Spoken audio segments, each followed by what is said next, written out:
level 2, not something that I've seen people do, like, ever. Curious. I guess he's against 2 ranged, but yeah, you'd expect Willow Mars to be the aggressors, right? I'm leaning towards misclick, Gary. Yeah, you might just be right. You might just be right. Oh, they keep that damage going from Pakaz onto him, and top lane again, the scrappy battles. Ogre and Gyro really pushing this lane very far forward. Does allow Oscar to get a ton of experience and maybe even chase back into the Ogre now, but Matthew being hounded by the arms. Gyro very low on the Snapfire with just a tango and a few stick charges to play with. And Tidehunter opting for the Bracer this game. I've seen a lot of the double gauntlets into Ring of Health, then back into, you know, your normal brown boots, your soul ring and stuff like that. As Witch drops, Cookie forward, arms just sidesteps it quite simply. But with a gush, they should be able to get him. Yeah, it's too much damage and slow and minus armor and everything. Yeah, to go back to your Bracer point, Bracer is definitely the worst out of 3. Raid Band top tier. Null Tally okay for the cost. Bracer, it's just not worth to buy this item. It's not cost efficient. Yeah. So what's the reason here? Because I remember it used to be very good against, let's say, a Juggernaut lane, where the Bracer allows you to sustain through that level 2 spin, for example, on most heroes. Is it a similar case here against like Flat Cannon, Ignite, Rocket Barrage? I don't know why he decided to buy double gauntlets. Is great. You keep it that way. Yeah. It's damage. You don't die level 1 because you have so much strength, and you can also upgrade it to Soul Ring once you get Ring of Health. So not sure why he went for it. I want to see what Gyro gets. Like, does he max out? Because I had this discussion with a lot of other panelists, taking stats over any of your abilities. Kind of seems meh, especially on Gyro. Because I'll say it again. I think I've said it a couple of times already. Where let's say you have 2 extra points in Rocket Barrage, which means a lot of damage. You get 1 kill, and instead, if you had like +4 stats, the amount of farm you're gonna get from having +4 damage, a little bit of armor, a little bit of mana regen, blah blah blah, yada yada, still not worth it. If you just get 1 kill in like 25 minutes, scaling Rocket Barrage is much more it's worth it. Yeah, I also think I agree with that, with the fact they've got EA who wants to be farming Triangle earlier. I don't know how you feel about this, but I see Gyro, let's say, you know, 10 to 15 minutes in with magical damage, running around and doing some crazy shit, while TA is maybe farming a little more. But it's actually KXY that moves into top to play aggressively into the side lane. The roaming Templar Assassin gets 1 and looks for Oscar as the bonus kill. He's not level 6, so there's no Ravage, no setup, and no TP reaction here. Then the Predator getting run down by this Gyro. And Templar Assassin giving KXY a double kill. Now, good moves from SG there. Pressuring the top lane, going for the kill. Also, Gyro got the first blood, which was something that should not happen, and now having a Falcon Blade. Well, Pakaz, he should be okay.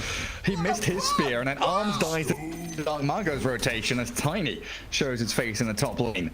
Getting some retribution up there. We'll have a bottle refill from the Tide as he comes in from the base.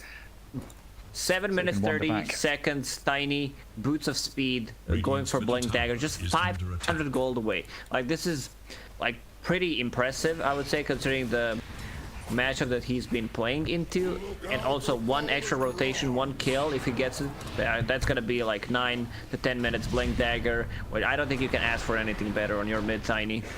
Yeah, that's like exactly the same story I was telling about this Dark Maga Tiny against the Bat Rider, right? He got a couple of kills, got that early CS, and got that 9-minute blink. As Panda slowed and speared, Templar Assassin now has 3 kills to her name. Also having a spectacular time, like 60 and 10 on the CS, which translates to, what, 4,200 net worth almost. And that's even before she's managed to clear out ancient stacks, which are built up for her in that dire triangle. Templar Assassin definitely gets priority for clearing the triangle. Gyro with 3 points in Flat Cannon, still like not enough. I want to see the item build, because I've seen different item builds on carry Gyros. I like this Dragon Lance into this Assemble, and he also got the first blood, which Falcon Blade is fine, so that means he will have a bit more mana sustain right now, just going to jungle. And Templar Assassin also going for Dragon Lance first item. Easy disassemble. It was kind of a must-have item on Templar Assassin. Once her level 10 talent was Psyblade's range, now it's back to 15. Yeah. And I've seen Templar Assassins instead getting Deso because of that. This is, I believe, the first time I see Dragonlance as a first item on TA. Yeah, I think I've seen it a couple of times with safe lane TA still going Dragonlance first, but I think mid tier you're right. We see that Deso and Dark Margo with the Arcane Rune gets a simple pick off on the Willow, so that's his Blink Dagger reveal shown off to SG. The first of many from Thunder Predator as they ping out in that triangle. They know Pandamu has spotted out the TA. They've got a Mars Arena though, zoning Dark Margo out. Matthew, you can turn on to Hiko here and blow up the Mars. They save their TA and the farm area. Pandabu kind of isolated though. Gyro's rotation, oh, the Avalanche toss combo. Dark Margo gets a double kill, now surrounded by the Ogre and Templar, but the Mortimer's Kisses is going to do tremendous damage onto SG. Saving up the Tiny for now, and Avalanche comes in. Pakas aiming the TA, but that refraction keeps us safe for a second, and a nice Cursed Crown lands on Tiny, stopping his advance, while Ogre and Willow also drew the attention of the rest of Thunder Predator, who immediately smoke, but under a dire Observer Ward. Very surprised that she decided to take that fight. This is Tiny with the Blink Dagger, who also had Arcane Rune. 10 minutes in, this is the best rune you can get, and he managed to get off a couple of combos, and now picks up the region, so he will be ready to go. Ogre also preparing himself against Tiny combo, buying the Raindrop, has 10 Magic Stick charges. It's a kind of a must-have item. Toss back, Avalanche and the Grip, chucking everything at KXY here. Reasonably tanky, and one charge is up the sleeve, a refraction turnaround, allows the TA to battle into Matthew. One kill, turn it into two. A double kill for TA, that Dragonlance, and the Treads allow her to tank through that burst damage, which was chucked out by Thunder Predator. A lot of overlapping spells there. They use Snapfire Cookie, they use Tiny combo, also there was no back toss, so they needed maybe to isolate to get a couple of tower hits to go through the refraction. And she's super tanky with this build. Going for Dragonlance, you have a stick, and also Big Ball, which gives +6 attributes. True. So you have 18 extra strengths, and also 26 if you have Power Treads on strength. So very hard to kill, and also her refraction came off cooldown, used it once again. Thunder Predator, they're on a run. Like, they want to make something happen right now. They want to get this Tiny Blink Dagger online even more. So he's been involved in 4 kills so far, got all the last hits. Oh, lap around. There's the jump, Shadowrun's there from the Willow, and this is a massive group up from SG. There's 4 heroes here. There's the Bedlam onto the Tiny Arena, captures the Snap as well. The wraparound not paying off for Thunder Predator, as the Snap stuck up on the high ground, but the trap will give vision. And this is down to Thunder Predator, like you say, trying to get that Tiny out. They're playing very wide across the map, aren't they? All 3 lanes being inhabited by Thunder Predator. They didn't have enough heroes there. Unfortunately, smoked with only 2, got outnumbered. So far, we have not seen Ravage being used. Thunder Predator managed to take down the tier 1 tower on the top lane. Still full HP tower on the bottom, so that means they can defend it. I think the biggest part is this Morphling has a complete free farm. He's still not as strong as TA, of course, because TA has Psyblades. Morphling does not have that, so can't really match up the farm, but eventually he will be able to match it. Going for, what's he going for? Just a casual Yasha at the moment. Oof. Good cookie. Oh, not quite good enough. Hiko still gonna get taken down here. They're even gonna use the kisses. Matthew makes damn sure he dies. And this time, Thunder Predator absolutely bring the numbers. Blinking forward again. The Ravage is there at arms, all caught up in the stuns. Out of position on that gyrocopter. And this will allow Thunder Predator to even bring the Morphling in. So they go from that wide open map to playing incredibly tight in the mid lane to take the tier 1. Even without ultis, Thunder Predator still feel very strong to fight with. Yeah, just Tiny again. Just keep chucking people in. Ogre down. Terrorize is there, but Mars Arena spearing onto the tide as the TA is gripped up. The Bane has backstabbed and controls KXY, now out of mana. One charge is not even going to get used. Dead before she lands on the ground, and now Mars avalanched and slowed the TA Morphling, melding and minus armoring even more with this gush and little shredder onto the Mars. Another toss and a triple for Dark Margot. That's what I just said. Like, they don't care about the cooldowns. There is no Ravage, there is no Mortimer's Kisses. They still decide to take this fight, and Tiny rune control. So far, I believe he had every single rune, which allows it, like, it's especially strong on heroes like Storm Spirit, Void Spirit, or Tiny, where you can just keep refreshing it, going in and out. Like right now, he's farming the stack camp. He has almost the same amount of farm as Morphling at the moment, going into Echo Saber. Echo Saber got nerfed. Tiny in general got nerfed, but still feels very strong if you can hit your timings, if you get those 2 items. And I'm really glad he's going for Echo Saber build, because this allows you to scale. Absolutely does. Out of the last 4 runes, he did get 3 of them. Arcane, Regen, and only one of them, Bane, actually took an Illusion rune to, I believe, just make sure that it didn't get taken by the TA. Such a different setup there from Thunder Predator, bringing everybody into that mid lane to claim the objective they needed. And now SG trying to do a similar thing bottom. They've got TA showing, 3 heroes sat behind her, and it looks like it's Arm's turn on the gyro now to clear triangle, get a bit of farm going as he moves towards the Aghanim Scepter. Do you like that? I know the panel was talking about the BKB timings being incredibly important here, and TA is going Dragonlance BKB. Would you have liked to see Gyro go Dragonlance BKB as well, or is Aghanim's such an important item for it? Templars hasn't just finished this, so she definitely needs damage to be able to lock on the target and just instantly kill it. Gyrocopter invested a lot of gold in like smaller items. He had a very good start, so I don't mind a Falcon Blade, then a Dragon Lance into Aghanim Scepter, but this will also mean you will not get the Aghanim, because Aghanim Scepter is your farming item. You can disassemble, that's what he's gonna do. Disassemble the Dragon Lance to get the Aghanims faster, and then possibly go for either Dragon Lance or keep that, what's it called, Band of Elven Skin, make S and Y out of it. Like, you can do so much with the disassembling. It's insane. Like, one of the reasons why Dragonlance and Echo Saber were super popular, and still are. Yeah, and I guess this realization is why Oscar, you know, he's got that blink dagger now. Doesn't go for the hood into halberd straight away, knowing that he's got another, you know, a good 5-6 minutes here to blink, ravage anybody he wants to pre-BKB on SG. And the map it's feels also a way pretty to small for SG close right the now. gap.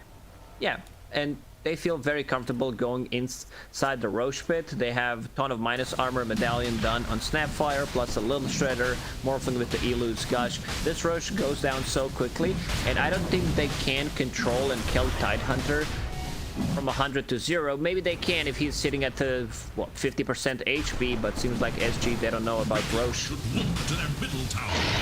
Yeah, they've either got no idea or no real option to go and contest it there.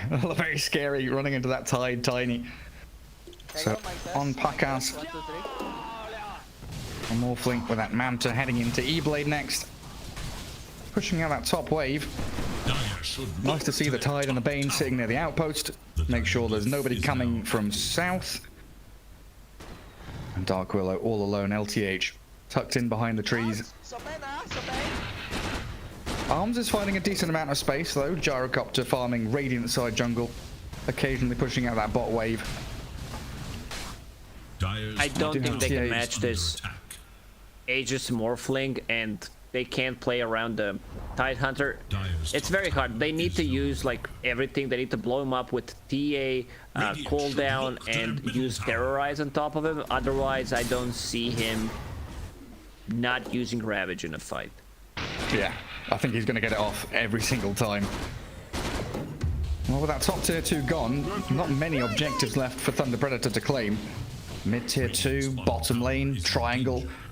And this is a pretty perfect position for Radiant to be in. You can see that line being drawn by the Mars, right? Guard this high ground, protect the triangle, because that's where Thunder Predator want to play. If they can get into triangle, they've got ease of access into mid and bottom towers. A nice little platform for them to launch off of. And we still haven't seen the full combo from Morph. And toss back on the mid lane. That's an easy one. There's just nothing to stop it. No one to save him. Morphic has so many good targets he can turn into this game. Going for a Dark Willow or Gyro. That's just gonna be very hard to deal with. I think at this point you wanna go Gyro, use the flat cannon, deal as much AoE damage as possible. And we see Gyro disassembling Dragonlance and still going back for it because this item is really good. And then you can disassemble it again, get a BKB. If you disassemble it more than 3 times, the item actually disappears. It's just gone. Margot blinks away. Nobody catching him this time. That means bottom tier 1 is very simple for Thunder Predator to destroy. Matthew going to clear out the wave, push it towards the tier 2. And also, like, just the cost efficient, one of the reasons why you don't go Bracer on a Tidehunter is you run out of items so quickly. You need to sell it. Like right now he's keeping the Soul Ring because it makes much more sense. And talking about the itemization again, something that I mentioned, just go for the Heaven's Halberd. This item completely ruins both cores of SG, so no surprise he's getting it after. It also makes you much more tanky, very hard to burst, stack resistance, and the miss chance is gonna be what's gonna keep him alive. Dark Margot had a crack there. He was trying to blow up 2 of them. Willow and Mars stood right next to each other. But you can see the challenges that SG are facing. Like Morph Illusions are shoving in mid lane. They've got the full force actually on the tier 2 bottom. And they do have this Aegis for another minute and a half. Using that glyph quite early on could signal a high ground attempt here from Thunder Predator. Catapult wave is coming in. I think they just pinged it out saying, hey, we've got catapult. We could threaten high ground here. It's a catapult. We can go high ground if we still have minute and 20. Ideally, you would want to have this Eagle Song on Morphling. He's, about to finish it. Perfect timing. Well, he goes Scepters and walks up high ground into a bramble. Dark Margot, tiny. Does have that blink cancel for a couple of seconds. Oh, his courier died, so needs to go back to Dire Secret Shop and buy it there. Very low on HP. Aegis regeneration will kick in 50 seconds. Don't die to the blade. The dragons coming at you. Aegis of fear. And we need this for SG. A bit of desperation. Need some drastic movements. A smoke as 5 all the way across the map. Could pay off for them if they can find him. Dark Margot's tiny has... Oh, he's evacuated. They scan the triangle. There's no one there.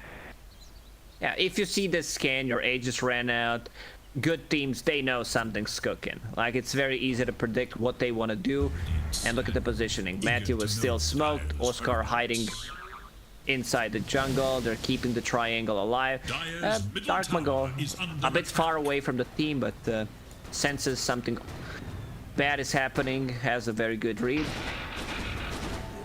Yeah, TP scanned them as well. TP know exactly where SG are, even if they don't have the vision to fully clarify the position.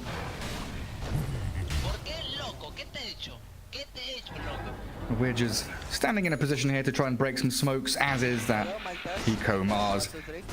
So they also feel like something's happening. Both teams itching for a bit of action. SG, the ones that desperately need a team fight victory here, though, to break the rut they've been in the past 5-6 minutes or so. Now, TA has now been overtaken by the Morphling, starting to fall behind in the net worth. What a weird last 2 minutes has been. Both teams sticking together, holding hands in case something happens. Matthew manages to blink out. Now, it's clever though, isn't it, right? Both teams want to fight, but they both want to fight where they want to fight. They want to be waiting on the high ground for the enemy team to come up to them. So they're not making any rash decisions to just run and charge at their opponents there. They were waiting for the perfect moment to strike. Unfortunately for SG, they give up their position to go back to defend the lanes, and that leaves Ogre completely out in open water. For SG, best possible scenario, they find only position 5. So all good. We still yet have to see some big combo with Mars, Arena, and Terrorize. They managed to pull off one, maybe two heroes caught inside of it. But as time goes by, it's just gonna get harder and harder. I see Morphling that has BKB queued up, which means that they have nothing that goes through magic immunity, so that's gonna be really hard.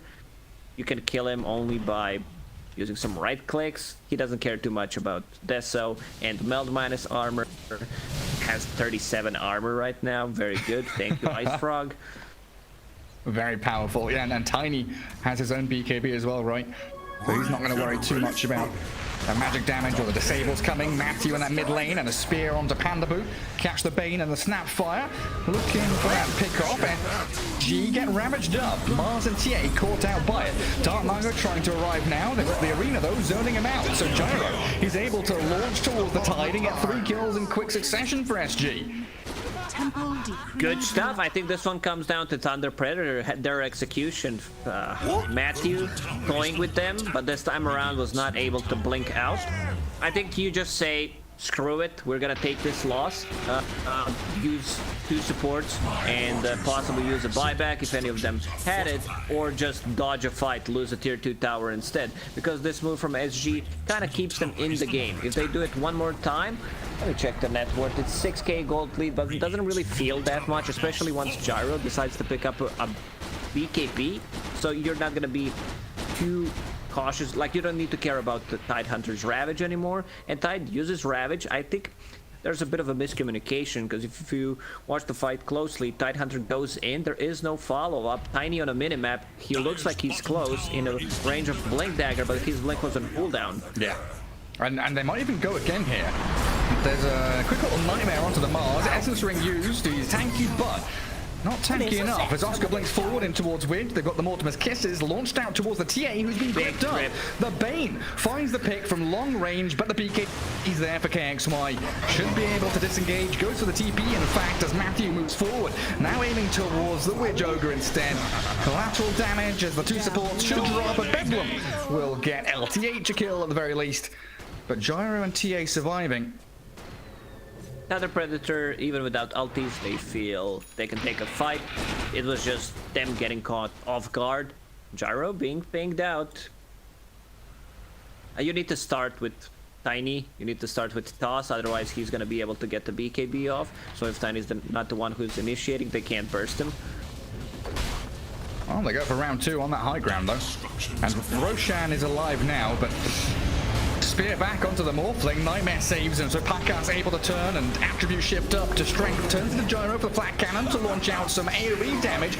And he E-blades the TA, but that allows her to refract and meld and hide away in Invis. While Hiko running forward with like 200 HP. They should find Oscar here with the Gyro. He's still alive. Oscar surviving. No way. He is still alive. They waveform back with the Morph and Dark Margo very low, hiding in the trees. Blink dagger in 5 seconds. He goes for the TP, but the minus armor melt strike blasts through him. As Thunder Predator on the retreat. One from Mars, one from Dark Willow. Still, they get nothing from this, but if they can run inside the pit, that'd be great. They see Roshan spawning with the trap, so let's see what they want to do. They know the Ravage is off cooldown. Let's see if they decide to respect it. Gold for me. Such an important thing for a TA draft to get that Aegis. Doubled our observer wards here around the Radiant Triangle, spotting out the Tide, sees the Snapfire as well. Radiant Obs sees them going into Roche though, so both teams with a pretty good idea of what's going on all round. Tiny might need to buy back if they decide to go inside the pit. Like, this is a tough situation for him. 20 seconds, you do not want to buy back, but you might need to. Yeah, you're right. It's a good call. And then waveforming the silence though. They can't ramage. He's delayed. He comes down now and Arm snatches the Aegis as Pakas kills the Roshan. Morphling BKB'd up. Just wailing away at this TA. E-Blade is there, but Templar Assassin's still pretty healthy as the Aegis gets used by the Gyro in that terrorized arena, missing completely. Pandaboo, the only real casualty so far, but Matthew will follow him into the grave. Yeah, I think Tiny buys back there. If they go for that kind of a play inside the Roche pit, he needs to buy back. There is a tier 1, tier 2 tower, so he can relatively easy connect with one blink. So I'm very surprised he didn't do it. I said it's a tough situation, because either you say, let it go, and you don't do anything. Because right now, the game, like, we have a game. This is a pretty even game right now. Yeah, it absolutely is. I guess the one silver lining for Thunder Predator is that Aegis did get reclaimed almost immediately, right? Gyro picked it up, he died, so they don't have that double life on SG. But they're still hitting this double BKB timing, like the panel mentioned, is so incredibly strong for them, with Gyro and TA both doing tremendous amounts of damage. But this tiny move, oh, he blinks out of the avalanche. Didn't get the avalanche combo, and the blinks away allows LTH, Hiko, Arms all to sprint back through the river. Paka's not done just yet, though. They smoke and try and run, but the chase is on. Paka stunned by the Curse Crown, and Gyro BKBs and calls down Nightmare to buy a bit of time and save up the Morphling, who turns back with a flat cannon. Dark goes down, Gyro's up the ridge, Ogre, and Arms is down. Gyro gone for 60. Morphling should find another here, but Hiko with a great spear disengages from the Morphling, while LTH has been left alone. Ogre's buyback will do very little. It's still Thunder Predator out on the map with 5 alive and looking for another high ground push. Dark Willow bought back in the previous fight, so she's not gonna be in the next fight for almost full minute. 25 seconds until Ravage. That's gonna be a big one. Tidehunter, like, they can't burst it. That's the thing. Let's see if they try to do so, but yeah, nice save. Mars dead. 70 seconds without him now. Curious decision. Yeah, jumping that Tidehunter. You've been calling all game Lacoste. Like, you can't kill this Tide. Even if he's like half HP, he's got Hood, he's got Halberd. There is no touching Oscar, and Widger just died back, walks into the midst of them all, and still Thunder Predator, with everybody up and running, will look to clear through this lane of barracks. Maybe even shift towards bottom lane, which is already, what, tier 3 at 180 HP. But they're picking out mid. I think they try Megas here. Can they do it? Yeah, definitely. 50 seconds without Ogre, 30 without Mars, so that means you need to take a fight 3 versus 5, and also Gyrocopter used buyback, which means that he's not gonna be the one trying to frontline. If he dies, the game just ends immediately. Look at his positioning. Hiding behind that tree. Well, he's used cooldown and BKB. TA is trying to get on top of Pakaz, but he just mantles away from the Meld Strike and focuses in the buildings as Oscar's in. Big Blink Ravage onto Arms. That's the dieback Gyro. Nightmare save on the Tide, and Dark Margaret tosses back the Dark Willow. And she's trapped between everybody of Thunder Predator, and that's got to surely signal the end of the game here for SG in game 1. TA jumped again, and there's the grip. Panda boot. It's the Templar Assassin, minus armor galore. And a godlike Morphling. The free game for him, 9-0-8 on Pakaz. Yeah, great performance by Morphling. I think both teams had a lot of mistakes, unnecessary mistakes, especially in the mid game. The one from Thunder Predator, which allowed SG to go inside the Roche pit. They need to play a bit more careful, but definitely showed a better performance. And they had I'd say they had a better draft. SG, they gave him a bit too many of these top tier heroes. Morphling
It is Radiant's ban.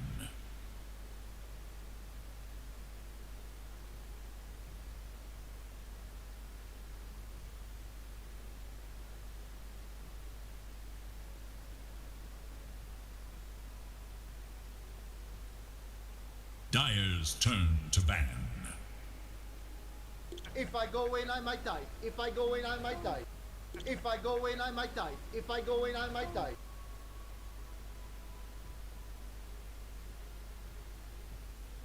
Radiant's turn to ban. It is Dire's ban.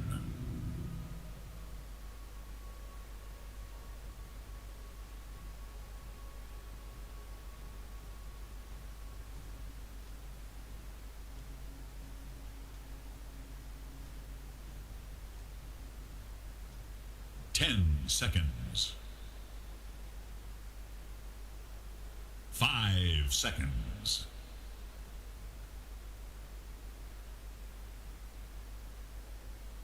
Radiant must choose. Dire must choose.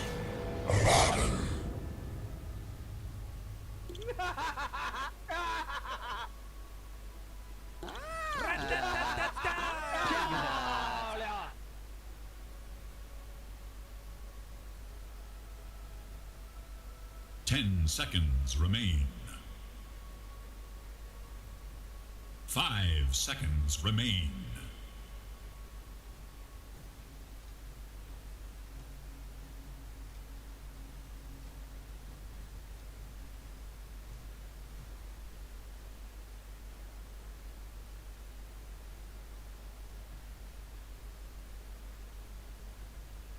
Dire's turn to pick.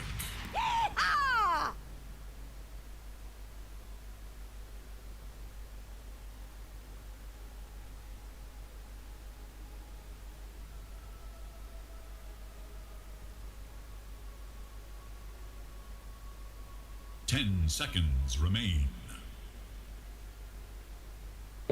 5 seconds. Radiant's turn to pick. Mars!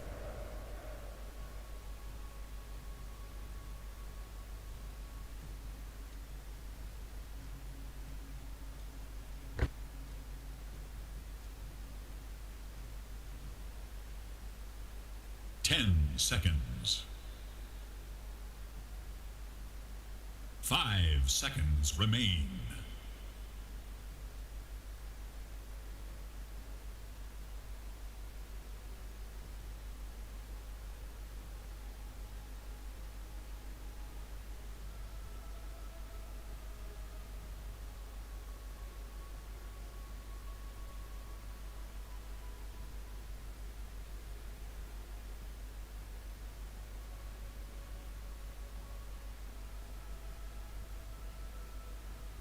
It is Radiant's ban. Admiral Concar.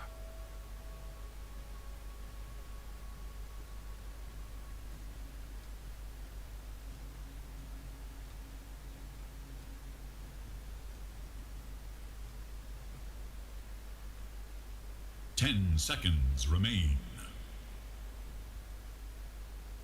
5 seconds. Dire's turn to ban.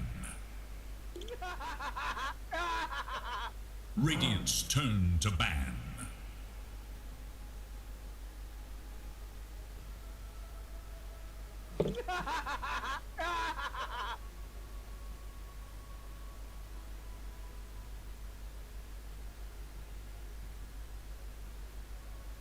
Ten seconds. 5 seconds remain. It is Dire's ban.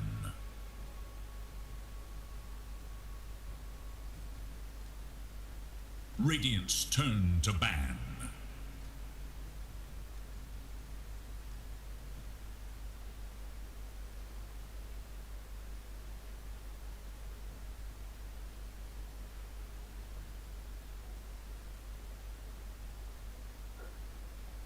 Ten seconds remain. 5 seconds.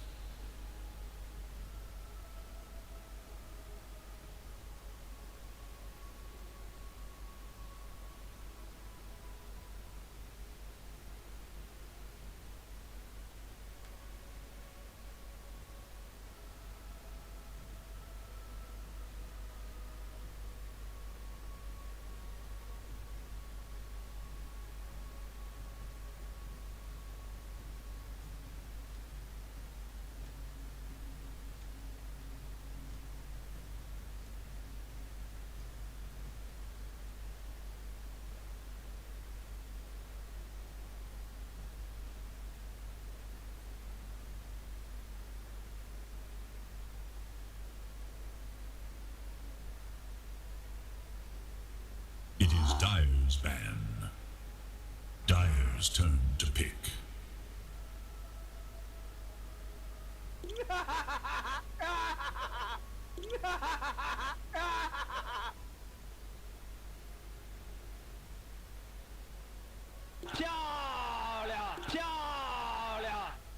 Ten seconds.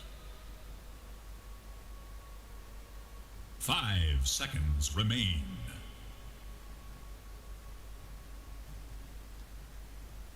Radiant's turn to pick. Bang.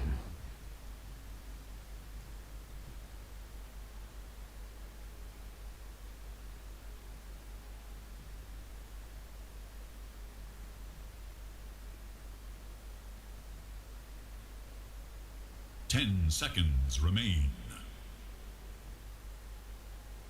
5 seconds. Radiant's turn to pick. Wind Ranger at your service.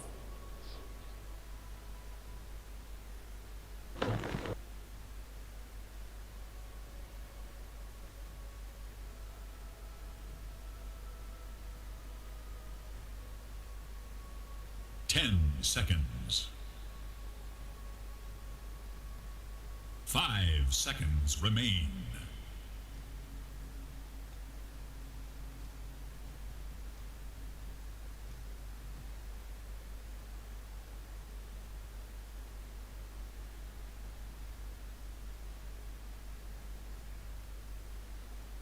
Dyer must choose. Timber saw. If I go in, I might die. If I go in, I might die. Absolutely perfect. Absolutely perfect.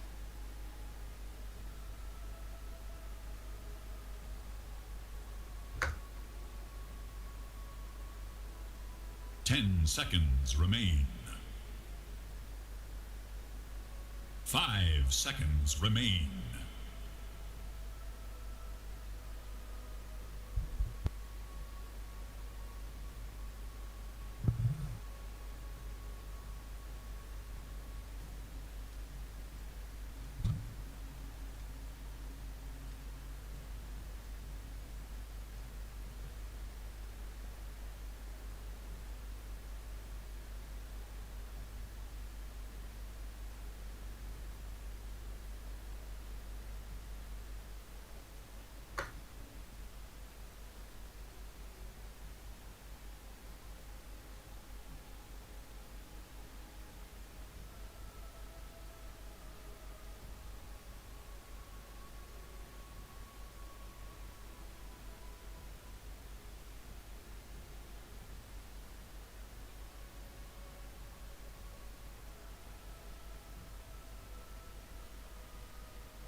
It is Radiant's ban. Templar Assassin.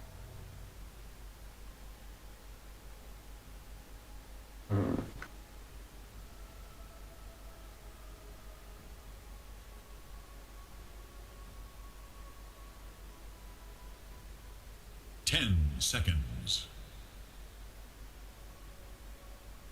Dyer's turn to ban.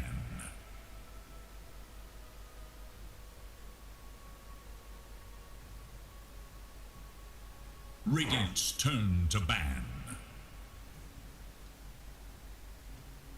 Dire's turn to ban.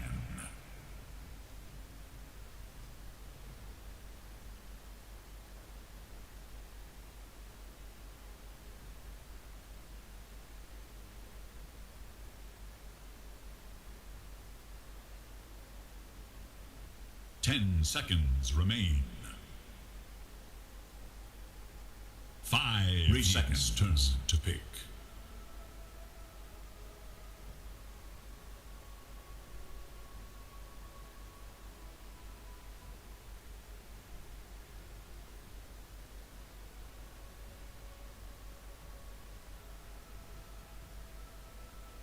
Seconds.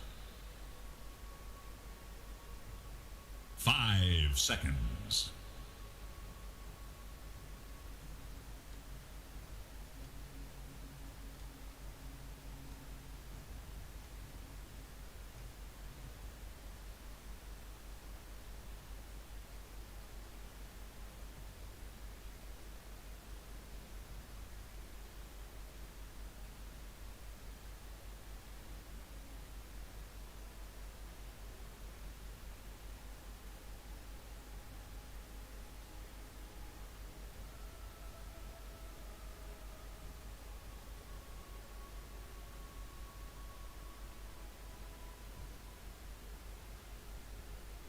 Dire's turn to pick.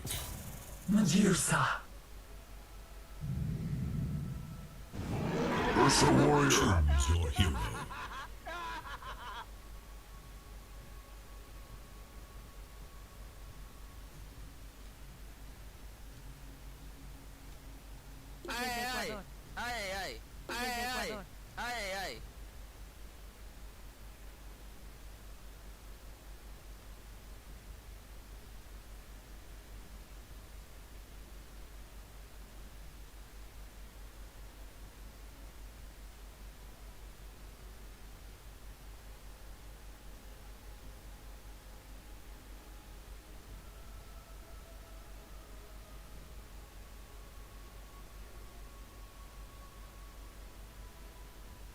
Ten seconds remain.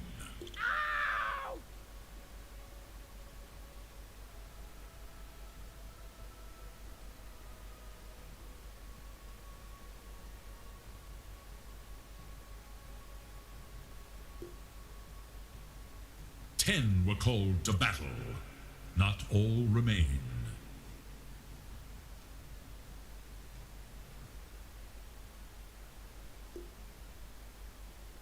How might this rebalance the fight?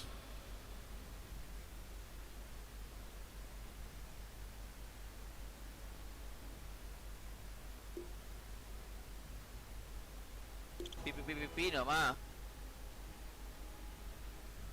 Pipipipipino, ma.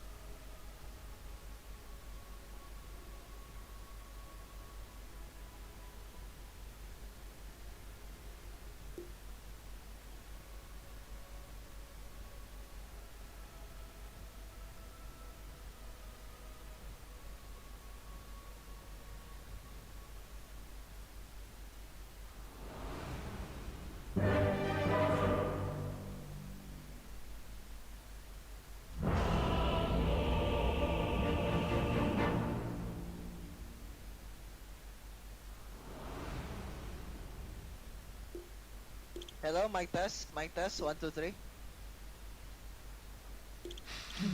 Hello, mic test, 1, 2, 3.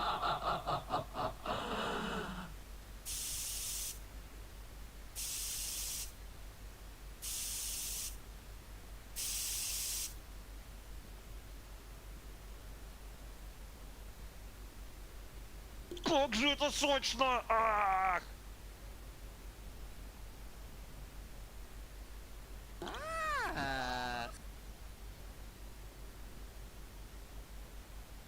How can such a thing be?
quest for ultimate glory continues.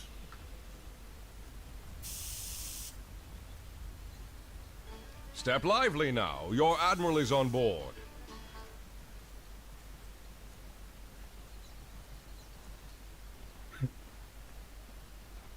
Thank you so much. Yeah, here we are, game 2. As we've seen through seasons of DPC, Hector K1, we've got Minos K2, HFN K3, the kings of farming in South America. But I think Angel Pacas on this Medusa is one of the best, if not overtaking those 3 members of different teams as the best farmer in South America. We've seen his anti-mage, his morphling. Now we get to witness his right Medusa. there. I saw K1 play some great Dota yesterday, dying. Tier 1 tower, dying for the first blood, TPing back, dying again, walking from the base to tier 1 tower, and still 15 minutes in being the most farmed hero in the game. So yeah, I kind of disagree, Gary, but yeah, it's very hard to compete with K1. This guy, like, if he ever feels like he needs to change the region, I think every region in the world will welcome him and say, yep, come play for us. He's an absolute god, now that's for sure. I just think Pacas has proven his worth in the past couple of seasons of DPC. But that kind of leads me to the question of this Ursa, right? The panel has talked about how he's very good against Timbersaw and Kunkka throughout the game. Do you consider Ursa as a counter to Medusa? Because it's something we talked about in Season 2, where he feels more of a counter than AM does. Simple yes, Gary. I've seen this matchup so many times. I mean, it's gonna be much easier. You have... It's gonna frontline for you. You have Kunkka's boat. You have like Abba with heals and shields. But just straight up carry to carry matchup, Ursa does really well. But you fall off if we're talking about like 50-minute game. Medusa are most likely gonna carry. But once he gets that diffusal blade timing, and also you have 2 best heroes in the game to kill the Roach with, Templar Assassin and Ursa. So they need to be very careful about it. I would still prefer if Ursa is played on Radiant because of the value that you get. Like if you split the map in half, once the tier 1 tower falls, Ursa's gonna be playing Triangle and also gonna be playing top part of the map, which means you threaten Roshan much more, and you're also putting a lot of pressure on the enemy team who's playing Dire to play a bit like part of the map. And then you have advantages team fight, or they either waste time or they lose a fight. So Ursa on Radiant, at least in my book, is much better. I think that's a great point, right? Because we used to talk about Dire Roshan advantage a lot years ago, but you know, with the map changes and the way the map is played now, like you say, when you're guarding your triangle, it's the most natural thing to do right now for Radiant to be top half of the map and automatically guarding Roshan by doing it. We'll see what they can actually do though to get that Roshan for SG. As that top lane is just witch spamming nightmares onto Matthew, trying to keep arms farming away. 4-0 so far, so a good amount of pressure from Oscar and Matthew so far. That Blightstone doing some serious work, while down bottom, Pacas does get speared back. LTH and Heiko can't quite kill her off though. Of course, Pandaboo there with the shields and the heals will keep her topped up and farming away. Pacas, very interesting build. 3 branches, Band of Elvenskin, now bringing Gloves of Haste. In the pubs, I don't think you can do that, but in a professional game, it's okay, because your position 5 will have healing salves. He will have tangos, like mangoes, to pop on Medusa. Right now, she's sitting at no mana, so a bit of a tough situation. Unless he pops the mango, she's going to be sitting at no mana for a while. Snake 140 right now, it's sitting at 70. But to go back to top lane, like, this is not a bad lane for Timbersaw, because Bane, even though he has pure damage, they can still get a kill. Let's see Matthew, another shackle shot in a couple of seconds. This should be the first blood, actually. Oh, the stick in the brain sap though. Widge is there just enough. Kills off a couple of couriers as well, I believe, as he gets himself a triple kill top. Oscar and Matthew lose couriers. Matthew loses his hero. Bane now going to go and try and deny himself to the tier 2 tower, and also double waving for that Ursa. Great trade.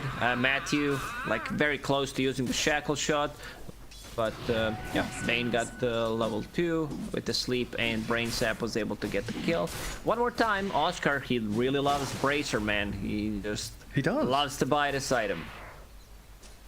Yeah, to go back to like lane Timbersaw against Ursa, you should feel like relatively safe. I want to see if he puts a point in Timber Chain just to be able to get away once they start chasing, or he puts another point and gets a bit more solo XP and then gets it to level 4. Because right now Matthew is trying to stack the triangle for Medusa. You gotta be careful about that, because if SG, they have great ways of taking the stacks, especially with Templar Assassin. So you need to be careful. If they decide to play that part of the map, let's say with Bane, who's one of the best zoners, whether he sleeps you or if you decide to bring a Snapfire, a lot of kill potential there. Yeah, such great ways to invade that triangle. You're absolutely right.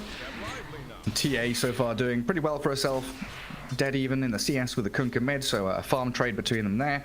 I do want to come back quickly though to that Medusa item build you were talking about, because I remember AUI talking about a similar kind of thing back at TI, where we had a couple of like Spectre games, or there's like Falcon Blades being brought up, and he just said, why doesn't the carry buy Blades of Attack, a couple of branches, and then your position 5 ferries all of the regen to you? And that's basically what Pakas is doing here, right? He's rushed treads, 4 minutes treads, and of course Pandaboo has tons of sustain to back him up in the lane. Very efficient. And as ABBA, position 5, you really don't care about your items. You can play the game, True. I don't know, 30 minutes while having boots of speed and the Windlace plus a stick. This hero really doesn't need any kind of items to have value in the game. He's gonna completely ruin Bane. Oh. Is Bane gonna ruin the Wind Ranger? Matthew has Wind Run. Widge not going to Nightmare the Wind Ranger just yet. It's level 2 Brain Sap though, so pretty close to a kill threat there on her. Looks like Arms pretty low on the mana though. Didn't want to come and join in as Pandaboo down bottom gets cookied upon after that trap slow. KXY closing in, but a very wise TP. And then cancels it as well, so he can rejoin the Medusa. What a player. Very smart. Oscar gets nightmared. Again, Matthew is just incredibly low, continually getting whacked around by the Bane. But you look at the Ursa CS in comparison to the Timbersaws, and you'd consider this a lane win by Thunder Predator, wouldn't you?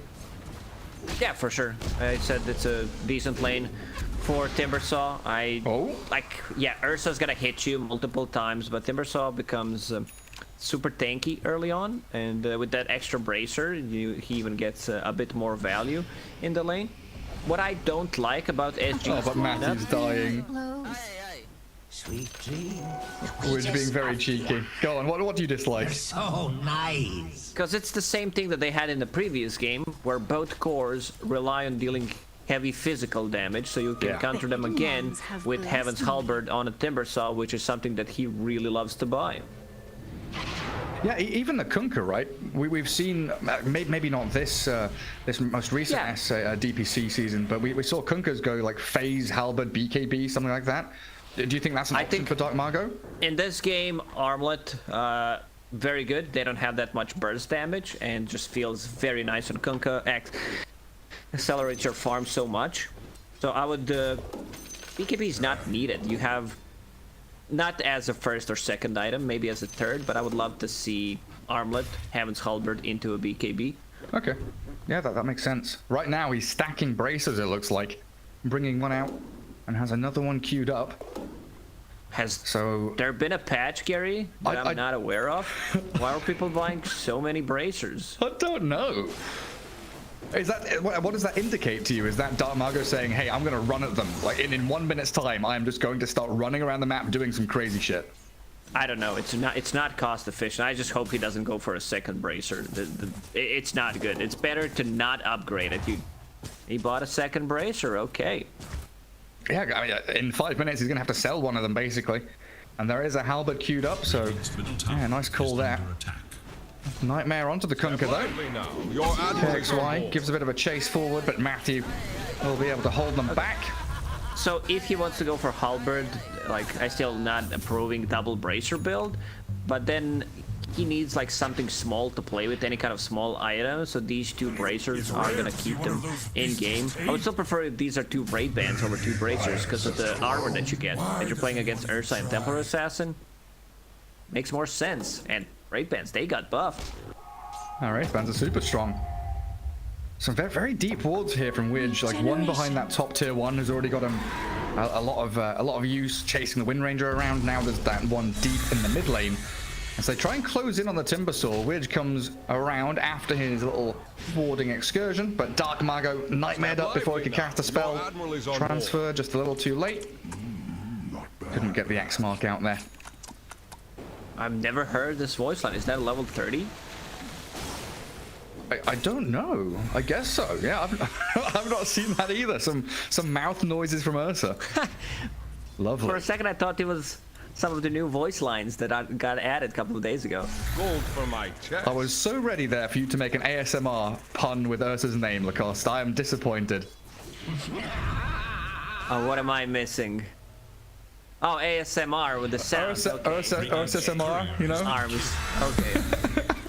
And arms. I'm being stupid today. Well, like you said, Timbersaw is a bit of a boss up in that top lane, just soloing it out against 2. While the rest of Thunder Predator, Medusa and Kunkka are both farming bottom side jungle. Under dire vision, they pretty much see everything happening.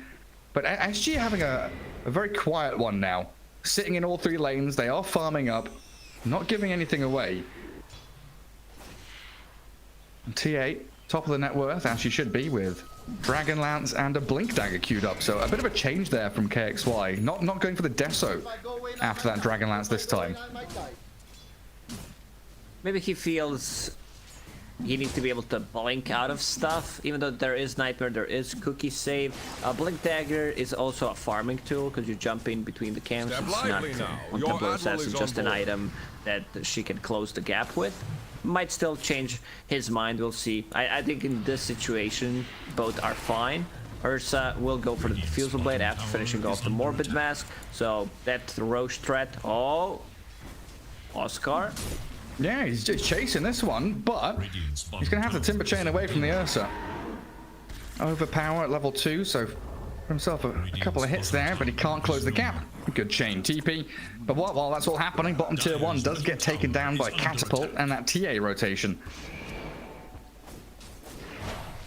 Sorry, I wasn't paying attention to what you were saying. I was listening to Ursa's voice line. Step lively now. Well, they killed the tower bottom. And now, there's going to be a they're going to try and move into mid. Ursa needs to move. Already on the mid lane.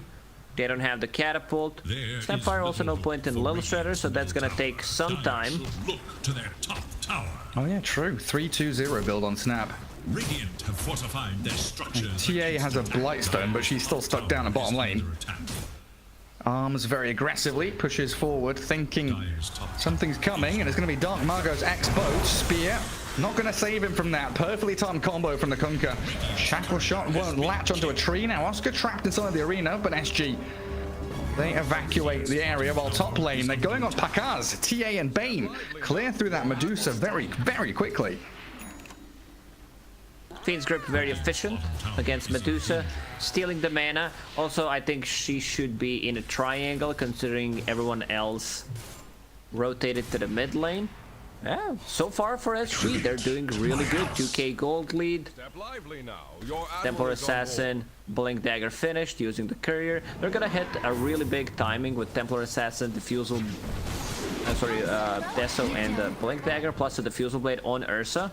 Templar Assassin for now a bit too overfarmed, so like usually that's not the timing. Sometimes it's a bad thing, you know, you're waiting for that third item. Usually it's a 2-item timing. But yeah, gonna take a bit more, needs to farm over 2,000 gold. I can see them coming inside the Roche pit. I love the aggressive move on a mid lane to try to go in and take the tower. Once that tier 1 tower falls, it opens up the Roche much more for them, even though there's still tier 1 tower on the top lane. Like the map opens up for a pickoffs much easier, and there's not gonna be like rotations. So far, Gary, not impressed by this ABBA. Like, I don't think he can do... It's one of those passive games. You're playing lane, so you can't trade kills or anything. You are just gonna be pretty much position 6 in this game. It's just sit behind people. Like, you don't have catch, you don't have kill threat. You just sit behind the Medusa or the Kunkka, try and save them up. Shackle shot mid, just a bit of chip damage onto arms. Let's see if Thunder Predator want to try and amass their forces in the mid lane for an actual shove on that tier 1. It's sat near half HP, and Oscar more than willing to tank a few tower shots. Not so willing though to battle straight into an Ursa Templar Assassin though. It's a good shackle shot though on the Chakram. That's good damage on the TA as the Nightmare buys a bit of space. Now the arena comes in, but Arms is on the run. They don't want to battle Daramago, who runs straight forward. Thunder Predator still have tons of spells to cast here, and they're all incredibly tanky, but they've got a good grip. Dark Margo all stuck up in place. Spear back to the tower, beautifully done, but the heals and the shields. Dark Margo, he can't survive this. He's not allowed to. 50 HP, he does get himself away, while Oscar, deep in behind enemy lines, running himself backwards. KXY finally claims the kill on Kunkka. That blink allowing her to gap close onto Dark Margo, and Oscar. I don't know if Widge and Heiko can actually catch him here.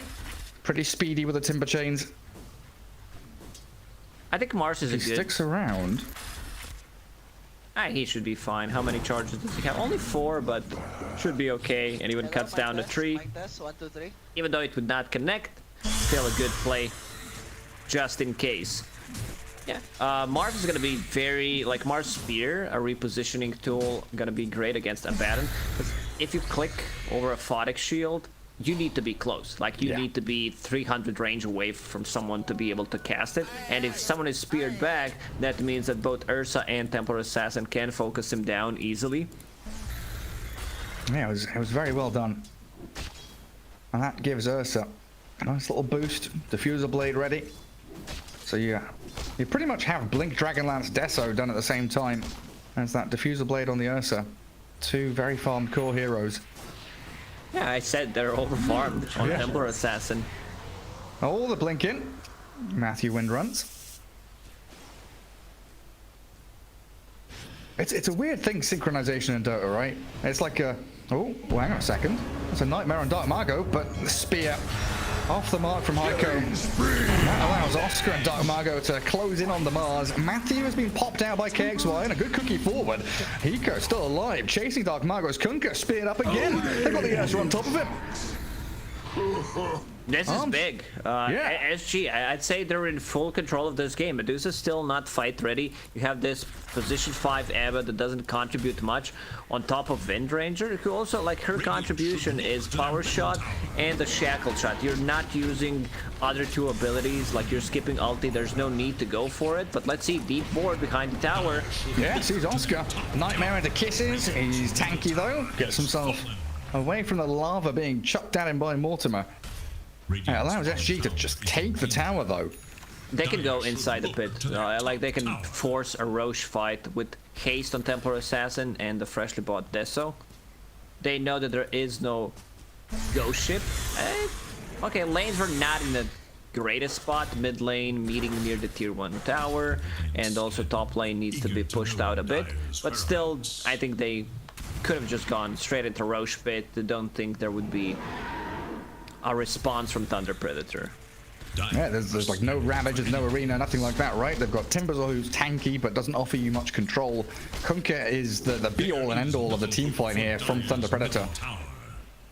If he doesn't have his spells or doesn't feel fight ready, nothing the Radiant can really do. Abba's inventory looks kind of sad, not gonna lie. Oh, it's 9-slotted, mate. He has... This is what happens when you have Trusty Shovel. You're running out of flight on position 5. Goodbye, Matthew. Just a grip into slap down from the meld. Very easily done. Timbersaw also dropping low. Yule's up on that Ursa, while Medusa toys with TA. Or the other way around, I'm not quite sure. There's a haste on KXY, so that's giving that safety net. And they've got another catch. Nightmare and Pandaboo pops his ulti very early, and the TP home cancelled by a well-placed cookie. Now it's Roshan time. Templar Assassin refusing to go Roche with haste. So that means, I think first Aegis should go to Templar Assassin. She's level 17, Jesus. She side blades twice off a small camp, trap slow, blink in, meld strike, kills the Timbersaw. Now a spear. Heiko's on the Medusa. Kisses launched out from long range. KXY side blades down onto Matthew. Now Pakas on the run away from there. And Thunder Predator just not in a position at all to match this aggression from SG. This is their big timing. Having Aegis plus 2-3 big items on their cores. Mars has a full BKB. Compared to previous game, this Mars is going to scale. Like, he rushed a Blink Dagger previous game. Oh man, Templar Assassin doing some real work here. TA is huge. Pakas gets out of range of that spear. Has a decent stone gaze as well, but they've still got damage coming in towards her. Oh, Pakas, half HP, no mana remaining. The Mystic Snake bouncing back in a little bit more sustain as Heiko BKBs himself. Shiny Golden God now on the run. Thunder Predator, they've mounted a fence and X-Mark drag. KXY back in, but a cookie away. So many ways to save this TA, but inside the Chakram, what can she do? Refracts up, Oscar chasing with a Timber Chain. The Meld Strike nowhere near enough, and the grip has to be cancelled. A huge takedown, the streak gone, and Oscar wants a bonus. The cherry on top is going to be Widger's Bane. Mules into the air. Dark Mago with the rest of the crew surrounding. Easy pickings on the way out. This is a bit throwy from SG. Like, they don't respect how many times they can reset with the boat and with Stone Gaze. What Thunder Predator are looking in for right now is to delay the game as much as possible. They found a big boy Philly. There we go. Philosopher's Stone drop for them, which means you're going to be able to get items on your position for Wind Ranger. She can buy a shard to delay. I think in this situation, considering you're not fighting, you're not staying ahead, it would be much better to buy Aghanim Shard, because it's a global saving tool as well, and they don't want to fight. Like, they realize how bad of a situation they're in right now, but once it comes down to itemization, it's very hard for Thunder Predator to itemize in this game. Going for Heaven's Halberd, the second one on Timbersaw, we already saw one on Kunkka being done. And also Medusa, I think Scotty into Butterfly, because with Butterfly you also counter both of their cores. Yeah, that's very true. And Scotty super good against that Ursa as well. If Pakas can get there, and what are we talking about here? Like 10 minutes or something? If we think Thunder Predator want to be ready around 30 minutes or so, they need the space to be created for them. If SG crash their heads against the wall of these tier 2s like they did just now, that could be just what Thunder Predator want them to do. Cold and sweet. They're a big fan of that voice line. Voice line. If I go in, I might die. Not Dark Margo making sure that he doesn't die when he goes in by X-marking himself back after clearing the wave. And a smoke sweeping across the map. SG encroaching on Radiant territory. Thinking about getting up towards that triangle. There's a courier there by the secret shop, but that's that small fry compared to what they could get if they push up the ramp. Smoke breaks. Widger's Bane spotted out by Pandaboo. They kill off a trap. Now, what do you do here? You've smoked halfway across the world. You don't have your TA with you. Just kill the tower. You can go in, kill the tower. Ursa getting closer to his BKB. I think a bit of a misused timing in the Aegis, because I said it's much better to put it on Templar Assassin first. I think Ursa gets second Aegis and even a second shard if they are the ones to kill it. Yeah, look at Templar Assassin. I like that. She's already preparing. She knows what the itemization from Medusa is going to be. And this is not what you usually see from Templar Assassin. Going for MKB as their, like, third item. So yeah, she has great understanding, like, what Medusa wants to get after the Scotty is done. Yeah, absolutely. Good foresight there from the TA. Still feels like the Dire are pressuring the Radiant back. You know, Mars is just sitting in that mid-wave, tanking spells. Top lane's being pushed in by the Ursa. Thunder Predator trying to find space elsewhere with Medusa farming quite far away from any form of assistance. Does Pakas TP? Wait a second. Oh, what are we waiting for? There's a nightmare on the Abaddon. That's a good shackle shot. Finding the Bane. Now Medusa is perfectly fine. Gathered up with the rest of her team. The BKB from Mars stops any X-Mark nonsense and spears the Kunkka up against the side of the Colosseum. Heiko gonna get used up though.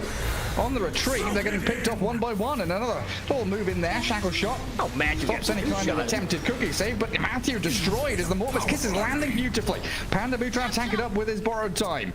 But Mars down. Ursa miles away from this fight, looking to join from that northern side.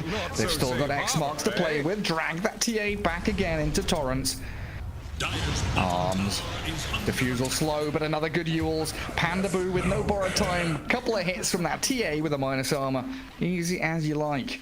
Arms was not in that fight. He was farming the creep wave, did not want to join. I guess maybe his call was, I'm not joining until I get a BKB. You guys fight 4 versus 5. What I wanted to say is there is a Philosopher's Stone and no one is using it on side of Thunder Predator. No, but not even the Abaddon. Abaddon picked it up now after he died. A lot of gold wasted. Windranger definitely should use it because you want to give her a bit of farm priority. You can still swap in Keen Optic in between the fights, and you want to get to that Shard. Shard is pretty big, like Shard's Bog. Jeez. Matthew's like dying to Psyblade splashes in the mid lane. Some dangerous stuff there from this TA. It feels like Thunder Predator want to start, moving in towards a team fight. They smoke themselves up. Medusa has the Crystallis now, so even more damage coming out of Pakas. Heiko, BKBs, good decision. Just reset, recalibrate where you are, where you want to be, smoke up if that helps, and move across the map again. No Roshan, at least a minute though. I want to go back to itemization. Medusa buying Crystallis. Maybe she's staying either one step ahead or feels like Mars is causing a lot of issues with Bulwark, so she needs to be able to break him. That's why Silver Edge is queued up. Oh, Widge. Oh, the spear tank by Panda Boo as well. Scardy slow, Bane in a bit of trouble. Bulwark trying to block and damage, tank up some of that damage, but Widge, that power shot slices him down. A good boat in with the Chakram on the Mars. The bigger target is Heiko. Oster destroys him and moves on to LTH now. Snapfire, having a lot of that HP removed out by the Willing Death, and the chain Chakram forward, which gives Oscar a great double kill, all thanks to this Matthew Windranger with these shackle shots. Now with 2 Heaven's Halberds online, they have so much kiting potential. If somehow you manage to get it off before they use BKBs or they like mistime it, even though like professional players are Dota, sometimes we see that mistake. They like, well, I'm gonna dispel it. Well, bad news for you, it's not dispellable by BKB, and then you end up doing absolutely nothing. Your BKB goes down. So this is a big timing for Thunder Predator, going those 2 Heaven's Halberds. They have like Fuel Scepter to deal with Ursa also, which is not affected by status resistance. We're trying to set things up, but what a Photic Shield will cancel any kind of attempt for them to go with the Nightmare initiation. Yeah, you were asking if the Medusa was one step ahead, or what was going on with this Crystallis and the Silver Edge pickup. And I guess it's a bit of both, right? Expecting the enemy to expect you to go Butterfly. So you're like, okay, they buy MKBs, I don't buy Butterfly. But also, like you just said, matching and synchronizing with the timings. The double halberd, the Crystallis, you just go. Medusa has a level 15 talent, 10-15 evasion. And you see that, and you're like, well, I'll need to deal with that. 15%, still quite a lot for a level 10 talent. And then you look at Medusa's item build in general, which at one point it's gonna be that Butterfly. So there is a full MKB done on Templar Assassin. Medusa might swap things around.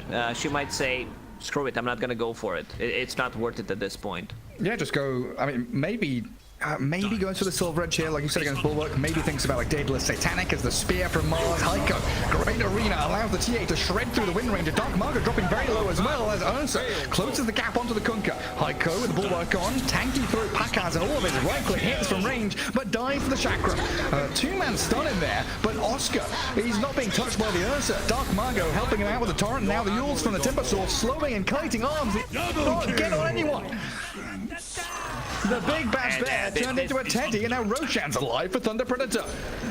This is big. Stealing second Roche from not just Ursa, but also Ursa and Templar Assassin lineup is huge. Like, it's enormous. They lose so much value from both of their heroes. When we talk about, like, scaling, let's see if he decides to jump in and try to steal anything. It's a very risky move. Nah, he's too risky. He says, I'm too smart for this, and getting the hell out of here. And that's Wind Ranger with a shard now, so can spend all of that money she saved for the Ghost Scepter. Medusa has Aegis. And look at this, Templar Assassin in that top lane, blinks and TPs. Doesn't get caught. Talking about neutral items, another perfect one for Thunder Predator. Blast Rig on Timbersaw. Like, you go in, and anyone who tries to focus you... Oh, hold that thought. They just got the Mars. Yeah, Pakas with that silver edge. I mean, Mars BKBs and tries to run the cookie home. And he's behind his tier 4s now. Looking a little worse for wear. Dark Margot jumped on by Arms Ursa. But Arms is the one running back towards his fountain yet again. Medusa just standing her ground. This mobile turret launching projectiles left and right and killing off the TA almost. Counter fraction blink away. Now they're in from Heiko. Arms can stick on to Oscar as he's pushed by the shields, but SG, they don't have enough left in the tank. They're turned around upon. Ursa dead for a minute. Ab also doing quite a lot of work using his Miscoil, Aphotic Shields, even Holy Locket, plus a healing salve in a team fight. Like 5 salves. Alive. Yeah, pretty much. Like, he's been digging. My man, he's been mining, you know, investing into those graphic cards, getting those healing salves out. He's tanking the market. Salves on the down. Oh, look at that force. Look at that Wind Ranger just pushing them, dragging them into the waiting arms of Thunder Predator as they're up on his high ground. The onslaught continues. First lane of barracks down. It's bang on 30 minutes into the game. That's when we expected the Medusa to be ready to take this one out, and she absolutely is. Pakas, top of the network, holding that Aegis, and now looking to snipe out Witch's Bane. Dark Margot They don't claims have it. enough. Like, Ursa needs to go in, he needs to make something happen. 60 seconds without TA. They saw TA buying MKB, which means that she does not have buyback. She can't beat that farm. Yeah, that's game, Gary. Yeah. LTH jumps into his own demise. Ursa and Bane in the fountain while your throne is falling. Tier 4's collapsing. The foundations of the Dire base being shaken. Oh, there we go. The disarm. Before the BKB. Absolutely right. Arms can't do a damn thing. Enraged BKB. Now the Yule's up. The Ursa has done very little damage this game because he's been kited, disarmed, and kept at bay. GG is called. Matthew diving fountain gripped up there, but they've got a good drag back again on that Bane for another 5-man wipe, and the throne will crumble. I kind of feel bad for SG because of the situation they were in. Like, they had this game, but unfortunately decide to like swap things around, not give first Aegis to the Templar Assassin, and also she got caught. They lost the momentum. Ursa not joining a team fight.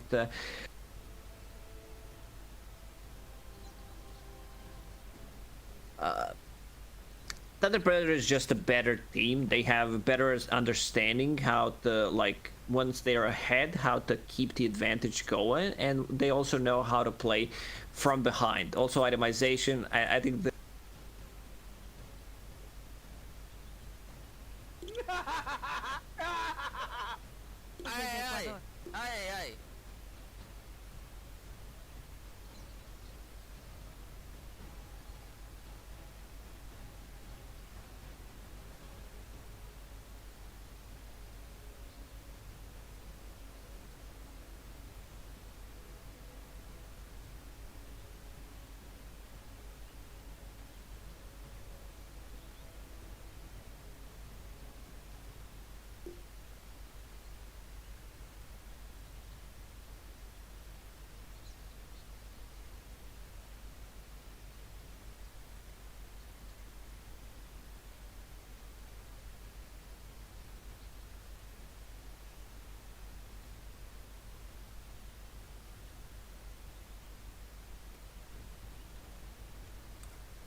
If I go in, I might die. If I go in, I might die. If I go in, I might die. If I go in, I might die.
Dire team pick. Hero, I feel like his Timber Saw was it was pretty good for a second last pick in the. You still played it nicely. You had your moments, but I feel like Spirit Breaker maybe has a bit more impact in this game. 10 seconds. I mean, literally, I guess you can throw this Spirit Breaker. It really suits the brawling style of these games, doesn't it? For a Timber Saw, it's a lot harder to create engagement with it, and now between this Spirit Breaker and this Mars, if Valve wants to have a fight, they're going to get a fight. Don't say you're on the run to the Mars other and Spirit side. Stuns, damage, tanky boys, good vision providers, great initiators. Everything that the Phantom Lancer kind of requires and needs. And this Mars has decent things to clear away the Pocket Army as well. This is one of the things that with the last pick as well, I feel they should still be considering. Maybe get something that's make sure that you have enough waves here in order to actually put these waves out, because playing a Spirit Breaker is a very, very sad situation in the game where all the waves ends. Sure, you can pick up and make sure but you're at the point where only has to throw the troops at you and get a sensation to them himself, and it doesn't matter. When you mentioned Sven being an interesting pick, I feel like it's one of the best against the Phantom Lancer, especially looking at how these drafts are building together. Electronic Boys are very heavy with their fight initiating. They're ready to go for pickoffs, they're ready to go for small skirmishes, they have a +1 presence with the Spirit Breaker for any gank they offend. Same with the Nature's Prophet. So you might as well pick yourself a carry that has a cooldown dependent ulti like Belt does with Margarina. It's almost the same, and it kind of limits the amount of your team fighting too. To a point where if Sven doesn't have his ulti, he can still fight this Phantom Lancer. Like, he's still good with clearing out the illusions. It's not too bad. But there's a lot of control, and you need a hero who's going to soak up that control. I feel like Electronic Boys need another hero, kind of not like Sven, but someone who is a prime clean script target, because Sven needs to have a game, and he needs to be able to be active. Either that or somebody who can pull it off. The hardest spells in the game are on supports, apart from LC. Don't place a great hits to make for LC here unless you want to switch to the Pocket Army to the left. Yeah, well, like the blink snowball on Cosmic really the only save in Electronic Boys lineup right now, so you might as well just go with what you have. You have stuns, you have control. Use them to your advantage. Use them as your saves. Snowball is a great way to do that. Bane is a stationary target in most team fights. So, Tusk can locate the Bane. Sven shouldn't be hit.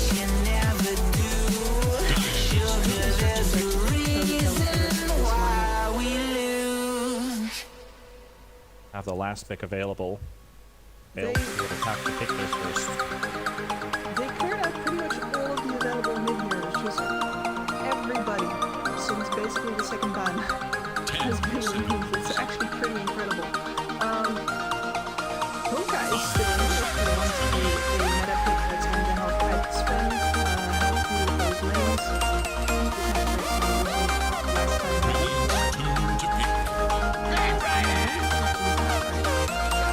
This is a great pick against the Sven. This also takes away the ability of getting double lasso if they were to pick the Batrider.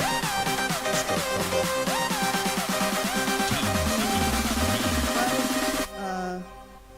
Well, actually, you can't go. I was thinking running with the start hit or something like that, but instead of going with the Sven, that goes pretty far.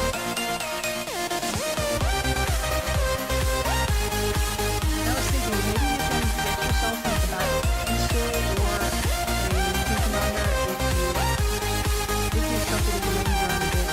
You can look to offlane, for example, get a support Abaddon.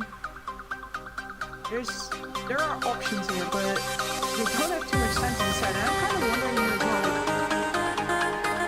nobody wants to react to either the lasso or the background. They're just going for full team fight. Okay, they're just saying, we're going to cancel as many hits as possible here. Roll around in this perimeter. That's exactly a mean script target. That's also a mean script target when you see the rolling thunder coming out. So that will also soak up and make it harder for Steelport to play this game. I think take a quick look at Dota.q. Oklahoma has lost mid in both games with the Invoker and the Storm Spirit according to stats or according to economy. Pango isn't an economy hero either, but I feel like that might just be a repeating pattern here. So Electronic Boys need to win and need to play out the safe playing Sven secured his game and Nature's Prophet. A lot is on speed in this game. Absolutely, and I think the last game he showed that he's definitely got what it takes. But this one might be even rougher. They don't have as smooth of an communication combo with the supports this time around. Sven is a lot more prone to getting kited than Murdoch was in the last game in this episode. They've got the tools, but especially if health is out of control in the laning station, you get into a situation where you can't move or you get either grip or lasso. And you're going to feel like either of those two abilities is going to be constantly up, and you're going to be constantly able to stop taking your tracks from the lead, and that can be very suffocating. So, hopefully you're not getting into that situation. This might the final game of this first series. I would like to remind all the viewers we do have a very tight game coming up after this too. There's another series to be played out between Team Gotcha and 5-man Midas. Very potential teams to go maybe even top 2, maybe even top 3 during the first tour of the North American DPC Division 2. So stay tuned for that. Hopefully this series will also find ourselves a victor from these two teams. I think a lot of people felt would be the so-called team with an upper hand for this series, underdogs on Electronic Boys side. Though I think what you were really correct with them being a bit unlucky with their previous series, having to play with a stand-in mid-series, internet issues, playing some long games, not able to secure victories. Having a map taken away inside a best of 3 and not getting stopped too well. Smoke, by the way. It is. Off on the right foot. And this could be it for them to do it. Murdoch's smoke, they all actually ended, and they find Zord. Gonna find on Mars. Mars might be able to level up his spear to get one. He's actually gonna go for the bomb. Succeed, or in this seed, concede his life as Albino Zebra picks it up, and that wild long smoke leads with the result. Electronic Boys to pick up first blood. And they also get once again the reward on the smoke that is so heavily contested these days, making sure that they slow down the backline a little bit if he doesn't get anything ready for. At the very least, he's going to get to find him himself.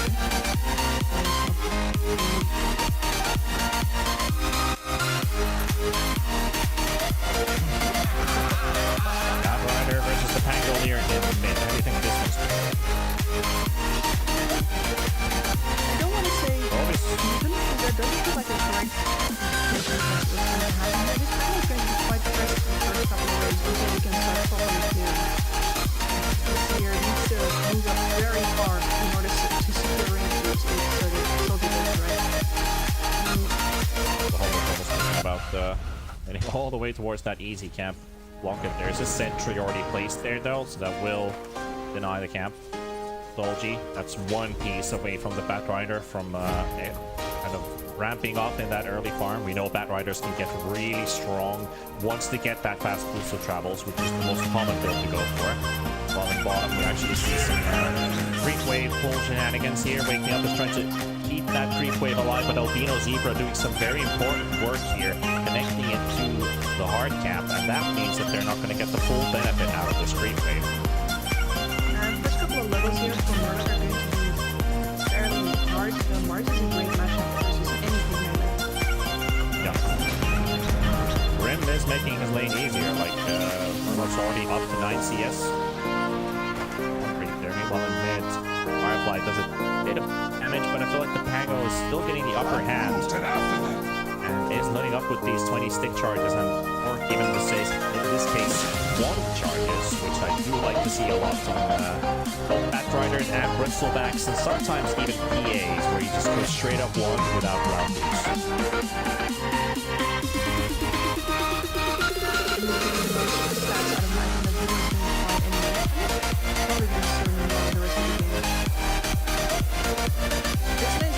just get easier for Tango and Celtic maybe to have to be in there less and less, but he will have to be careful with how he uses his buffers because if he doesn't get out of the fast enough soldier over for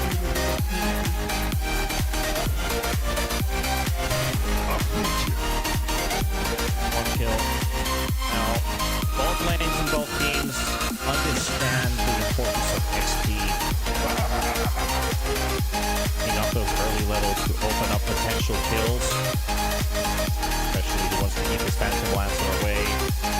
Albino Zebra is iconic boys, really securing a good time for Murdoch here with these creeps. But Mars is not complaining. He's still up with 11 CS. He's picked up these early levels for himself because Breaker is now roaming around the map. Picking up the easy camp to Batrider. They finally recognize that this camp has been blocked. Something about it. Port's moving around the map too. Still Barco. This looks to be a second kill, maybe, but he does find a way through the trees, but the shards are there. Tag team damaged, a couple right clicks in. Comfort tries to get a return kill on the Nature's Prophet and pokes him away. Pokes and prods him all the way back to the fountain. Does have a teleport to come back to the lane though. Bane is so tanky. He's a very hard target to go on. Your essence seeps into my collection. Yeah, it looked like a full commitment from Felt in the bot lane because all spells were used on Zor and it wasn't enough to kill the Sven, but instead a kill for Electronic Boys and another one from the top lane of the Bane, getting caught with the tag team at speed. They finish off what they started in this top lane. They straight up teleports under the tower, and with the help of the tag team, they've got the damage for it. Great start for Electronic Boys. Oklahoma nearly died as well. He had to TP to his own tower. Now gets chased down by the same fire. Breaker charging. Bit late with it. The Firefly just runs out, so they can't kill the Pango. Kill anyway. Oklahoma's doing a great job harassing this Batrider back. 3 points in shield crash, 230 damage dealt with every jump, and also reducing the damage dealt from the Napalm Firefly. Hit. That actually missed the swashbuckle that's chasing him under the tower. With the help of one melee creep. Yeah, we're just, you know, it's a full brawl again, just like game 2. Every lane is seeing action.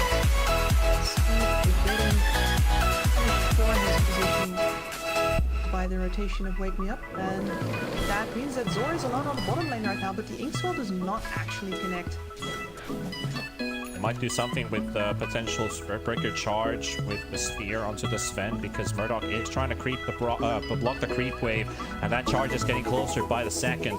Zor is right there. Does he look for the angle for the Sphere? Because the Sven is there, and now he's going to move in. Sven, he's still ill-suspected of this, and he's far away, and that is a bash as well from Wake Me Up, but Zor far away to land the Sphere. And I feel like the Sven also knew what was up.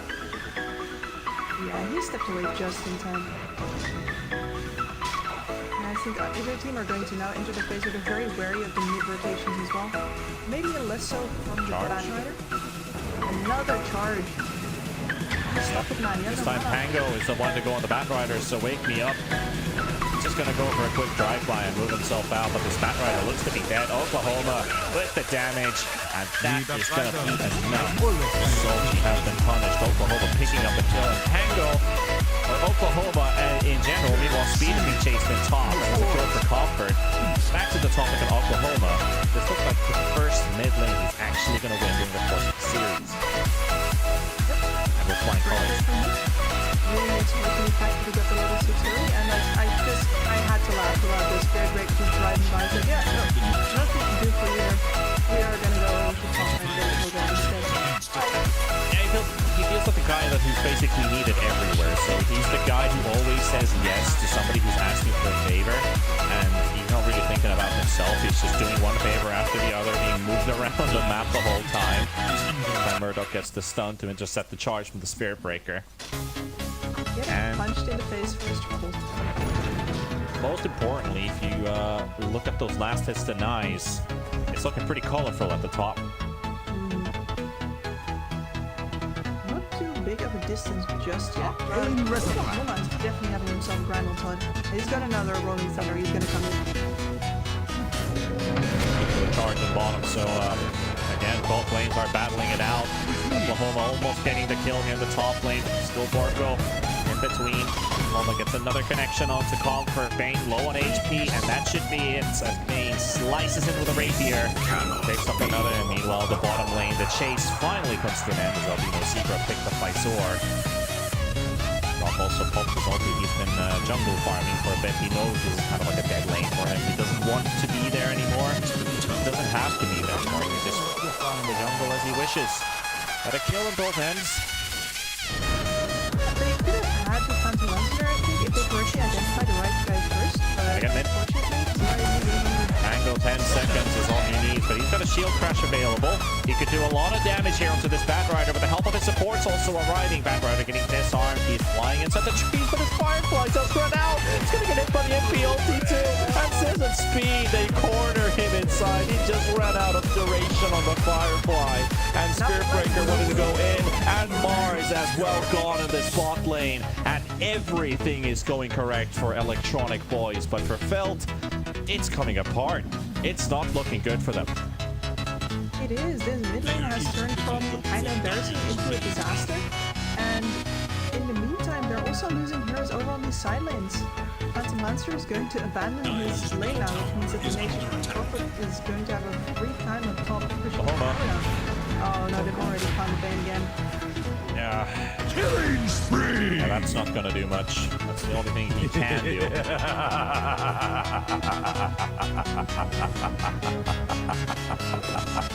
Spell's moving into the jungle without any of his blades of alacrity either. Just the power treads and a single band Golden skin.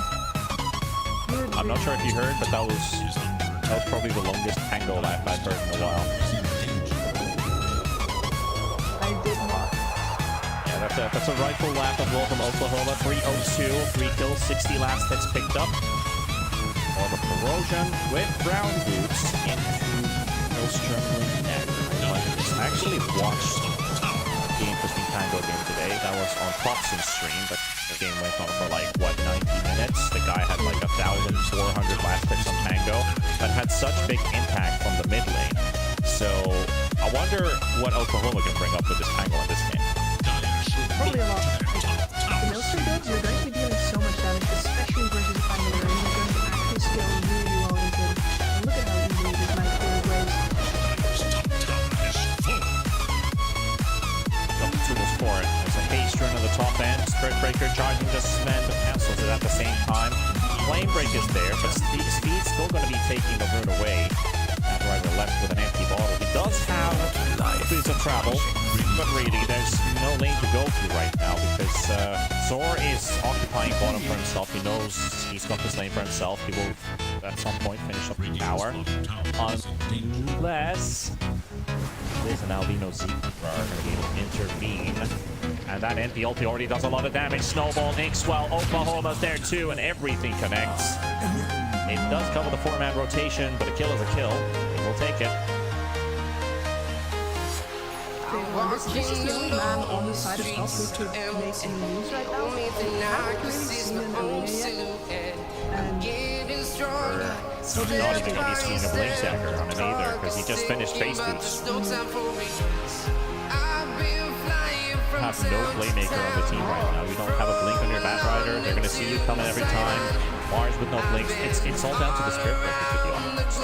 Charge in, make an opening, and I don't think Waking Up is necessarily up at the same level as Speed is. With that Game 1 Spirit Breaker, maybe he'll hit it at some point, but that's still a plus 4, not a plus 3. And you're going to get silenced every time you kill him by this Blink.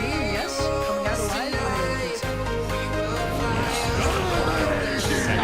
Target of all the hatred here. 13 seconds needed for Rolling Thunder. Soulbind onto 2. Zor is there, gonna get that arena down. Ziz will dodging for a second. I think he's gonna live through this one, so everybody else makes their way out. It's been a while since Felt has actually gotten himself a kill. I'm not sure if we're going to get anything out of it though. Firefly is already over.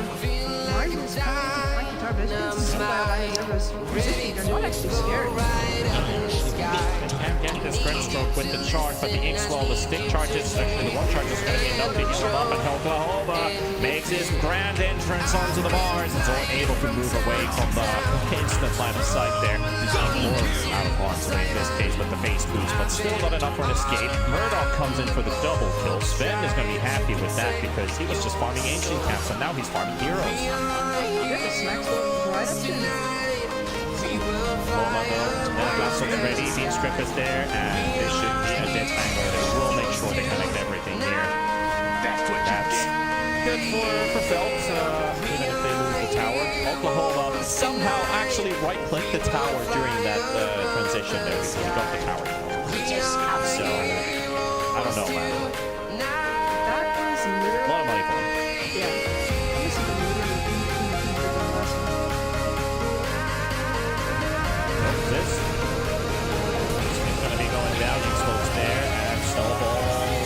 Yeah, Melt is finally picking up the pace with these battles. Almost goes to Spirit Breaker. He doesn't actually use his shards. I don't think it would have been enough to kill the Spirit Breaker anyway. Oh, Zebra boy. Also in the trees, and he's going to get ganked.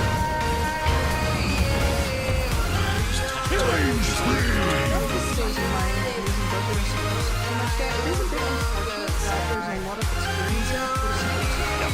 You guys were down to level 6s before, and it's level 8 and more for now. Make it 3. Okay. So, Felt, 7 minutes ago, was the last time they got a kill. Now they picked up 3 in the course of 1 minute, and not even a small kill. That's the mid Pango going down again. He just got killed in mid with the ultimates. And now he's killed again inside his own jungle with this big gank squad pushing from a bottom tier 1 tower to 3 kills. Still 4K behind, but important kill for Felt. Absolutely. Now they're nearly going to have a lasso again, nearly going to have a transcript again, and they're looking at this middle tower with a lot of damage in the after this one. So, Eloise is going to be Yep, and still Barco was casually taking a stroll in the radiant lush forest. Walks into a Grimstroke and a Tusk. It's a denial of first century too. I don't care that you have a second one. You're gonna devour me anyway. Talked about the way that Felt is going to need something or some way to initiate. Mars is now 500 gold short from the Blink Dagger, so 5 minutes ago he just finished his phase boots. Still going to need a couple more minutes to finish up the Blink Dagger, but Electronic Boys with this smoke train towards the bottom half of the map. Pick me up in the trees, smoke will pop from Murdoch, just waiting patiently. Now they know somebody's in the trees, they're just trying to find where. Murdoch finds the Spirit Breaker, the charge is also 1 meter charge. More of a headbutt here. Wake me up, Oklahoma, you're the use of Rolling Thunder. Mars will force them out, and the Electronic Boys don't realize that it didn't quite go as planned, so let's just get out. Yeah, so every time they don't immediately get intelligence, they're going to get last light, they're going to get conscript. There's no initiation problem if Prey just comes to them, and now Ryder coming in from the side, he's got a smoke, he's still running and looking for it. Wake me up, goes for the charge on Oklahoma, and they found the Pango. Lasso available, we'll get it. The Soulbine's there, beautiful arena placed by Zor, and it's only to buy some time. And now with the mean script onto the Tusk, they will get the kill onto him. Hino Zebra doesn't look to be escaping anywhere. Solji picks up the double kill on the Fat Rider. They have targeted the Spirit, the Nature's Prophet. Speed, you're gonna get out of there. You gotta get out of there. He's ill-suspected. He doesn't know anything's going on. Flame break into an incoming charge. You should be taking extra damage from that bounce. that's a concussion by Rasson. And now Soul finished up his BKB. I'm afraid that this guy is going to be a liability. He's a relatively late after the stage. After all these concussions, especially the Soul,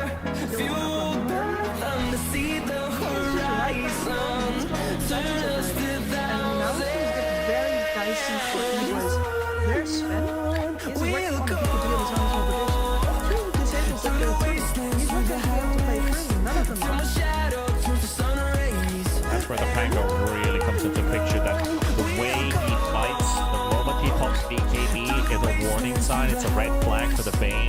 Get the grip is basically what's going on, or maybe even the Batrider to go in.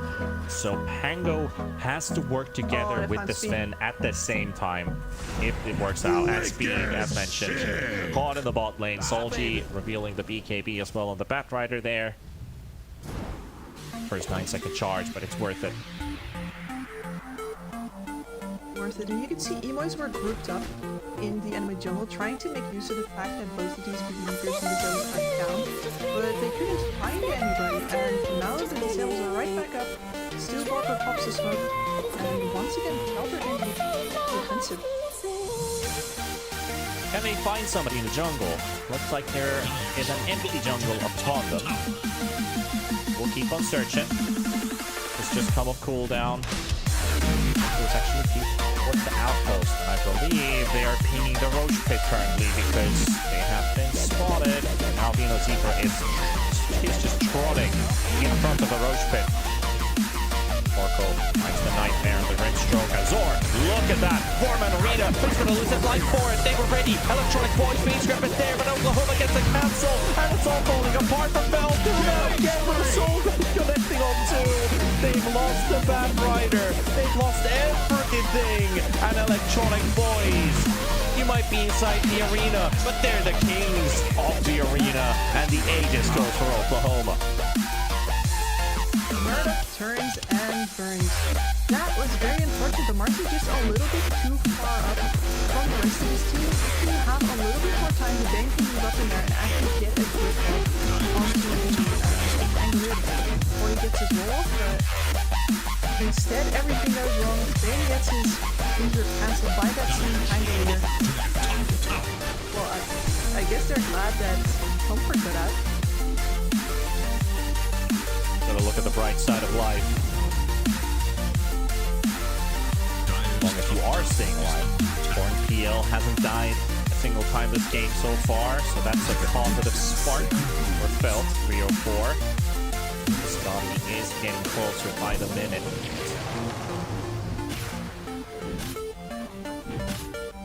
And I feel like I've been emphasizing the fact that you boys can't really make any moves, but truth be told, right now I don't think they care too much as long as the Sven gets left. Even though they got punished every single time. The target spends the target right here. Murdoch needs to get the arena, the BKB off, and the counteract for the Nether Strike and the Spear. This might turn around completely. E-Boys, they're gonna go in. Oklahoma with the Blink Stun onto the Batrider. The BKB will be popped at least. But Solji inside the Soulbind, and there's the lasso on the Pango. Pango still pumping there. Albino Zebra is down in the hands of Zor. Ziz walking in, he's got Snowball ready. Solji trying to get the Flame Break connection, and Tusk also there for a second. He blinks out, but Zor is there, and a blink for from Zor. Oklahoma waiting on the high ground. They will sack the Tusk. That almost went from great connection into horrible. As Wake Me Up now, well, you know, he's dead already, and Oklahoma even charges in speed. A bit of damage with his ulti. He's being pushed around, and back to the high ground he goes. He's gonna have to pop his BKB. Oklahoma going for the turnaround. They got Heat Strip coming out from the bay, but the Victor's gonna go down. The Mars is down too, and Solji's on the run.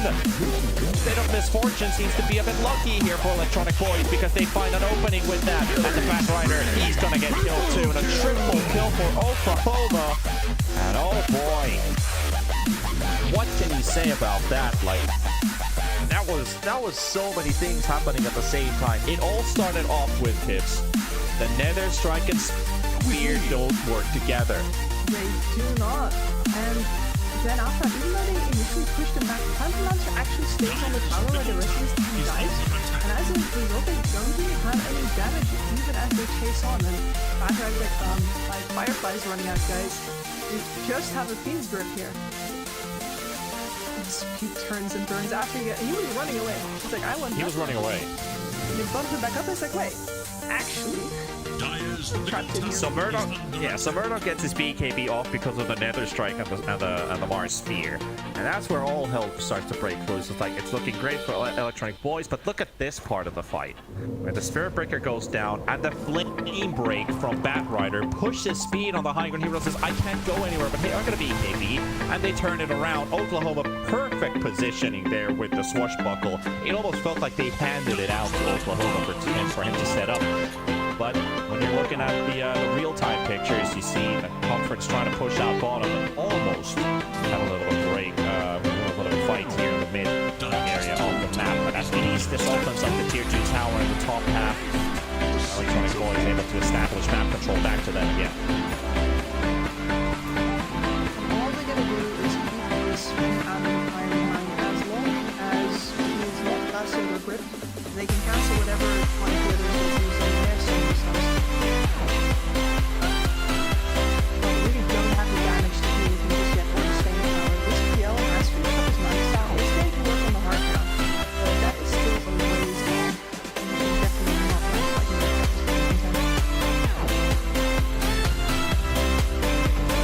Zebra thinking about maybe jumping on the Mars. Oklahoma's got the same thoughts. He's got Aegis. I'd love to still use that somewhere.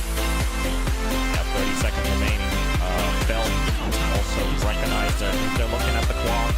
Wake Me Up has placed that on Tinker Ward, and look at how close this Nature's Prophet is. And he's 1 inch away from being revealed, and he's gonna keep me out as he's not found, and the Bane is there. Tango doesn't get to use his Phoenix Grip. Palmer's not going anywhere, and that is the end of the Phantom Lancer, his first death. And at a point where they thought they actually had a fight, Sora's down 2, Felt have lost 3. This PL was going nowhere. He wasn't. No, there's once again a shard up on speed, so the Quelling Blades is proud to get out and gets confronted with a big, large, unmother of the tree, and he's going nowhere. And then he's still stuck. Oh man, look at him. Steelbarker was also kind of just standing still at the point of figuring out, like, what do I do here? And PL is at the same point, but he's actually being hit by stuns all over the place. He's stuck inside the Sprout. Solji gets killed off at the top lane. He's been yanked by Speed. He's been yanked by Albino Zebra. And the Tusk is also there, too. I feel like Felt has really hit a demoralizing part right now, where Electronic Boys are just doing what they want right now. That was actually a kill attempt onto Ziz, and it didn't work out for Solji. Very painful. For a little while there, they had all the tools to make his map dangerous, but the lost control of the game. Now, honestly, most of these on Eagles are getting to the point where he actually deny injustice. Just the last one, and that's what he's doing.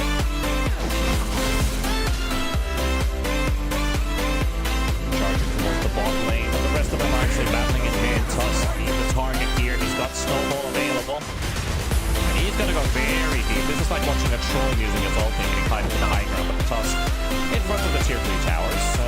Pretty easy kill for Felt.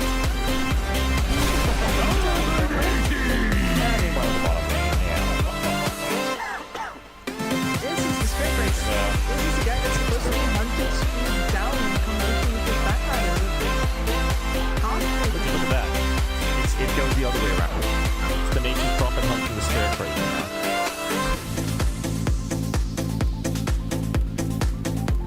Sometimes it does go a little bit differently. I'm not sure if it's backwards day. Might just be opposite day. That was actually the word I was looking for. Opposite. 27-17 in favor for Electronic Boys, with a 14,000 net worth lead. Perhaps are looking pretty grim. One-sided for now, but I feel like we might be seeing a first victory for Electronic Boys if this keeps on going. Might indeed. Murdoch is absolutely unstoppable right now. He's finished up an entire Bloodthorn. This man's single target damage is through the roof. And if this PL has already used his meta style for whatever reason, he's dead meat. I'd like to Also another tool against the Bane. And even the PL can't use anything except for the Manta style to get away. Meanwhile, Zor just getting slapped down in the mid lane. With the help of this Sven, it does look like Electronic Boys are thinking about going to the high ground. Solji is in the top lane nearby. Does also turn around, and they are doing some calls in the comms right now. Let's set up in mid. Let's see if somebody shows here. Actually, oh, yeah, actually, Wake Me Up actually goes in, but he's too far away for Ziz to go for the Blink Snowball. Thinking about it.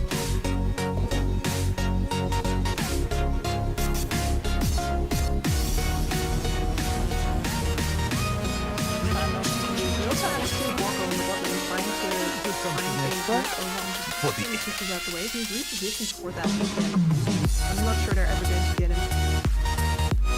Yeah, there was great understanding from Speed with his positioning before that last fight broke loose inside the triangle, where we were thinking, like, is this Skirt-Breaker gonna find an H's Prophet in the trees? Because he was like 2 units away. If he took 2 steps forward, that ward would have revealed him. He would not have been able to participate in that team fight and apply the Sprout onto the Phantom Lancer. So, and that also was the Orchid. I know Speed just went to the pit. Unfortunately, that means the Bane is all alone on bottom lane. Yep, and they've also found Wake Me Up. Panko goes him into the air waiting for his teammates to arrive, and that's Skirt-Breaker just gonna get back from stun and killed. Because there's simply nowhere to go. Got wards everywhere. Having vision all around the area. Knowing where the Skirt-Breaker's going. Roshan is up in 1 minute 5 seconds. And that's an important one for Electronic Boys. And Felt, you would like to see them fight outside the base. Maybe even contest Roshan. Oh, the last time they did it, they lost 4 heroes. Yeah, that didn't go so good. And they're really just waiting for it. I think what you're hoping is that you get to drag the Sven. Oh, Beast Griffin bottom, they caught Speed. Trying to get this kill through. They've got it, they've got it. But is it enough? Still, Borko's gonna get hit in the trees. What's one is there? So, kill for a core. And Solji's the one to pick it up, so, well, 500 gold short from that Blink Dagger. Felt will pull out a victory. Yeah, Up towards mid, though. I'd already given up on that kill. I was like, they've been angling for this for 3 minutes now. I'm sure that I won't get it anymore. Be very careful. Comfort. Murdoch's there. He's ready to pop us all. He's ready to go. He's going to go for it. They've got the connection. The Manta's just been waiting to be popped, but he won't even get to use it. As Electronic Boys make sure that they get the PL. And he is gone for 73 seconds. Which feels like an eternity at this point. Oh, and they're going to get a bonus kill here. Are they? Actually, too fast, too furious. He is moving away at a rapid pace from his own base though, which is now under assault by Murdoch. And yeah, there was no chance in hell that PL lived there.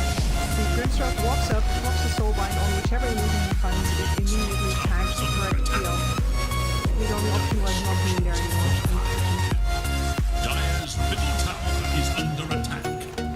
Also, I was talking all the way during the draft about having any purges, and there is actually a hard dispel available now with Inkswell. Even if Murdoch gets lassoed, if he gets an Inkswell on him, and especially if he stays surrounded by other players and other heroes, he's going to get so much healing from that, and of course, the disability can get purged as well. Strong Dispel is really, really good. That will, if you time it correctly, it might almost work in the same way as you cast Beast Grip and it's instantly gone. It does take time to charge up, but it's still there. It's still gonna mean that this being not gonna get a full duration grip off.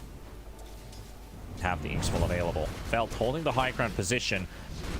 Roshan has already been taken. The Aegis on the Sven, and Electronic Boys looking for the angle. Under the ward is Oklahoma, and they're backing their way out, recognizing how close they are to the enemy front line. And Electronic Boys don't get to get that fight.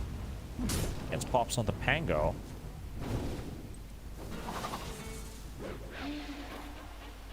Yeah, he's popping it with the charge. He's revealing their ward locations. Pango. Unfortunate. But yeah, all that's left here for Electronic Boys is pick a lane. Which one do they want to go high ground on? I think for now they're gonna choke out just a little bit longer. They have that Aegis. They don't really have anything to be afraid of. Especially with the Lincoln Sphere on Oklahoma, he can play up. See if he can bait out a lasso here and there. Wake Me Up has now finished the Aghanims on the Spirit Breaker too, so we're going to be seeing a lot of charging, a lot of instant charging. Low cooldown. Goes through the BKB of the Sven. But I have a feeling that he's just going to, you know, get into his death faster. Bottom tower has fallen. That's very likely to happen. At least it will interrupt the Sven from charging towards the Bane if you keep the charge. It's kind of like you pile one thing on top of the other and try to figure out what is the final equation of this hypothesis. Just throw spells. Yeah, just throw spells. Tango with that upcoming Basher is gonna make things even harder for the Bane. Like, Steel Barco's not gonna have a game anymore. This Bane pick was good until all those items started to show up. And now the only thing that I'm waiting to show up is the Sven here. He really wants to wait until the end of this Aegis here, but there's not that much item progression that they're waiting for anymore. Albino Zebra just finished up the last big item that I think this team can buy before the big push, which is an Aghanim Scepter. So there is most likely going to be a PL Dark Portrait running around, creating chaos on top of everything else that's going to be going on. The seeds of fortune. Once it's in, I mean, I'm hoping E-Boys is going to go at some point. Come on. I think our patience is going to get rewarded at very soon opportune moment. But for Feld, they don't want to give it just quite yet. Throw this away against that Aegis. Electronic Boys will have to take the initiative if they want to use that Aegis. Feld's not going to give it. So with that in mind, you need to get all of these lanes pushed in.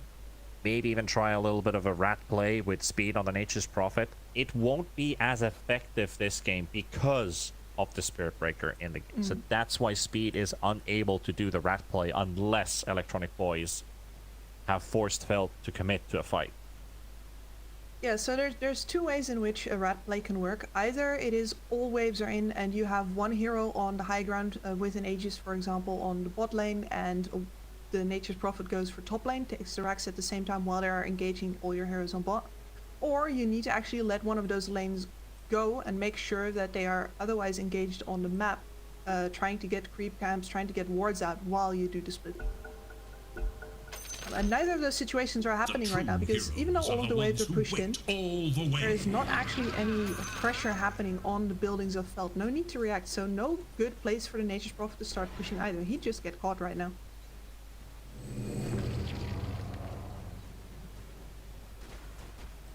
Boys waiting inside the dire triangle, hoping for one hero to step maybe a bit too far out of their base. If it's Wake Me Up, Comfort with the Phantom Lancer, anything that they can grasp on, they will go for it. Yeah, we just got the A go on sign. disc as well. We have a DD on this Sven. DD.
5 seconds ban.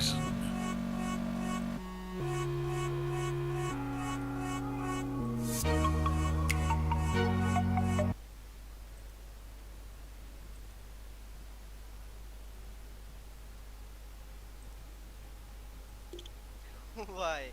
10 seconds remain. Dire's turn to ban.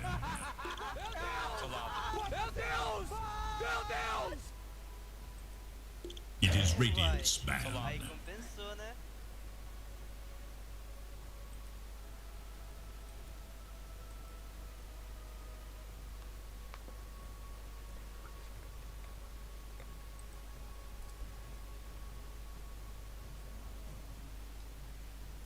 Second, Dire's turn to ban.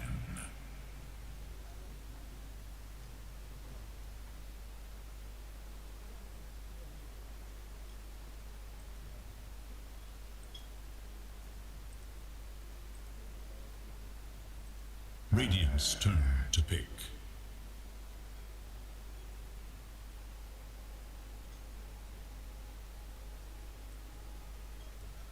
Dire's turn to pick. Dire's turn to pick. Radiant must choose. Behold the horn of Magnus.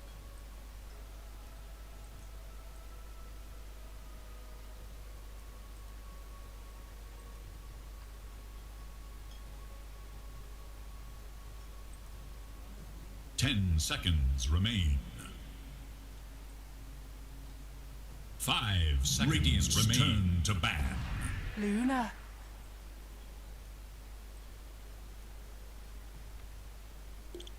Uai, aí compensou, né?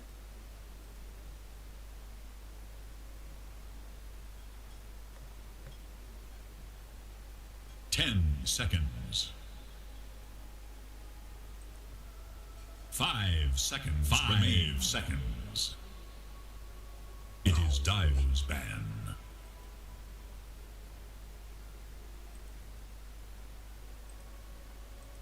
Meu Deus, é muito ruim, velho.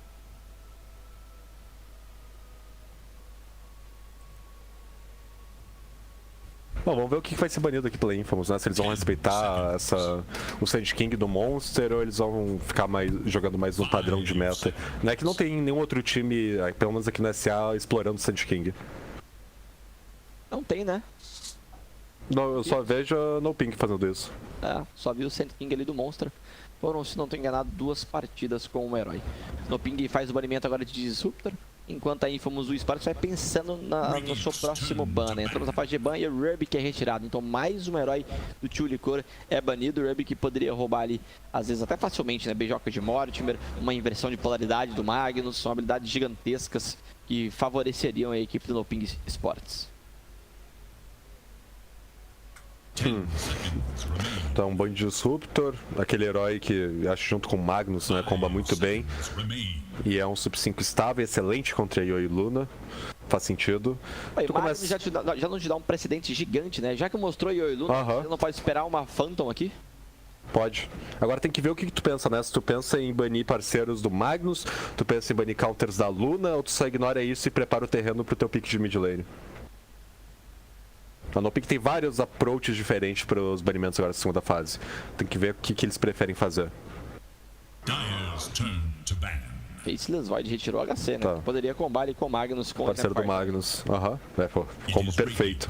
Ah, bom banimento, né, velho? O Faceless Void aqui já tava bem viável para Infamous Esports. Meteram o banimento agora no Invoker, hein? Não querem ter que lidar com o Invoker do Analog. Invoker tá cheio de banimento, né, nessa tá sendo velho. Bem banido, tá sendo bem banido. Né? As últimas experiências que eu tive com o Invoker da Analog, né, acompanhando quando ele tava na Rocore ainda, é que ele não conseguia performar. Não sei se a culpa é dele, se a culpa era do jogo, eu não me recordo. Eu sei que todo jogo de Invoker ele não conseguia performar. Então eu pensaria 2 vezes antes de banir. Mas, entretanto, porém, todavia, pode ser que era só questão do jogo, né? Acontece. Eu realmente não tenho memória de... Não, o jogo só tá um lixo mesmo, não tem o que ele fazer, ou só o Analog cometeu erros. Mas eu lembro do Invoker dele não performando bem recentemente. KXY e Mini que o digam com esses banimentos de Invoker. É a primeira fase.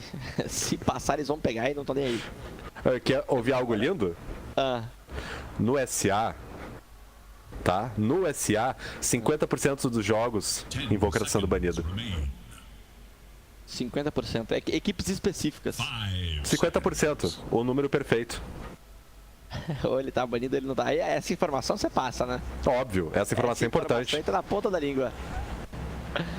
Tem banimento agora de Tide Hunter pela equipe da Infamous ESPORT. Então retira ali um offlane que poderia aparecer pelo NOPING. Porém, não mais. Já tá banido do jogo. Bom, a mosquitinho tá vazando? Mas pra mim ele tá mutado, porque eu não ouço. Vocês estão vendo o absurdo que eu tenho que suportar, clã. É essa voz no meu ouvido o jogo inteiro. É um absurdo, é um absurdo. Pera, então o Gui Pepe é um falsário? Não é informação sua, Pepe? Nunca foi e nunca será. Nunca foi e nunca será, graças a Deus. Não sei não, hein. Não sei não, pouco a pouco essa mentalidade vai sendo mudada. Não. A Ursa é retirada, herói explosivo. Nós observamos a execução na mão da SG, acabou não vencendo a partida. Foi aquela Ursa difusora, tentando entrar cedo no jogo. Do outro lado tinha uma Medusa. Ele farmou o que quis ali. A caça foi gigantesco. E nesse caso a Ursa ainda receberia o bônus do Magnus. Então é uma Ursa que poderia ir difusora e ainda assim conseguiria trabalhar o seu farm para não decair tanto com relação à Luna. Bane Elemental é a terceira escolha da Infamous. O grande sub 5, né? Vou falar o que é desse pick. Passou a Bane, vai ser picado. Alguns dos times vai pegar esse herói. Faz muito. Lane boa, controle em BKB, tem save, né? Com o pesadelo. É um herói ridiculamente bom, mesmo depois de todos os nerfs que ele teve pós-TI. Ele foi bem nerfadinho, e mesmo assim continua insano. Tu vê como o mundo era. Pelo visto, os nerfs não foram suficientes para retirar o herói do competitivo. E do outro lado, agora Dark Willow, terceira escolha. Willow do Chelicore é boa. Na Willow, para delimitar um pouco a área ali. Mars tá aberto? Não, foi banido pela própria NOPING. O Chelicore é jogador de Willow. Jogava bastante com esse herói, tá? Gosto. É um bom herói contra Bane, né? Bom pra cancelar. Funcional contra Magnus, né? Responder em versão de polaridade. Não é tão bom contra uma Winter, por exemplo, né? Que é um grande counter do Magnus, mas a Willow é funcional. Trash Fight, lane forte. Bom pick. E versão de King? Não, vem de Bril. Muita teamfight. Muita teamfight. Deixa eu ver aqui. Eu acho que não, hein? Eu não me recordo. Contra a Rokori não teve. E contra a Puking of Kings também não teve Brewmaster, velho. É a primeira vez que nós vamos observar pela equipe do NOPING o Master do Monster. Tá, mas... Ô Dedé, o mosquito ainda tá vazando? Ah, saco. Ele vai ter que voltar a falar agora, porque já consertou. Cara, Brewmaster, traz o que aqui? Primeiro, bloqueia um pouquinho a possibilidade da Infamous trazer uma Medusa. Né, que é uma herói que é funcional contra a Luna, da mesma forma que a Luna é funcional contra ela. E Medusa tende a ganhar jogo. Te traz muita teamfight. Tu traz um Sven um pouco arriscado, eu diria. Mas tem seu tempo. Tem seu tempo e não liga tanto pra Brewmaster, porque Sven funciona no tempo de BKB dele, né? Então, se ele tem BKB, tanto faz. Brewmaster não bota ele pra voar. Svenzão dano físico, velho. Quem gosta de fazer muito Sven é o K1, né? Herói de força na mão de HC. K1 que é jogador da Beast Coast. Beast Coast também tá na primeira colocação junto com a Thunder. E esse confronto entre Beast Coast e Thunder você vai acompanhar somente no ano que vem. É isso. Não teremos BC no ano de 2021, Pepe. Só em janeiro, depois das festividades. Eu quero Thunder e Beast Coast. Provavelmente vai ser assim no último dia do DPC. Não, eu quero Thunder e Beast Coast. É o melhor presente de Natal que a gente poderia ter, né? Vai ter que esperar até lá, mano. Vai demorar pra vir ainda. Começa a banir rota do meio agora a equipe da NOPING, né? Não tá entendendo que vai ser Magnus meio nem Snapfire. Queen of Pain é o primeiro herói retirado. Já Infamous também olha para o NOPING e fala, beleza, nenhum desses heróis aí que você pegou, vocês fazem comumente na rota do meio, deixa eu já retirar o Storm e Dona Log. Tu tira o Tiny também, será? Você quer retirar o Tiny? É que, tipo, agora com essa dual avançada, não com a dual avançada, com o Bril, aquele timing rápido do NOPING não é tão rápido, né, em questão de pick-off. Tu tem uma aceleração, mas mais pensando em teamfight, né, que o Brewmaster não é um Sand King, isso no cara, vamos matar esse cara aqui, Tchelicor, e mata ele. Não, o Brewmaster ulta e traz uma teamfight, né, tu não quer gastar o ult só por um pick-off. Então muda um pouquinho o jogo da NOPING do que a gente viu até agora, eu diria. Talvez o Tiny não se encaixe tão bem nisso. Vem Ember? Ember? É ok. Void Spirit. Baniu o Auto Destroyer da equipe da Infamous. Cara, qualquer um dos espíritos aqui é ok. Eu diria. Não sinergiza tão bem com o draft da NOPING, mas tipo, tanto faz. É aquele bicho solto que sai andando pelo mapa, pegando runa e gankando nas side lanes, né? Tanto faz, não sinergiza. Não tem controle instantâneo do outro lado, né? O mais instantâneo seria o ult do Bane, o que é bem decente contra qualquer herói, né? Mas assim, sim. Eu acho que com o pick de Ember é ok. Void Spirit? Não vai se tomar um Ember? É, opta pelo Void no ping e talvez venha um Ember pra Infamous. Ah, no ping tem medo de Ember? Acho que não, na real. O Bril é bem ok contra Ember.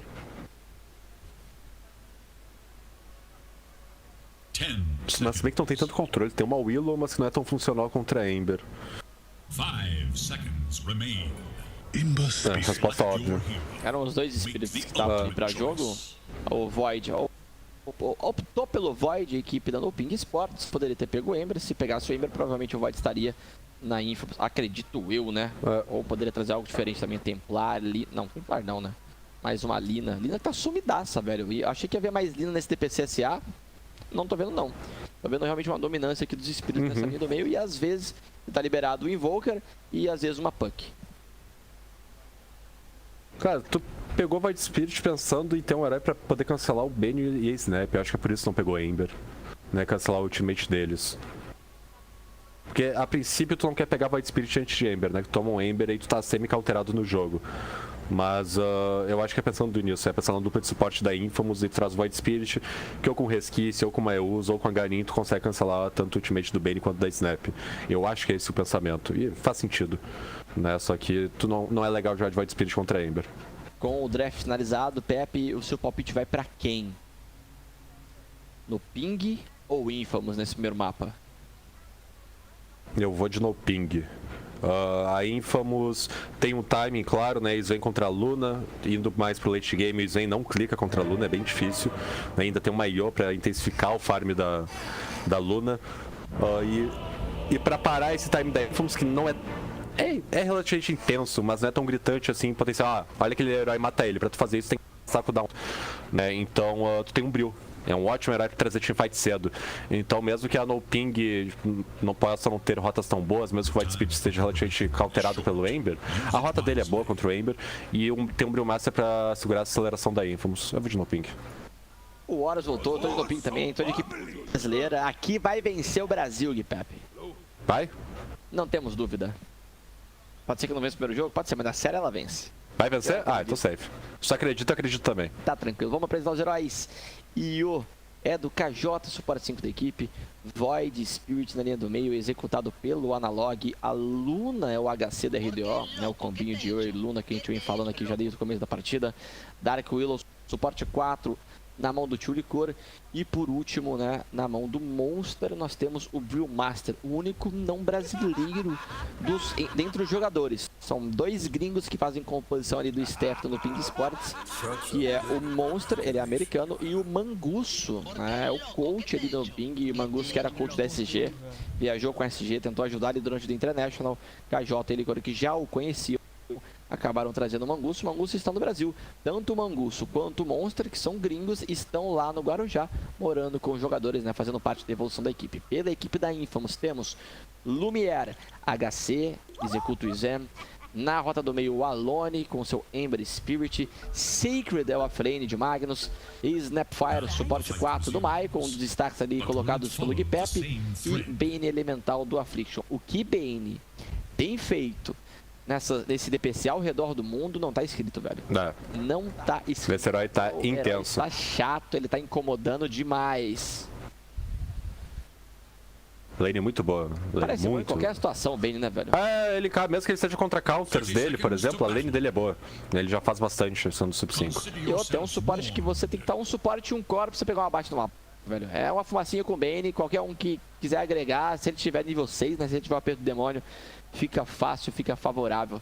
É um herói que consegue salvar aliado, é um herói que consegue parar um core adversário. Então o cara não ligou o BKB, o cara mete um pesadelo ali, pesadelo maximizado, durando 7 segundos, força um suporte, né? Tem que dar um tapinha, mas você tem um herói controlado durante o ETF, você não quer ter um herói controlado.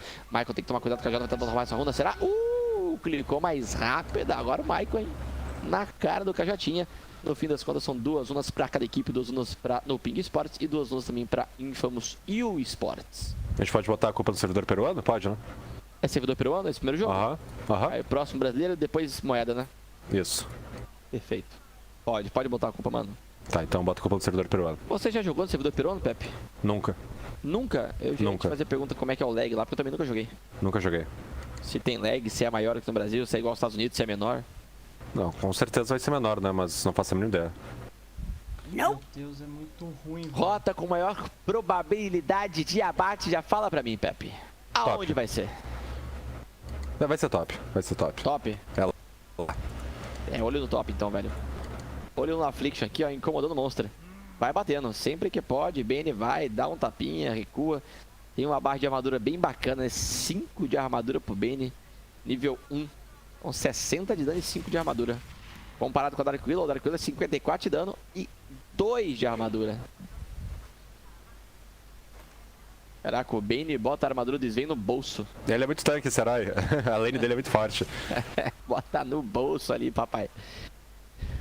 Foi enraizado o Lumière, dançou de um lado, dançou do outro. Foi 2 vezes enraizado. Calma, Lumière, ei. Calma, respira. É, pô, 2 vezes enraizado é sacanagem. Uma pegou em cima de tu, beleza, mas 2 vezes é complicado. O Tcholicor é muito bom de Willow. Mais da metade da vida dele foi embora. O primeiro bálsamo já é utilizado pela equipe da Infamous. Nice.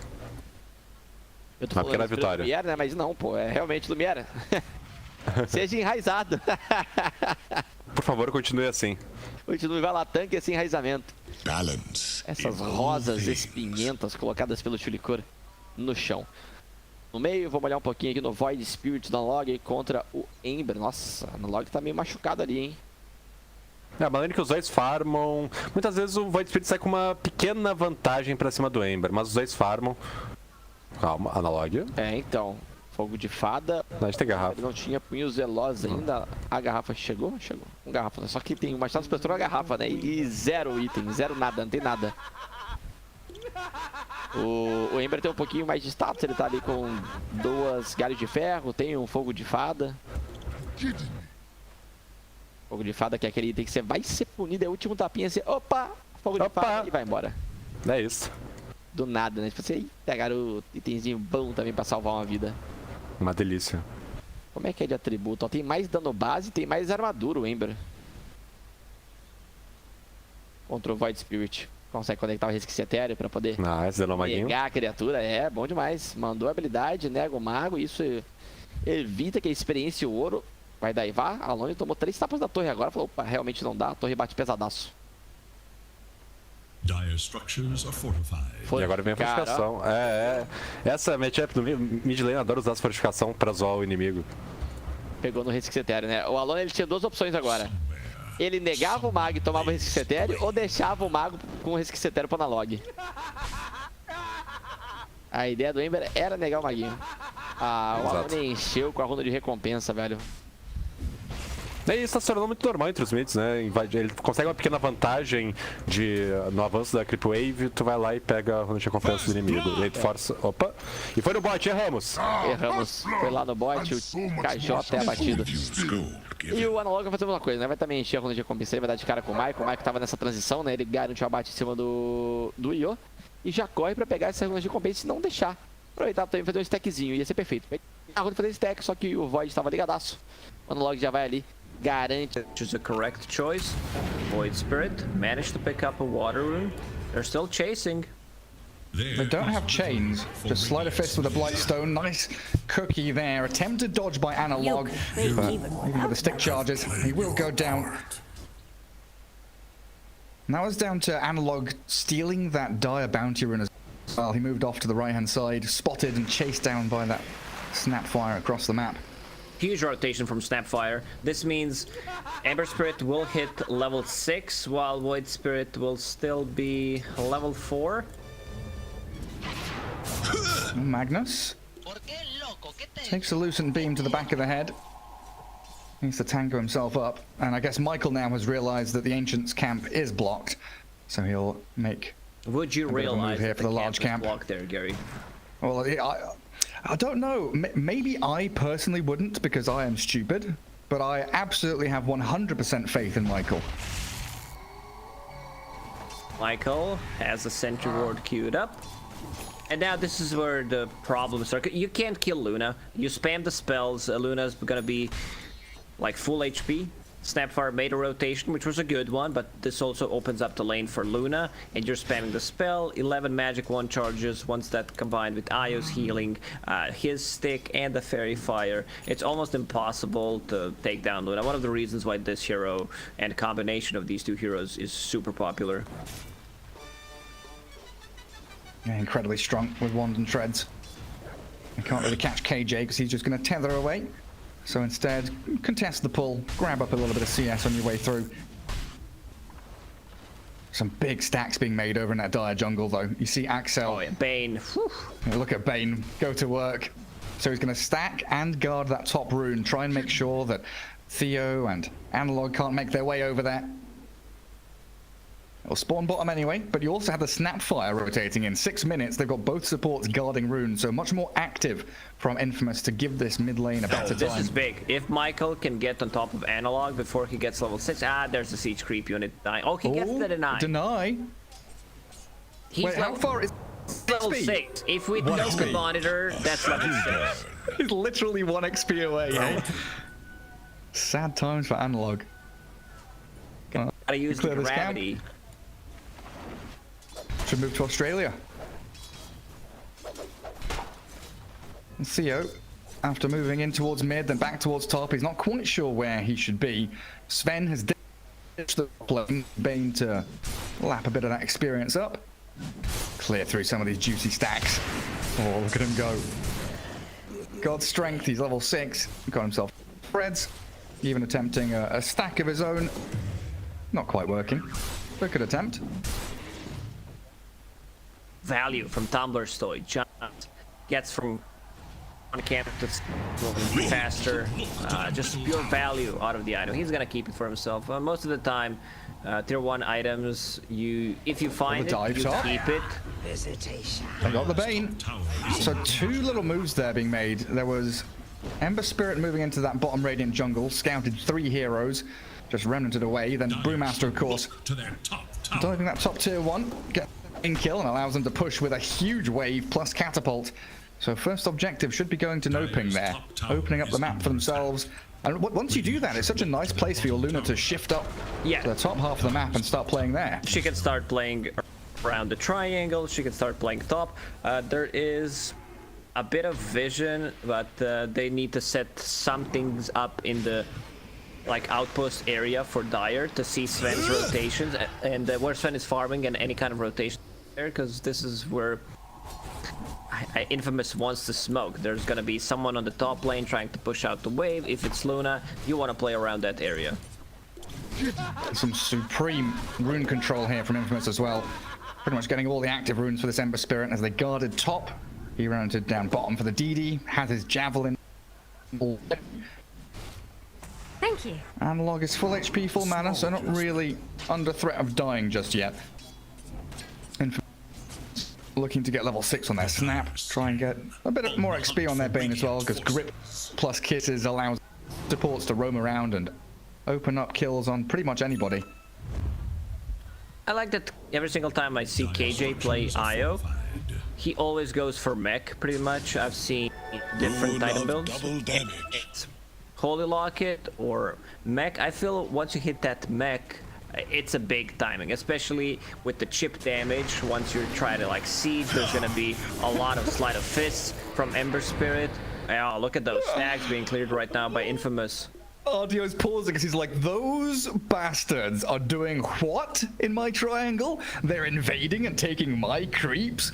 You look at Dire Triangle, it's full of creeps. There's a large camp that's like 6 stacked or something. Radiant Triangle.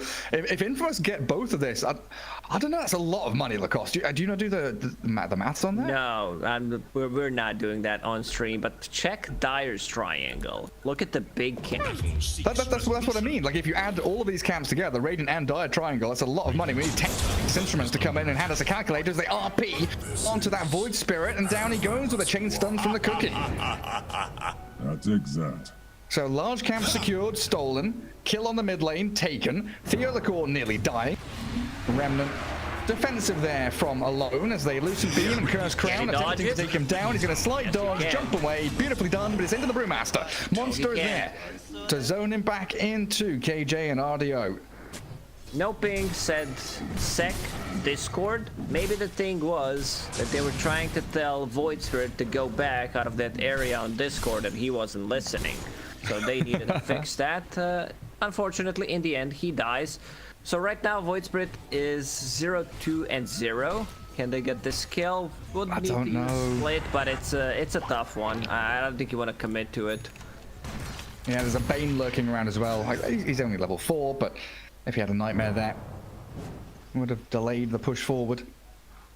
So while that's all happening, Lumiere, yeah, exactly. Level 11, 10 minutes in.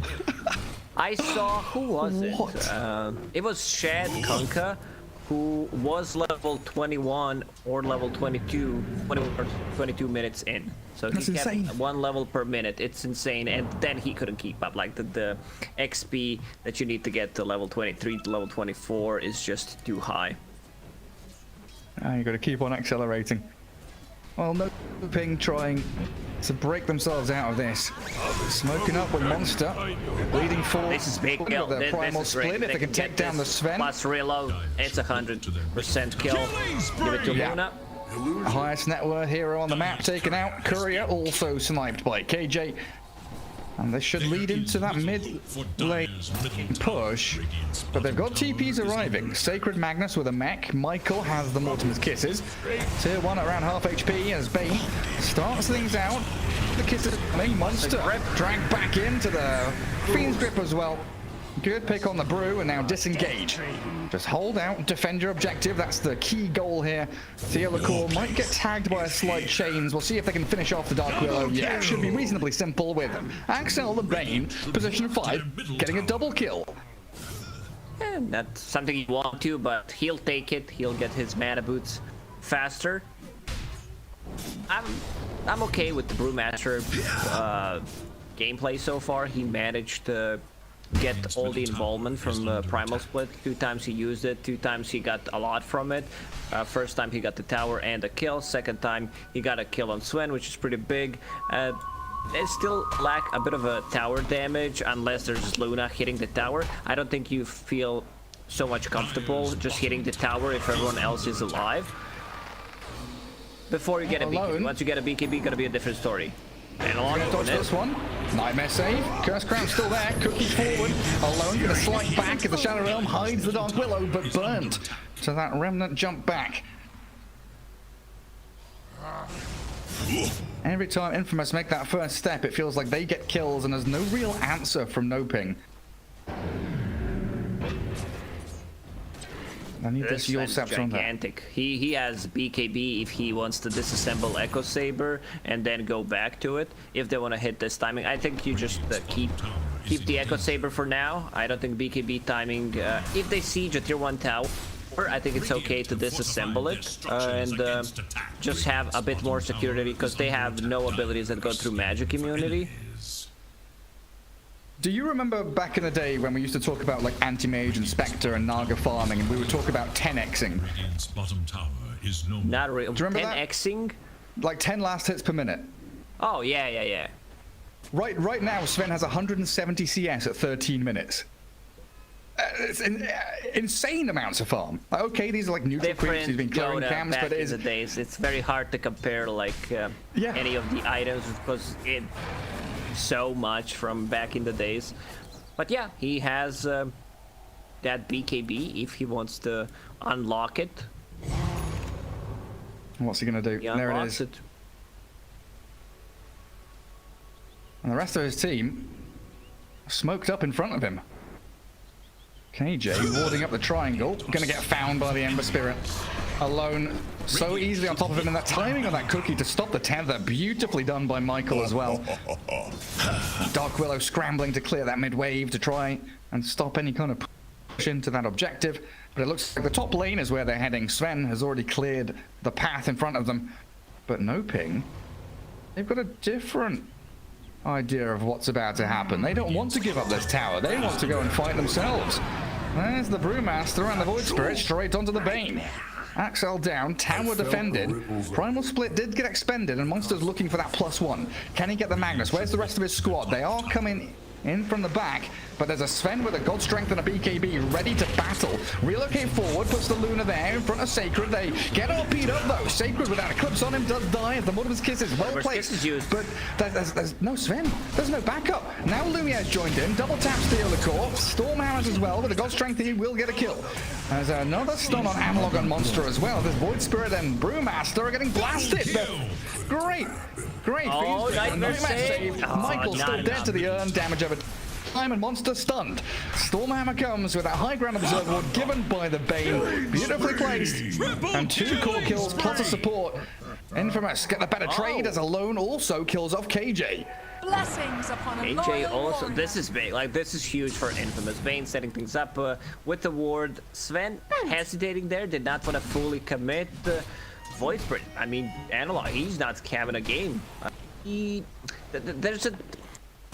I think it's a tough situation for him because your Brewmaster is not going for any kind of like initiation item, and until he gets Aghanim Scepter, he can't just preemptively use Primal Split.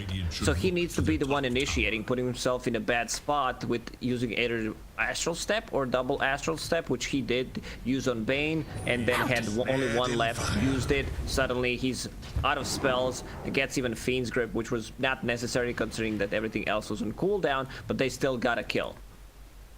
Yeah, they got both of them in the end. Whereas it was well done by Sacred as well. You know, he has that mech. He survived a little bit longer than the Radiant expected. Got a good, 3-man RP. And was able to drag that fight out a little bit longer. KJ and RDO very, very forward in terms of where they are on the map right now. This is dire territory, and the smoke will lead to them finding the IO, but he's tethered back to the Luna, very distant. A big pole allows them to escape, and Luna is out of there, ever so barely. Clipping onto KJ though, and a slight fist though. And now you have Snapfire with completed Solar Crest, so that's another buff for your Sven on top of Empower. It's looking scary. 3k gold lead. Big timing for Infamous is gonna be picking up 2 Blink Daggers, one on Sven, one on Magnus. Also Ember Spirit getting very close to his BKB, and then once those BKBs are up, they can freely just go in and delete any target, lock onto one target and completely delete it. Panel talked about, and we mentioned how Brewmaster's Brewlings are not gonna be very effective against Sven with Empower, and also Sleight of Fist with Empower. That's a ton of damage. They're really not tanky early on. At what point do you think RDO has enough physical damage? Like what item do you look for in this Luna? Because she just disassembled Dragonlance into BKB. But against the Sven and Ember Spirit, like quick buy 4 Ogre Axes. You go back to Dragonlance as well, because the item's too valuable to pass on Luna. I think they can still like take a fight. It's just that Brewmaster needs to control one of the heroes in the backlines. He needs to stop the grip with either Boulder or a Cyclone. Most of the time you want to use it on Sven, so he's completely out of the fight. I think if Infamous gets the first jump, they win a fight. So we'll look to that monster Brewmaster. And if you can control the Sven, maybe even before that BKB would be ideal. 2 neutral items. Lumiere grabs a load of them, but mid lane, they've got the Bane caught up. Dissimulates on him. Axel down.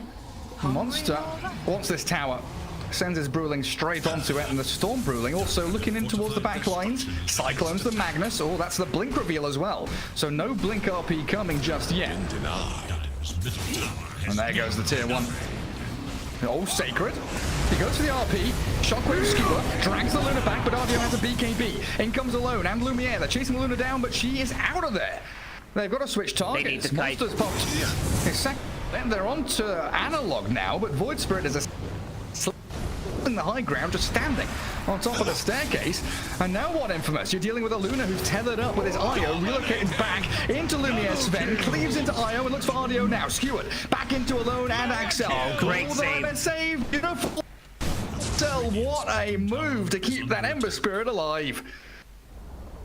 Dark Willow, they overuse their abilities to kill a position 5 Bane in the mid lane, and there was no need for Terrorize. They already used one split, and they kind of lack that Terrorize to control the team fight post BKBs.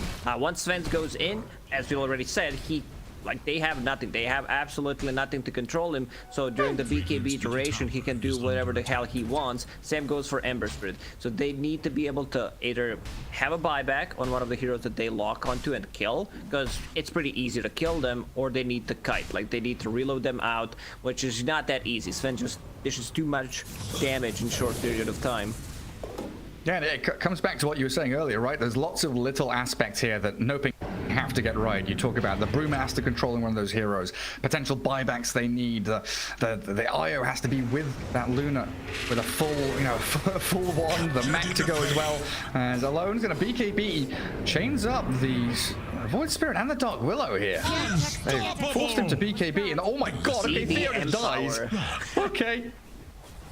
Also not a big fan of Dark Willow's skill build. 4 points in Shadow Realm. You're more about that control. Bramble Maze, duration, scales. You want to control the Ember Spirit. Ember Spirit was so close to dying. Like, if you have a bit of an extra damage, a bit of an extra lockdown to keep him in place, so Luna and Void Spirit can deal damage. Like, she's very under level. Level 8 compared to, like, Snapfire's level 11, level 12 after the book is consumed. Underfarmed as well, right? 3,200 compared to the Snap's 5.6. So now we're looking at, you said the Solar Crest already, but Blink Dagger is like 2/3 completed. Infamous got to feel pretty strong with their position right now. Just put Lumiere onto objectives, get him towards tier 2 towers. Start considering Roshan soon, though. 21 minutes in, you've got to be thinking about the big man in the cave, and that's why the Dire are scanning Roche, maybe expecting Noping to go in there and sneak it. But it's a smoke they're from showing them. a lot of heroes bottom. You see Sven with Solar Crest and Empower on, you know that they are sitting behind him. Io Luna ready to relocate. Let's see the Sacred. There's the Yules on Sacred. He's got Remnant out onto Alone though. He tanks it for the Magnus. Still holding the mech. Sacred inside the Eclipse. Gonna get burst down by Ardio's Luna, and Lumiere struggling a little bit here to stick on a target. Gonna go for the BKB TP, and it looks like it should be successful.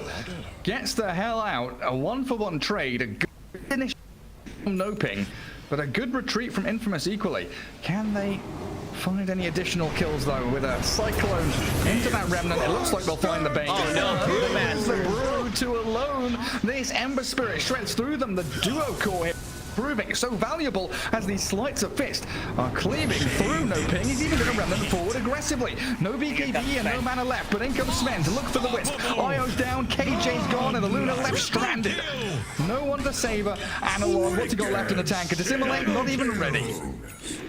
Once again, they fall for this Trixie Bane who dies twice but manages to almost fully team wipe Noping. That fight was close. Like, if Brewmaster dies, he was left at 70 HP.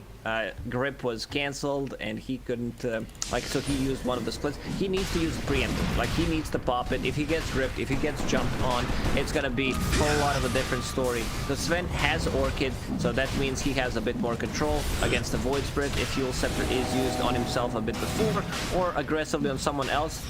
Brewmaster has that split again. Yeah, this nightmare lasts forever.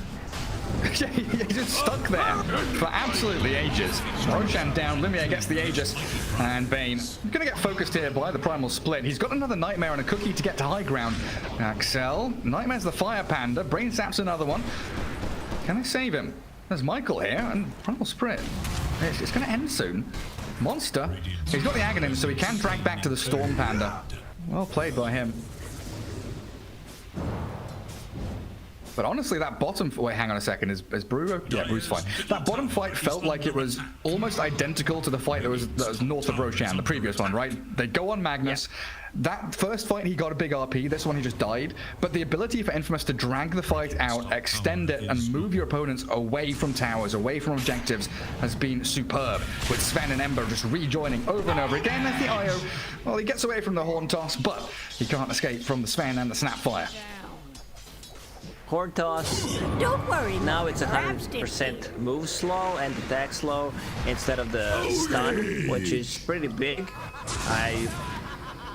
It's a rough one for NOPING. Like, I don't think Luna can solo carry this. Void Spirit is so far behind, trying to farm the Aghanim Scepter to be able to deal with Snapfire and Bane, because these are the targets they want to delete immediately. It's just not enough control. There's not enough like jump power to be able to go to the back lines. Brewmaster has E on disc right now, so that means he will be able to get his ulti off in a team fight. Ember Spirit chasing Void Spirit. Not gonna find him. Analog's away in the trees. So how much of this lead do you think comes down to that Radiant Triangle invasion by Infamous? You know, they clear out the large camp on Ember Spirit, Sven clears out his own triangle. Is that the amount of gold you're expecting, you know, the Void or the Luna would have to keep them in the game? It's significant, but I don't think it's like game-changing compared to what they drafted. You have and the execution. I just don't feel this hero is good. Maybe I'm wrong. I've seen it fail so many times. Right now they're being scouted by Observer Ward, which just expired, so they feel really safe. Sven with Aegis, I don't think they can go on him. Level 21, Warcry armor, that needs to be dispelled. Right now, that is 25. You heard that correctly, 25 armor. 25? That's a lot of armor. Brew and Willow top tower is under attack. Playing just offset from the Luna IO. Trying to trade places on the map here. But Bane is causing some issues. He's just lurking around, nightmaring people, looking to set up onto anyone they can find. Theo into the Shadow Realm. It looks like Infamous a little bit afraid. They didn't know what was up the high ground. They were thinking it was a bait, I think. No skewer. Horn Toss is not stun anymore, so it doesn't stop it. Cookie would do the trick. Dire structures are fortified. Someone made the call to halt activity. Not go on the Dark Willow there. Vision for the Radiant spots the Bane and the Sven. Axel will clear one of them, but still one observer remains just outside of sentry range. Now it feels like a game of cat and mouse, a bit of split push action for NOPING. Analog cutting wave spot. Luna trying to find any space. On disc. Yeah, Monster. Primal splits as well. I feel you were not watching what I was watching, Gary. Oh, I was watching Analog trying his best to make space on the map. He might get caught here. There's the grip on him. There it is, and Sven's TPing. Who else is arriving? Ember Spirit with that Aghanim's upgraded remnant, super long range. Your Scepter and an Astral Step and assimilate maybe, but the Orchid, Lumiere has the silence before the Void Spirit could even pull the trigger on his escape abilities. Everyone upgraded to digital. Void Spirit, he's still playing analog. Maybe that's why he's not doing so well. Very good. Very good. Is it high ground time? It is. Ages 30 seconds. I think you pop the ulti here with Sven and just beat the tower. Structures are fortified. Well, it forces the glyph at the very least. What is the defense plan for NOPING? Void Spirit's gone for 15 seconds. So that's 15 seconds of Sven destroying and annihilating every single member of your team. Theo and Monster dead with buybacks though. They're going to use it, but I think this is a lane of racks gone regardless of what you attempt to do. Alone trying to find anyone. There's the Horn Skewer. Sacred drags the Dark Willow in, just brought back at the Elicore, dies back as Analog jumps straight onto the Snapfire, but Michael's pretty tanky while Alone and Lumiere, they're just bursting through KJ. IO gone, Arya's got himself a BKB still, but struggling to find anyone that he can actually continue to hit. Now the Sven with no Aegis and no BKB though is a big kill to take if they can just find him, but the RP! Sacred stops the middle, the cleave! Remember Lumiere, the cleave and the damage comes through. Audio finally kills the Sven, but at what cost? They'll lose everybody for it. The Brew and the Luna will try their hardest, but down they'll go.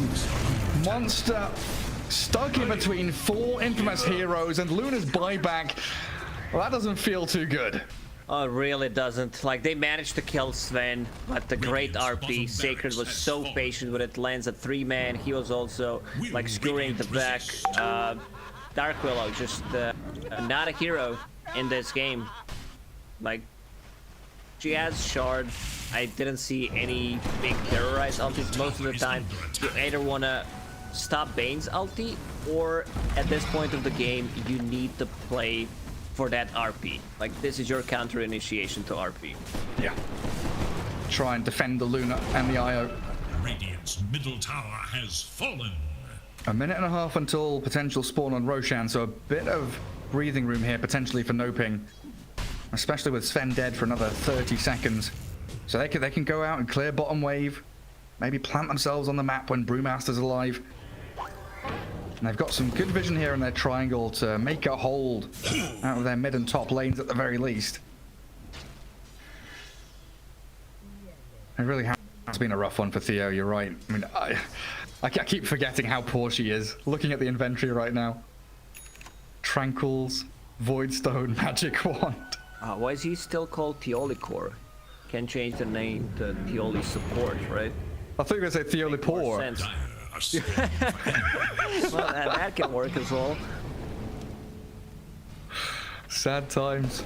Yeah, I like this move still. You know, you're down, you're behind, you know that the game is slipping out of your hands. You come out of your base, you get some vision down, you know that you want to play here. You want to play around Roshan. This is one of the best chances you have to sit on your triangle and hope for the best. But it's also an obvious one, as is signaled there by the snap, drawing the big circle around every hero of NOPING, and a smoke straight across the map as well. And again, 20 seconds before fast Roche spawn. Who will they find? Ether Remnant on the high ground, blink past it, straight in with a skewer. They've caught out Monster, and his Orchid starting to stop. It is, and he gets the primal split out there as KJ being focused down and killed off by Alone. Ember Spirit gets the first kill of the fight, and they've also managed to isolate Chains Up onto 2 core heroes. Void Spirit and Luna able to dispatch with the Bane at least, but now it's TP home time until the RP comes. Sacred arrives, and the kisses come. They don't need the Sven Lacoste. They've got the damage and control they need. Burst through that buyback Luna, dead for a minute and a half. Now Sven can focus on the primal split instead. Monster's Brewlings last a grand total of 1.5 seconds, and his Earth Panda waddling away, slowly retreating. Michael and Lumiere have got his number though, with a final touch. No, they don't kill him off. He's actually popped back into his normal form. He's kiting. He's baiting them away from his base. They're not hitting towers. That's a victory for Monster. TP successful. Cancelled for TP. Give him the high five. Okay. Ooh, come on, high five him, please. Oh, he's dancing around Sven. He's pirouetting and dropping his shoulder. But Bane's TP will force him away, and a TP from KJ relocate him back to Fountain. But in the meantime, you look at that mid lane, it is gone. Oh, I mean, in that fight, Sven didn't deal any damage. He misused his BKB, spelled pretty much by Ember Spirit, who's gigantic. Oh, the big horn toss. He's got him. 3 heroes dragged in because of the Timber as well, so KJ's put himself in harm's way. Another sweep through. NOPING tap out. Infamous. And a great burst of moves and plays in that mid-game. Some beautiful execution. But yeah, Lacoste, questions about the draft of NOPING? Yeah, I mean, they go with the same stuff every single time when it's available. Io Luna, this Brewmaster needed to be something else, some kind of a lockdown that goes through magic immunity, either like a Legion Commander, Beastmaster, something like that, so you can a lockdown on Sven, because Sven had a pretty easy game. Like he was not contested during his BKB timing, and Ember Spirit, he completely popped off. The rotation from Snapfire, killing the Void Spirit, then once again he dies. Void Spirit was kind of not not felt in this game compared to Ember Spirit, and Ember Spirit once again prevails.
5 Radiant's turn to ban.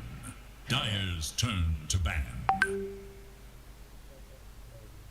It is Radiant's ban. It is Dire's ban. Radiant's turn to pick.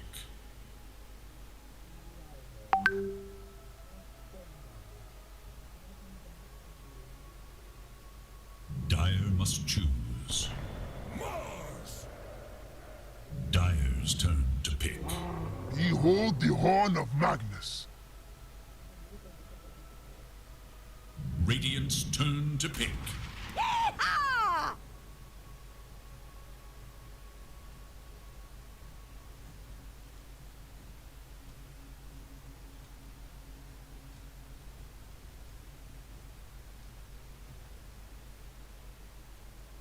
10 seconds remain. 5 seconds.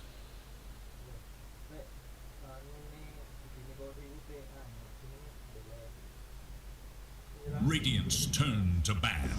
Silencer. A true warrior never rage quits.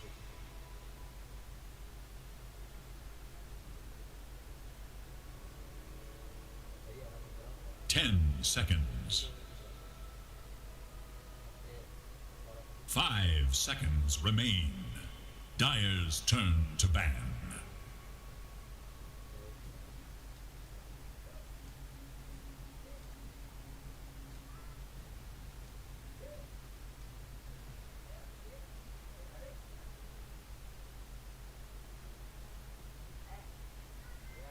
Seconds.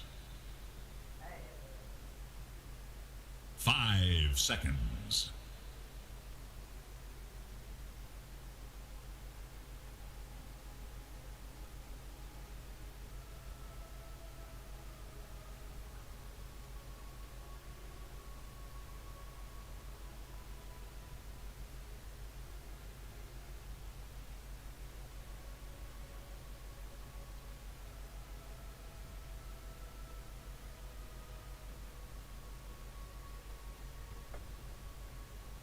It is Radiant's ban.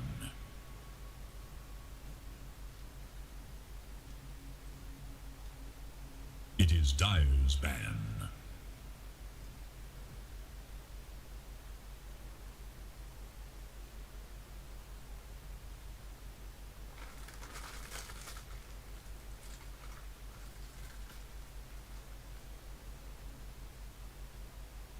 Ten seconds remain. 5 seconds remain.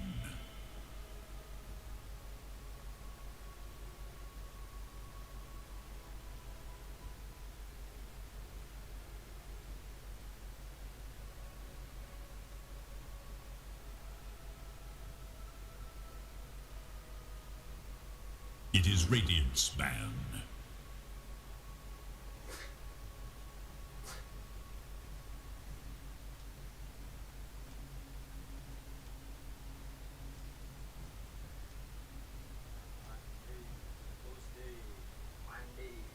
Tuesday. 10 seconds remain. Dire's turn to ban.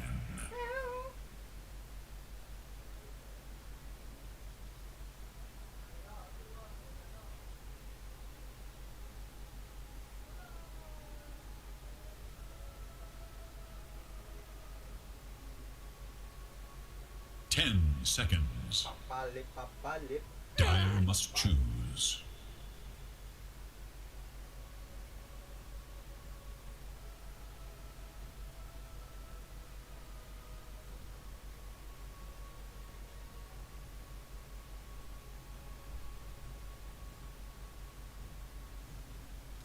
Seconds.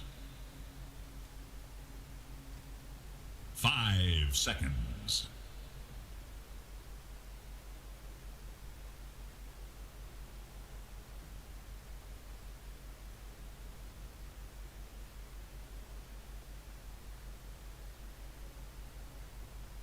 Radiant must choose. Ogre Magi!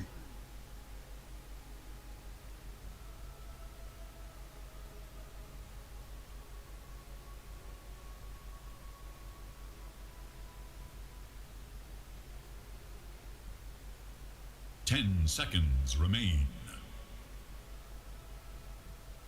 5 seconds remain.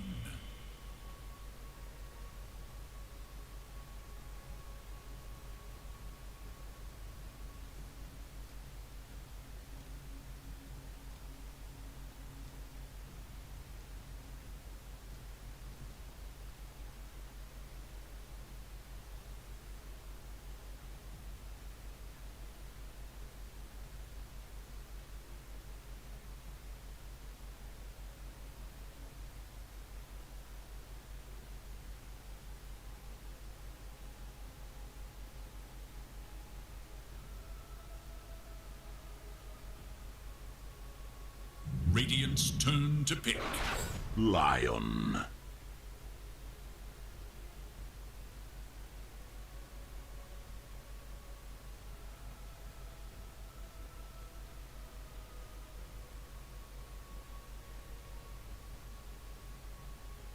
Ten seconds remain.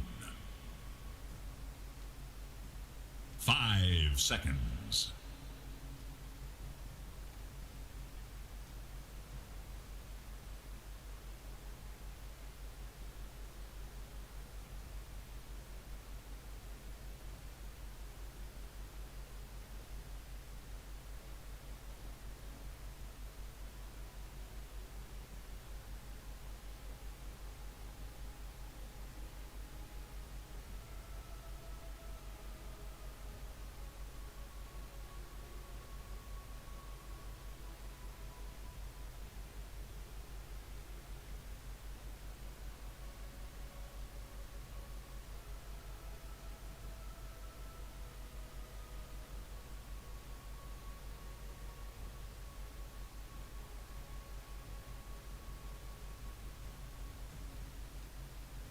Meu Deus! Meu Deus! Meu Deus! Meu Deus!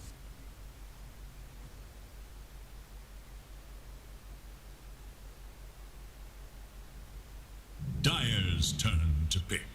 Wraith King!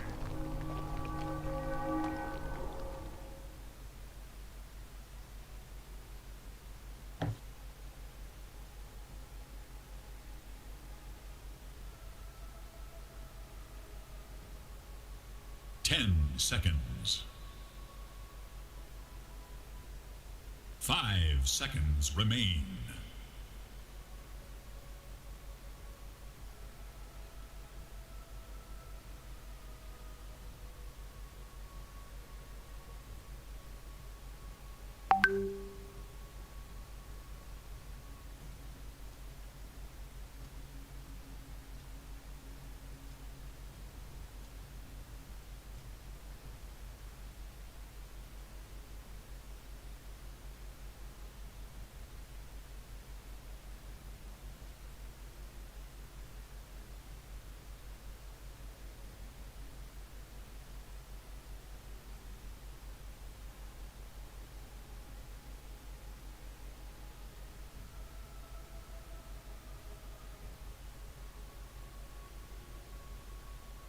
Radiant's turn to ban. Phantom Assassin.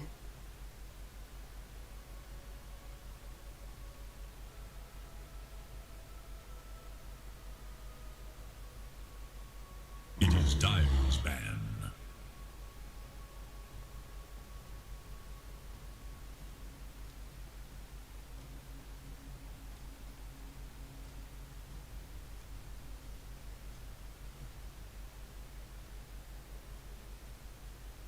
Radiant's turn to ban. Dire's turn to ban.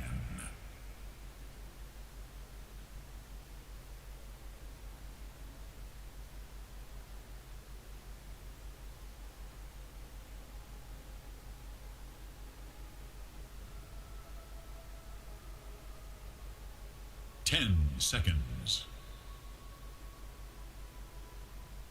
5 seconds remain. Radiant must choose.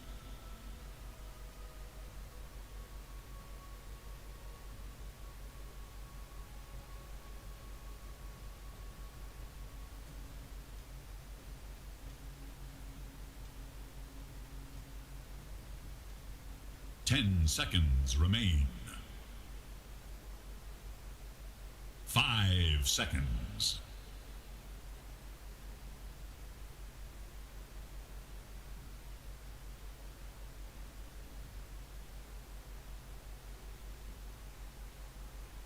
Dire must choose. Admiral Kunkka.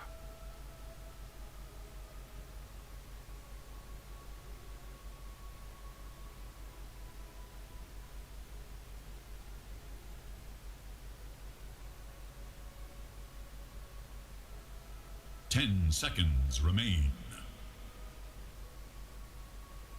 5 seconds. Tide on. Choose your hero.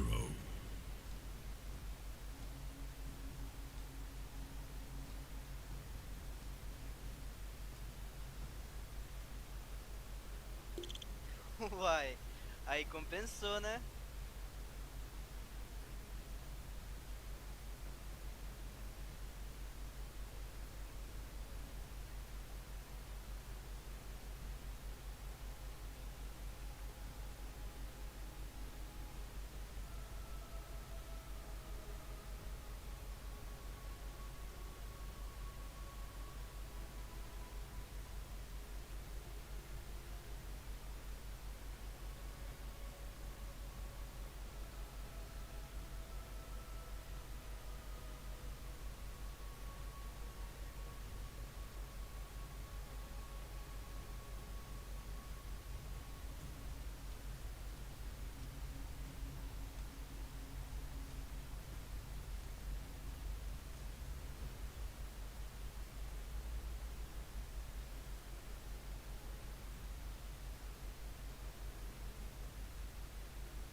Very good. We're seeing a bit of a sub-meta develop now. Brazilian teams up against Infamous. SG did it in their series where game 1 they went with this IO, split pushy, move around the map and out farm. Game 2, heavy team fight. Now NOPING doing the same thing. IO Luna game 1, try and out farm and move around the map. Game 2, team fight galore. Lacoste, do you think it's going to go game 3 as well? Yeah, even without seeing tool aspects, I didn't feel like Infamous can like fix their draft so much. Kunkka, I don't think he's a game winner here considering what he's playing into. 2 supports is I'm most worried about for Infamous. Playing into PA with Empower and Bloodlust, and then you have Tidehunter to back you up, Snapfire to possibly put the Solar Crest on them or on you. These heroes are gonna melt. Like, we're talking about some super fast timing, Phantom Assassin with agent like Deso, or you want to get a Maelstrom, something that Skeeter did. He didn't even have Empower in the game. It was a kind of a hybrid build, something that like a lot of analysts and some players that I talk to still feels like you're missing the timing on Phantom Assassin in certain games if you go for Battle Fury. So it's most likely gonna be Deso into BKB, and then you have like this strong timing. You have Roche opened up, they have ton of minus armor, a lot of just kill the Roche and kill towers with. So I'm really worried about Infamous. They need to pop off in the lane. By pop off I mean I don't know, this needs to be 10-0 pretty much. Yeah. Alright, it's a rough one. Hey, what happened to like Sandra Nyasha on PA? Is that just an indication of the times where people are playing faster and we need BKBs faster? Has SNY kind of dropped off? It's okay maybe to get it as a 3rd item. You're playing against Lion, so status resistance is always going to be great. They pretty much every hero has a stun or some kind of disable, so it's not a bad choice. Maybe as a 3rd item, tank up a bit. There has not been so far a game in South America where there's no pause at the start of the game. Yeah, we need a little bit of time just to collect our thoughts, figure out exactly where we're heading. As it looks like the ones that I'm casting. Yeah, I think I've had it as well. But what's KJ doing? Is Ogre going to block the small camp, I assume, with that sentry ward? Yeah, it looks like it. Stop alone from getting any extra farm with his Tidebringer. And double wards again around that mid lane for the Dire team. You want to block the small camp. I'm also want to see what this mid Magnus does. Still want to be some kind of a damage dealer. You do not want to fall off. So getting Echo Saber into Blink Dagger, or if you want to, like, depends how the lane goes. Getting Blink Dagger into Echo Saber is also fine. If he feels he can get away with Echo Saber first item, that's cool. Because that means you're going to be able to farm up your Blink Dagger much faster. Cure back onto the tower on a mid lane. Tower will only hit him once. What did you expect? Denied. And that Blink Dagger is pretty useful if you look at the lanes that he gets to play into, right? There's Tide, Snap, plenty of stuns and slows for, you know, Blink RPs, to Blink Skewers to come on in. And you know, Ogre, such a great hero, just walking into a fight, baiting people to surround him. To open things up for the Magnus as well. So I wouldn't be against that. And right now, KJ walking straight towards Michael. A dagger from RDO, a couple of whacks and an ignite. Try and keep that Lion at bay. He gets it on both heroes, something that you want to do. You kind of try to isolate them, but you can also play with the RNG. A lot of slow in this lane. Phantom Assassin has Orb of Corrosion queued up. This is the item that you can skip if you don't plan to go Battle Fury, because it delays it by so much. So in this situation, I think it's justified. They hit level 2, so they could potentially try to go on Lion. But Ogre's only level 1, so we'll see. Blink Strike still available. What did you expect? They're just throwing this continual chip damage over and over, but Ogre is the one that gets turned on. Michael Fairy Fires stays alive for a second longer, and with that magic stick, he might slip away from the PA. RDO, the creeps block the Lion, he pings it out, he's upset. Stupid melee creeps making me die.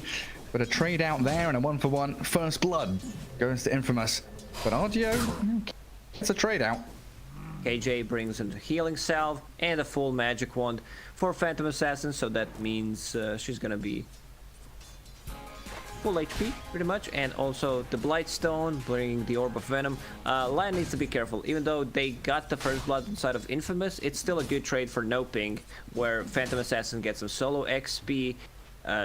She hits level 3, and now it could be in a bit of a trouble if they decide to just keep on harassing him. This magic stick's doing fine, but you still need to be very careful about the jump once you get, like, if you misuse your Earth Spike, like, this is go time for Ogre and PA.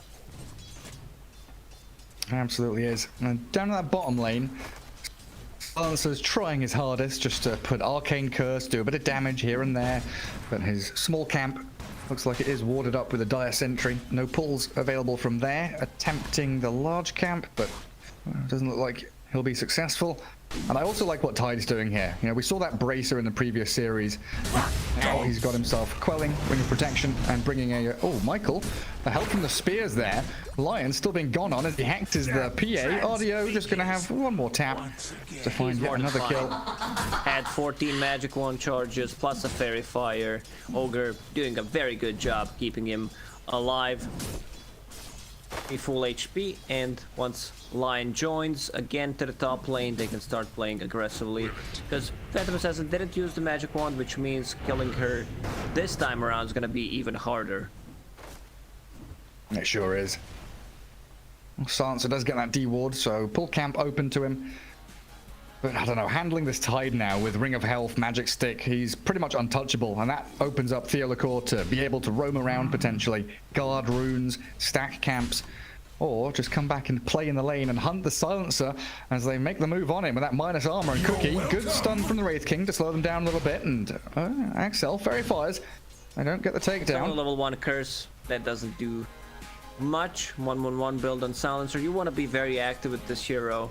Problem is you're playing into Tidehunter, so that means probably not gonna get a kill on him. Might get a trade kill on Snapfire, but you are probably dead. And Kratos picks up the solo XP. Top lane, I think that we should just focus on this lane, because there's not much happening on the other lanes. And Mars, it looks like he might be dying here, but he's got boots and a Fairy Fire. He was expecting that dagger to come towards him. Yeah, you're right. Ogre and PA just getting right up in their faces while farming away at the same time. It looks like Alone's Kunkka coming to the triangle to stack up some camps. Torrent there. Not going to get the Ancients going. Radiant should look to their middle tower. There's been a lot of this going on. Like Magnus slips back into a small camp, both of them getting tons of CS in addition to the lane creeps they're getting. A lot of farm trade, not much happening except the top lane. Older going back to base, buying another healing salve, top tier stuff, very flashy gameplay right there. Very high impressed. skill. Top tier skill.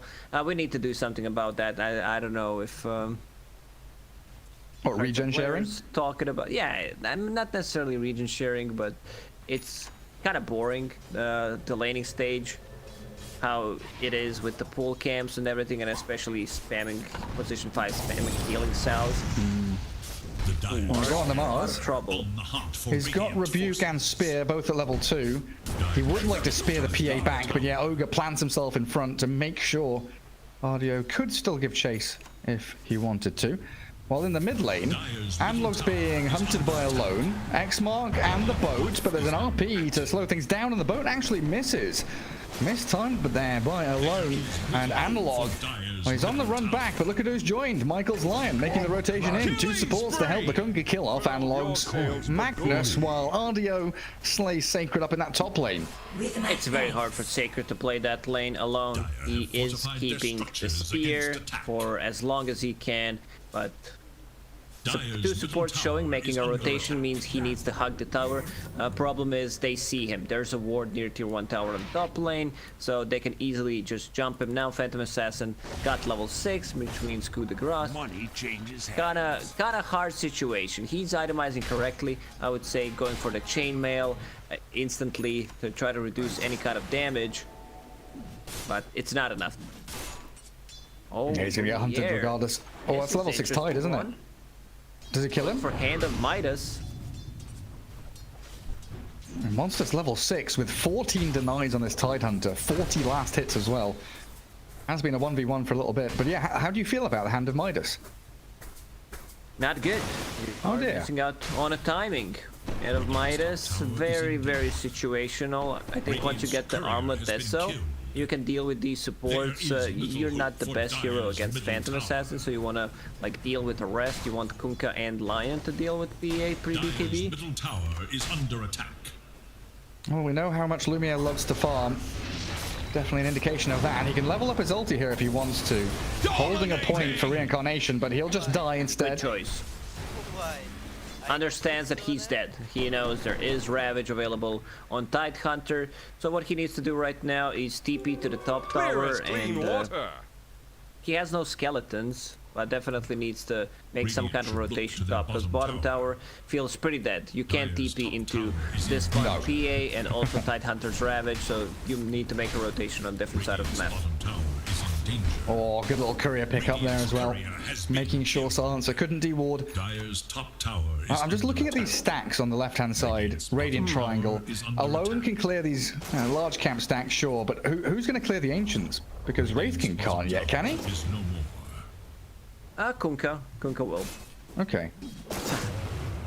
Love this play from NOPING. Monster parks himself bottom, which means they can't take the tower. They bloodlust him to look even scarier, and then he TPs to the top tower, stops any kind of push. So the only way Infamous can play right now is pretty much mid. Let's see if Analog properly.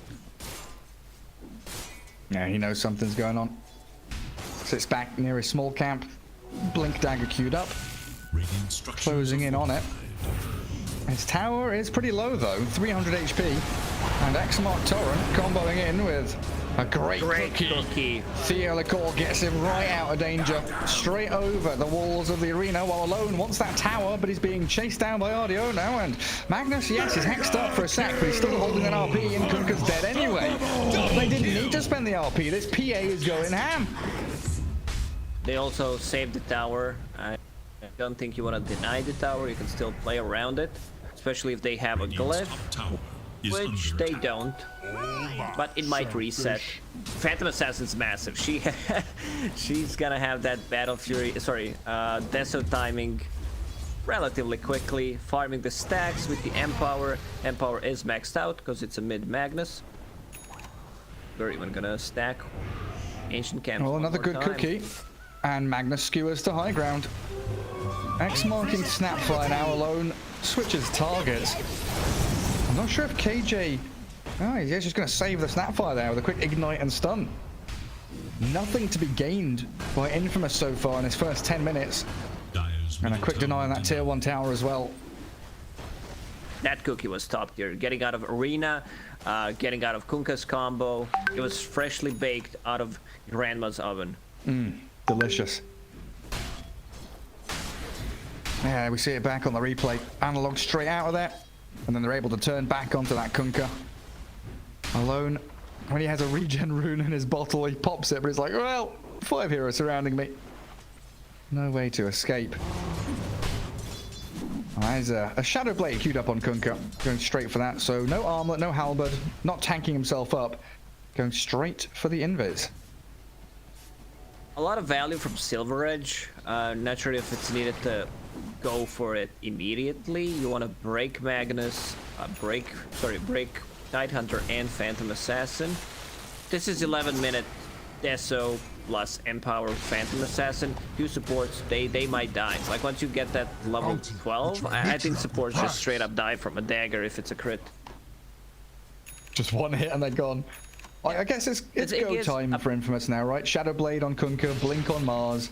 Wraith King's gonna AFK farm with his Midas.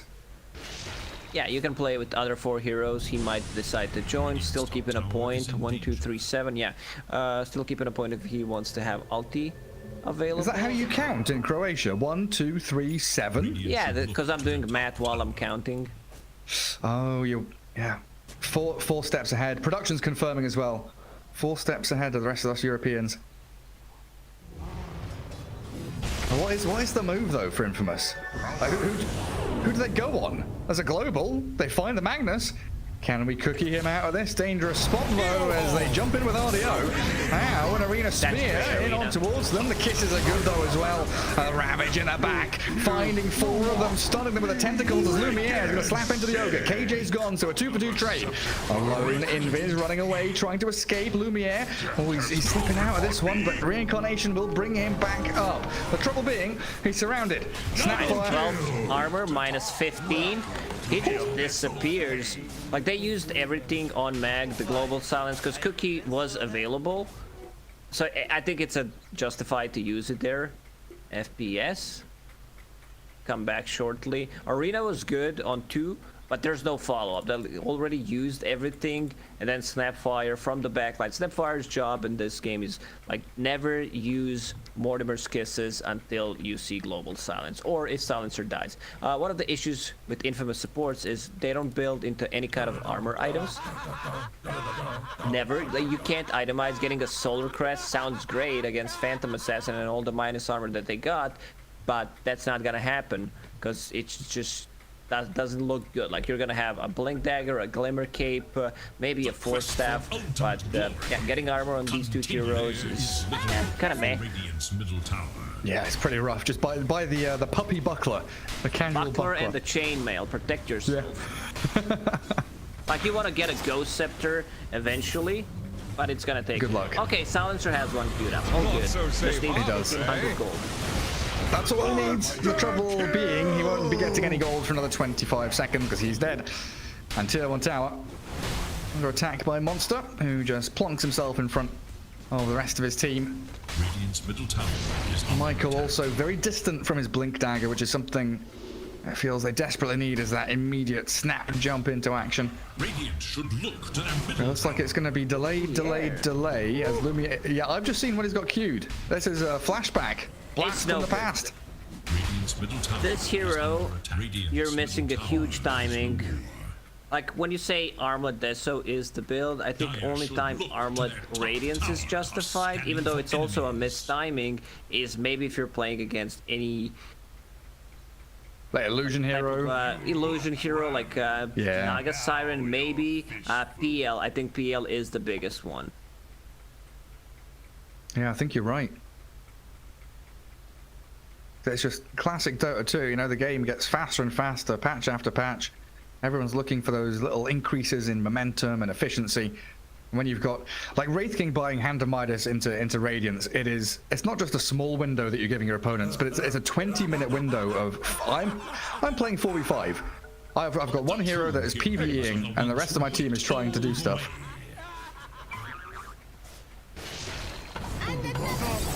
It also feels pretty rough when, you know, Sacred buys this Blink Dagger and he wants to go and create some chaos, get involved with a Shadowblade Kunkka. They have to fight. They have to go and do stuff. There it is, Gary. You ask for S and Y. That's what Phantom Assassin has queued up in Nice. Quick Buy. Yeah. We said a lot of value, a bit of tankiness. Status resistance is the key. It allows you to the possible combos if they're not executing properly. Probably status resistance is the greatest thing you can get against Lion. If PA decides to buy like a Dust, or if do they have it Ogre? He has a Dust and a Sentry. And they've got one pre-placed on one Sentry. Alone. Just outside of the range of it right now. RDO and KJ come back in. Now it's Kunkka, Silencer. Looking on top of the Ogre. They're also keeping the down. Now they cancel that. He's going to stick top instead. Yeah, the Ogre's just so tanky. Can't really be going on him. And Tidehunter just make sure that tier 1 top is safe and sound. When you're playing mid Magnus and you have hero like Phantom Assassin, that also means you need to sacrifice a little bit of your own farm. Since you need to follow Phantom Assassin, and it also means you're not getting the camps close to where you were standing. Or farm. Yeah, it does leave him a little bit behind, right? He's lower net worth than the Tidehunter even. Like Tide is opposite side of the map. Full waves, full jungle. Yeah, you're right. Magnus slipping a little bit, but they're still ahead of the Wraith King. Super strong. Having Magnus and Tidehunter, with also heroes that can walk in, like Tidehunter just say what up, show up in the middle of a fight, and then you have Magnus initiation. You also have Ogre who doesn't really care whether he dies or not. They just walk and say what up to the tier 1 top lane. No cares. They do have Glyph on the Radiant. They are preoccupied elsewhere though. Don't even bother with a Glyph. Lumiere now 600 gold or less now, 400 away from the Relic. If you can clear this creep wave, get the tier 1 tower, he will be reasonably close to the Radiance. But Roshan's being taken. NOPING are in the pit, and if we thought the PA was scary already, having an Aegis on her as well, man, it really does compound the issue. And it looks like NOPING are coming down to defend their tower. Skewer back on the Wraith King, obliterated by the minus armor. His first life didn't really show off anything, and now the PA's on top of it. Lumiere is getting hacked and sliced apart by RDO's PA. The rest of his squad scattering to the wind, running the hell away. Is under attack. I don't want to be a downer, Gary, but this one not looking good. Says 4k gold lead on top. It's misleading to me. If I'm having a read on this game, this is more like 14k at this point. And I'm not even trying to exaggerate. No, it really does feel that way. With Aegis PA, she's level 13, and power. Bloodlust, still only level 1, but still good enough. Medallion on Snapfire. And the fact that they're choking out the map as well. Infamous can't push tier 1s, they can't farm their own triangle. And you've got Lumiere TPing to bottom outpost, scrambling and desperately trying to get what little farm remains out on the map. And the world gets incredibly small, cold and dark for Infamous. Michael's Lion is hunting for any straggling bounty runes. Tumbles toy into that dire side of the map, but he's been scouted. They know the Lion is out there. They don't care. NOPING in the prime position. Hold the high ground. Push into mid and top lane. And Monster's going to come and even cut that mid wave as well to make it a little easier for themselves. He's speared back. Finally finish Sacred Relic. It's still not Radiance. Needs another 1000 gold. One more Hand of Midas usage plus the tower. We'll get him closer. So honestly, the fact that Mars spears the Tide behind tier 3 tower and Monster just like, nah, I really just don't care. I'm gonna kill the creep wave in front of you and then walk away is a massive indication of how this game is going.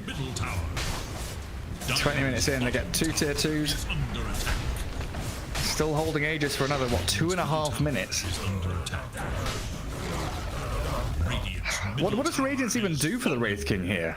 Good question, Gary. Because he dies. Best chance against Phantom Assassin. I don't know.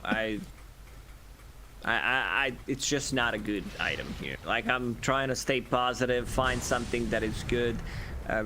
Huge missed opportunity. Okay, so what does he buy next then? If you know, he's committed to Radiance, that's what's happened. Midas Radiance is there. Does he go for like Blade Mail next? Does he need a BKB? Does he want Swift Blink? I just can't see the progression.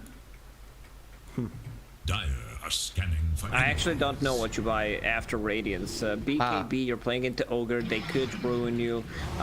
Like, you still need to be able to stand your ground and deal damage. Maybe he's not gonna even be able to finish Radiance. Let's see, he's getting close. He's got it. He's got it. All good. Hands off keyboard. Okay, he has his Radiance. He's dead for 40 seconds. Magic but wand, yeah, that's next in his quick buy. Very nice. Going for big items, go big or go home. Oh, he's buying I don't Halberd. mind Heaven's Halberd. I was gonna say against he should roleplay as Alchemist. He should roleplay as the old Alchemist. Go Radiance, Manta, Octarine, and just split push and control the map. Hope that you can drag this game out. By what you just said, I can't believe that was a thing. Man, the good old days. Radiance, Manta, Octarine, Alchemist. Well, it's one way to play if you're this far behind. You know, map control, you can't underestimate what it gives you. Cutting waves, but he doesn't have, you know, boots of travel or anything, so it's a little bit awkward. But now they're all hemmed in their base. They are bunkering down. Only one hero showing on the map from Infamous, that's the Mars, who's going to probably blink and TP back home in a sec. Still a 4k gold lead after taking the tower, so that means Infamous is getting the farm out on the map. Okay, question for you, Gary. You're silencer in this game. You have just freshly purchased Ghost Scepter. You see a dagger flying towards you. Do you pop it or not? Yes, I do. I'm scared. I press buttons.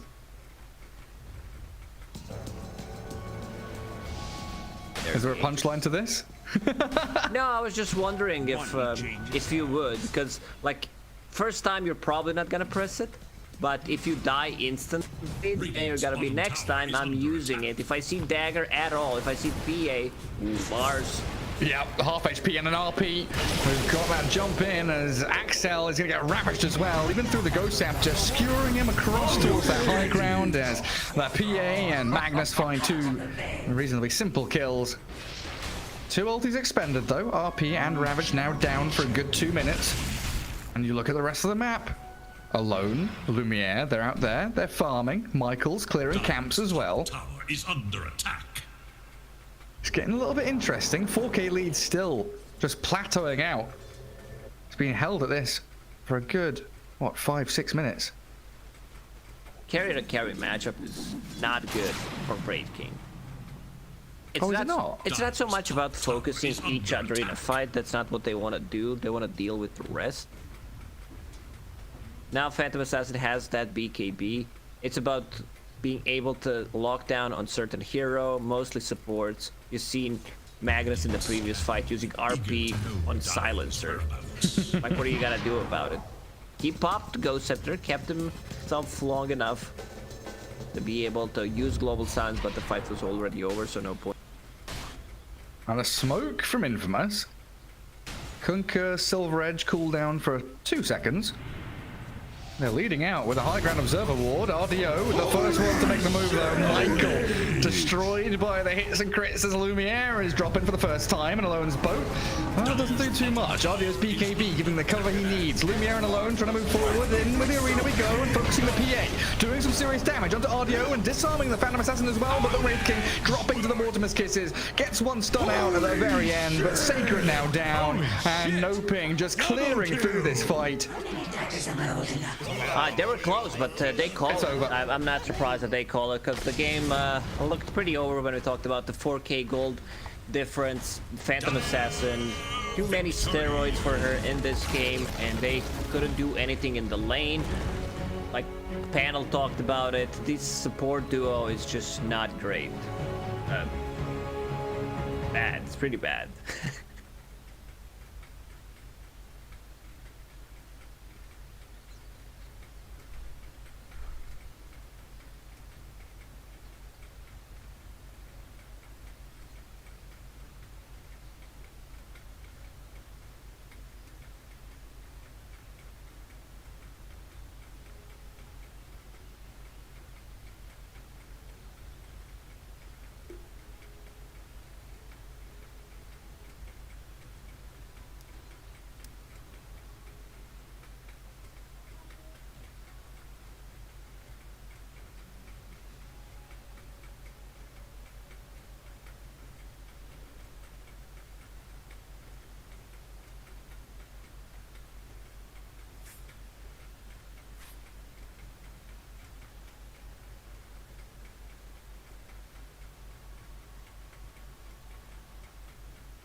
5 seconds remain. Ban.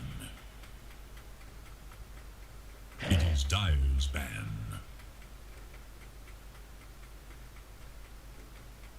Radiant's turn to ban.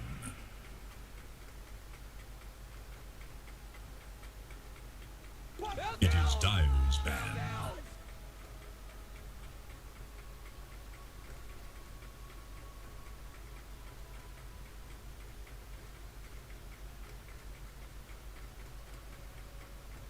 Radiant's turn to pick.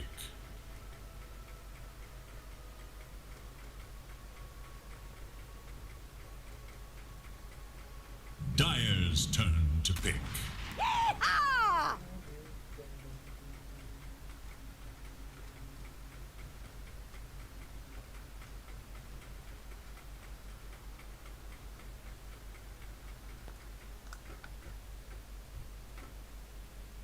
10 seconds. 5 seconds remain.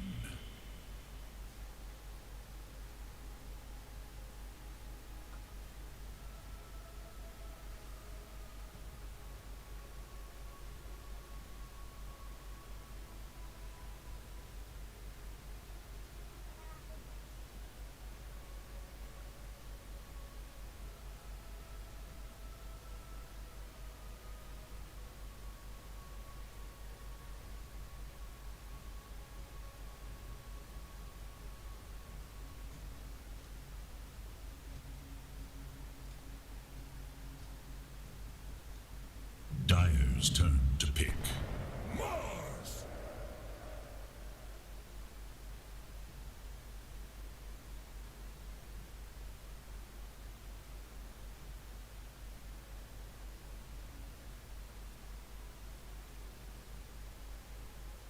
Ten seconds remain. 5 seconds. Radiant must choose. Lion.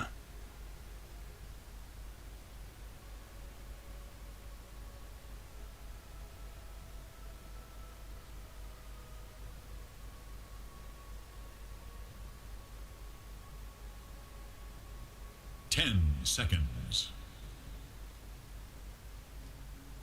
5 seconds.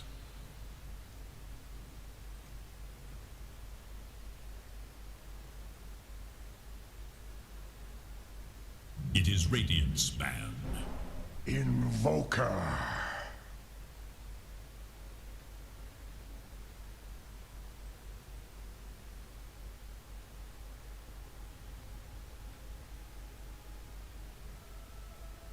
Dire's turn to ban.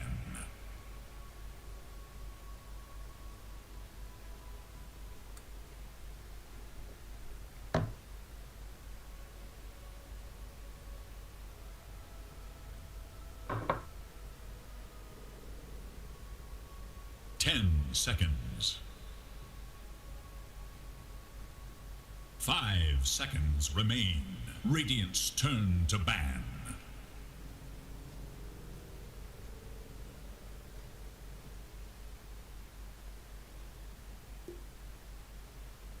Ten were called to battle. Not all remain. 10 seconds remain. 5 seconds.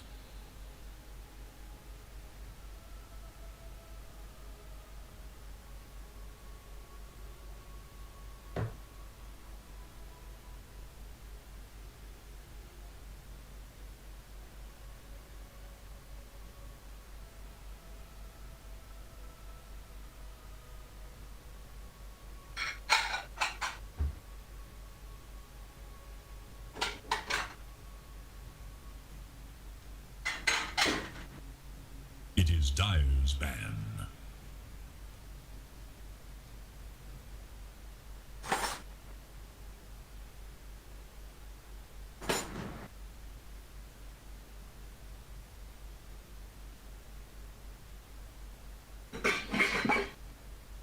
Ten seconds. 5 seconds remain. It is Radiant's ban. Dire's turn to ban.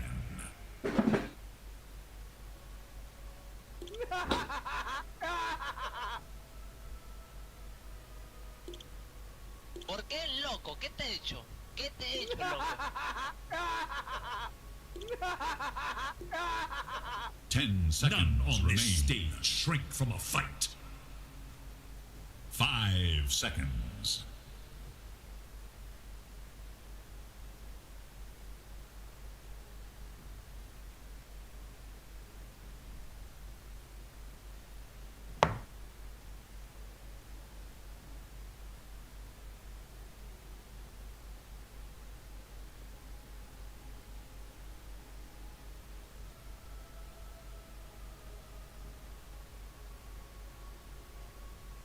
Dire must choose.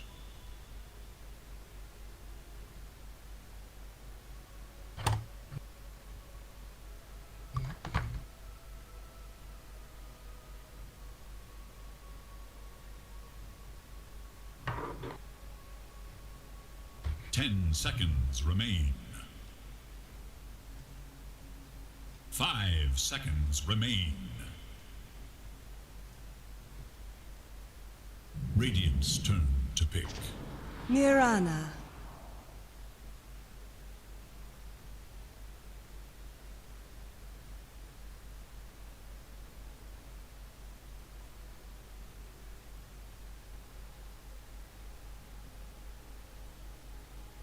Radiant's turn to pick. Dire's turn to pick. Beastmaster.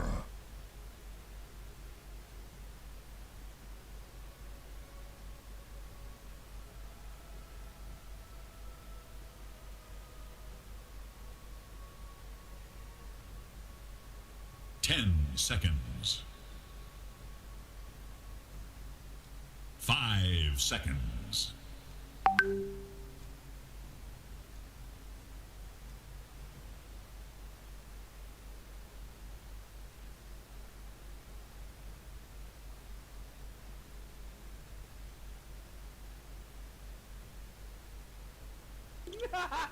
Radiant's turn to ban. Gyrocopter!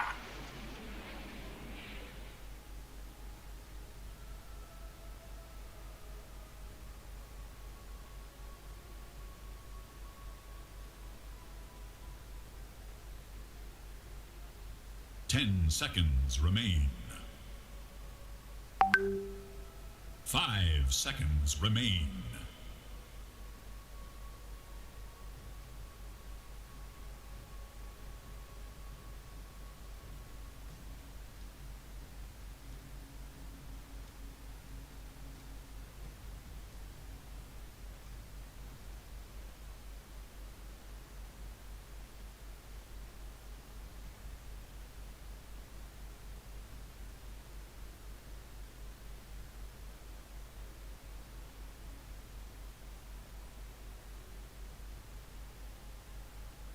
Dire's turn to ban.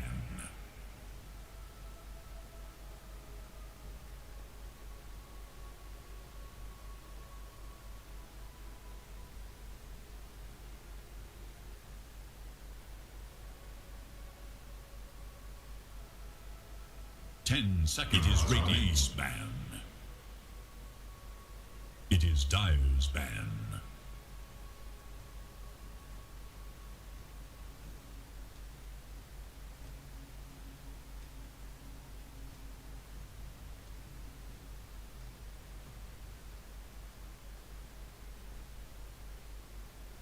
Radiant's turn to pick.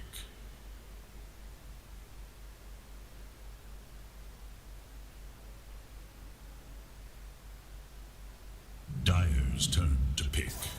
Medusa.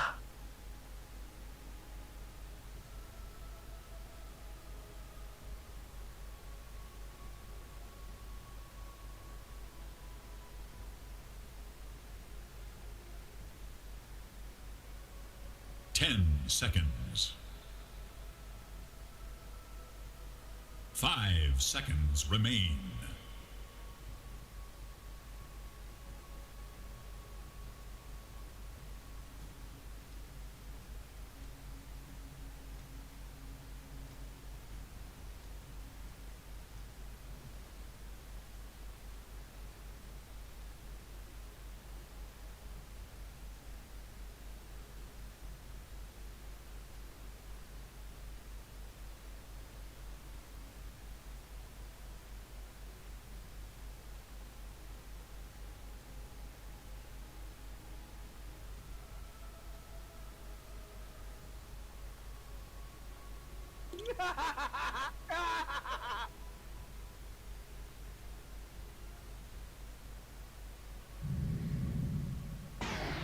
Void is Select your hero.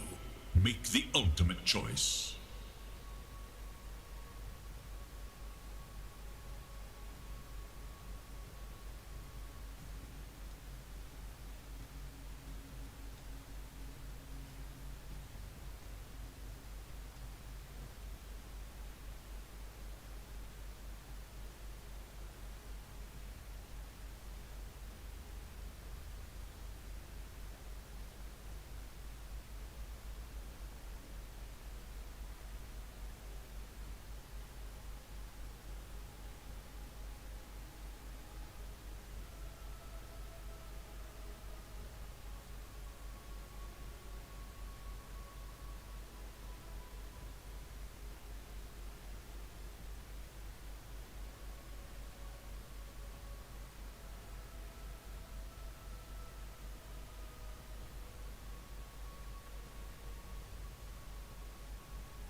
Thank you. Yes, we are going to see game 3 here as we get ourselves underway. And Lacoste, I agree with the panel. I think that last pick is a bit meh, doesn't look amazing, whereas Medusa, she wins games. Do you share that thought? Pretty much, yeah. Also, I've not been impressed by Analog's Void Spirit. Maybe he asked for it. Wasn't he? Maybe he was also, yeah, I want to play it again. I want to show I can do better. I'll stop them. Not gonna be an easy one. You know, they have decent amount of lockdowns with Bane. Anything from Invoker is also okay-ish.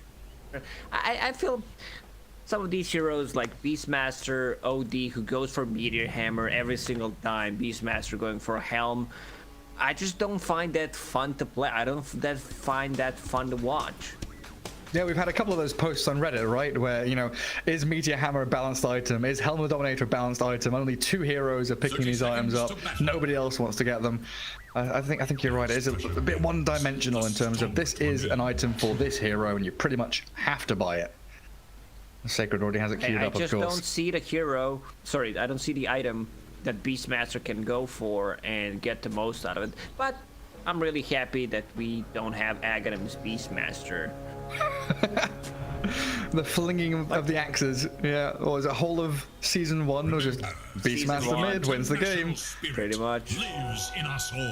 The best part was teams thinking that they could beat it. Or by picking Dispel heroes, we'll pick a Baden and Dispel the axe buff. Yeah, that we'll take Rubik and try to steal. Well, it still doesn't work because he has it all the time. You need to steal it, and also you need to be alive. Beastmaster doesn't care. Oh, yeah, I think Medusa in this game should be the one true carry.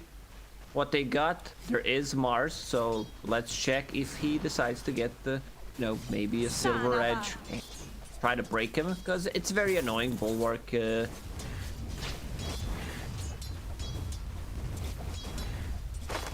Yeah, that's very true. Like Arena plus Bulwark, just remove all of your damage. There will be Medusa Bane against a Mars Marana.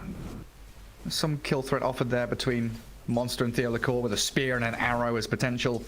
But Axel's going to have Nightmare saves. And the ability to trade out with the Mirana. Mirana's currently just arrowing range creeps over and over again. So that should push the wave into Radiant, and then of course mirror back and bounce towards Dire Tier 1 a little bit. It's that mid lane currently. A very close fought battle between Analog and Alone. 6-1 against 3-0, but they're both trading regen very heavily, like tornadoes, cold snaps.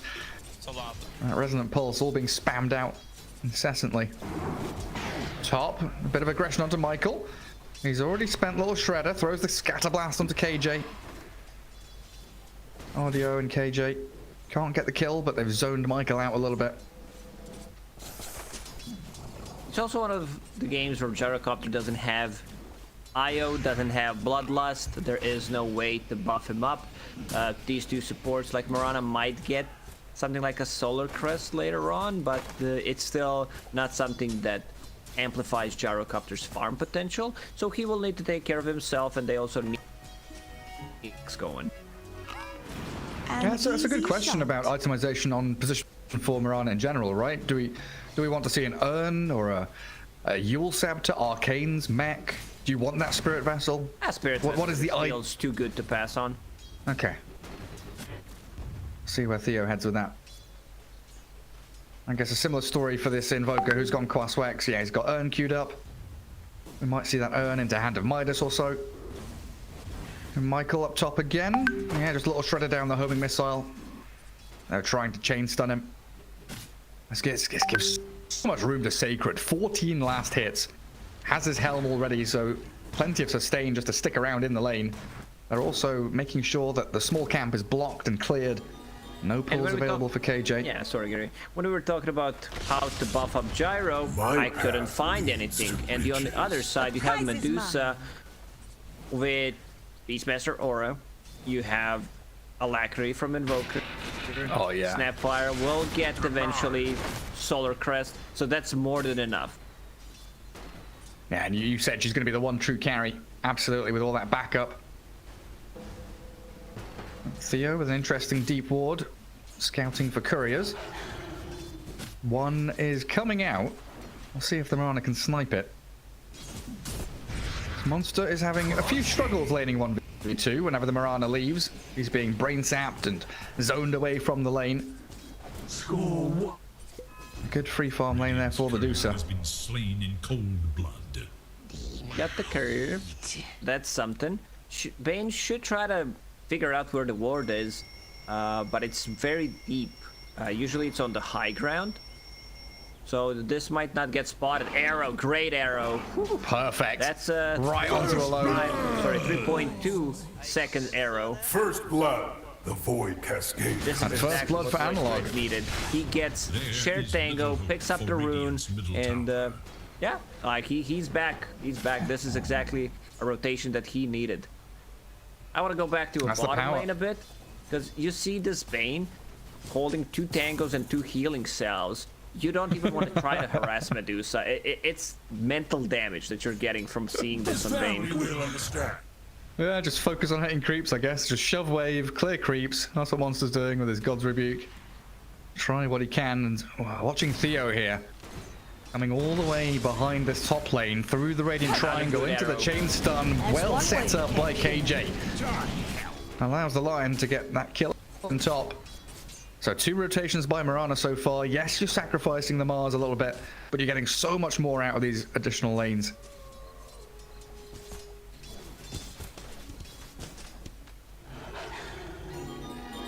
I'm starting to wonder, with Void Spirit and Invoker, are we going to see these early rotations and TPing into lanes, or are we going to see people move into the mid lane to try and fight there? I see Snapfire TPing mid, trying to set up some vision. Fioli Core already on the mid lane, trying to find an angle to kill the catapult. Invoker, he'll block it, so you need to be careful about it. And once Invoker leaves, one-shot it. That's the power of Mirana. And Pudge, don't forget about Pudge. Don't forget Pudge, yeah. Yeah, you're right. Radiant structures are fortified. Can Doom still Doom can still devour catapult, can't he? Yes. Yeah. I guess he's the third one, but we no longer have the Eidolons or the Enchant or any of that good stuff stealing the catapults. Ooh, alone into the Ghost Walk quickly. Sentry drop though, as Analog gives chase with a nice Earth Spike. KJ sets back up on the Invoker, but Michael's here with a little Shredder, Scatter Blast chipping away at the Lion, while Invoker Fairy Fires, but he's dead. Caught in an awkward position, trading out in a 2-for-1 it looks like. They should have Michael. Quick little Remnant into Assimilate. Full wand. And he's got a cookie. Still cookie available. No leap charges. Bane's coming. He's okay. Yeah, they had Astral Step coming up. He just got the mana for it there. But you're right. Bane with a Nightmare allows Michael to slip away from them. Still good, though, for NOPING. NOPING plates 2 deep observer wards. One bottom part to kill the couriers. And one that... I don't know if this is going to get devorted. Yeah, there we go. Michael scouting things around. Courier coming. Yeah, that's going to get scouted. Is under attack. And stacking the Ancients a little more as well. So Lumiere has cleared bot wave, goes into the jungle for a little bit. Ancient from lane creeps, gets some neutral items. Now we're 7 minutes into the game. But look at this smoke coming. Theo and Analog.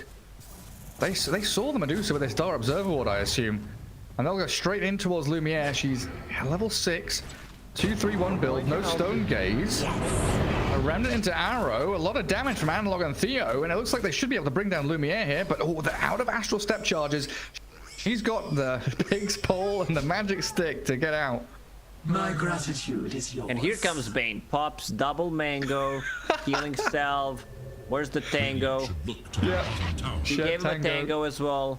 Medusa back to top lane. Bottom doesn't feel too secure, so this is going to be a trade-off. Playing around the Beastmaster, who has vision with the Hawk, has already that Ogre Vampire Mage. Ice armor on top of him. Yeah, this is just going to be a standard trade-off. Mid lane, Bane looks pretty dead. Arrow misses. That doesn't matter. Got 3 heroes there, yeah. Axel was trying to get that illusion rune, it looks like. But like you said, the trade out, Lumiere straight up to top with Inner Beast level 2. They'll make short work of the tower. Dire's top tower Nothing really to stop them. Top tower has fallen. But we need Alone to become a little more active. This Void Spirit has made rotations. He's 2-0-1. He's level 7.5 almost, while Invoker hasn't really had any impact. He's been playing alone. Yeah, he needs to, like, people need to rotate to his lane, or he needs to be active on the sidelines. Problem is, it's a bit too late right now, because you want to get that earn charge as fast as possible.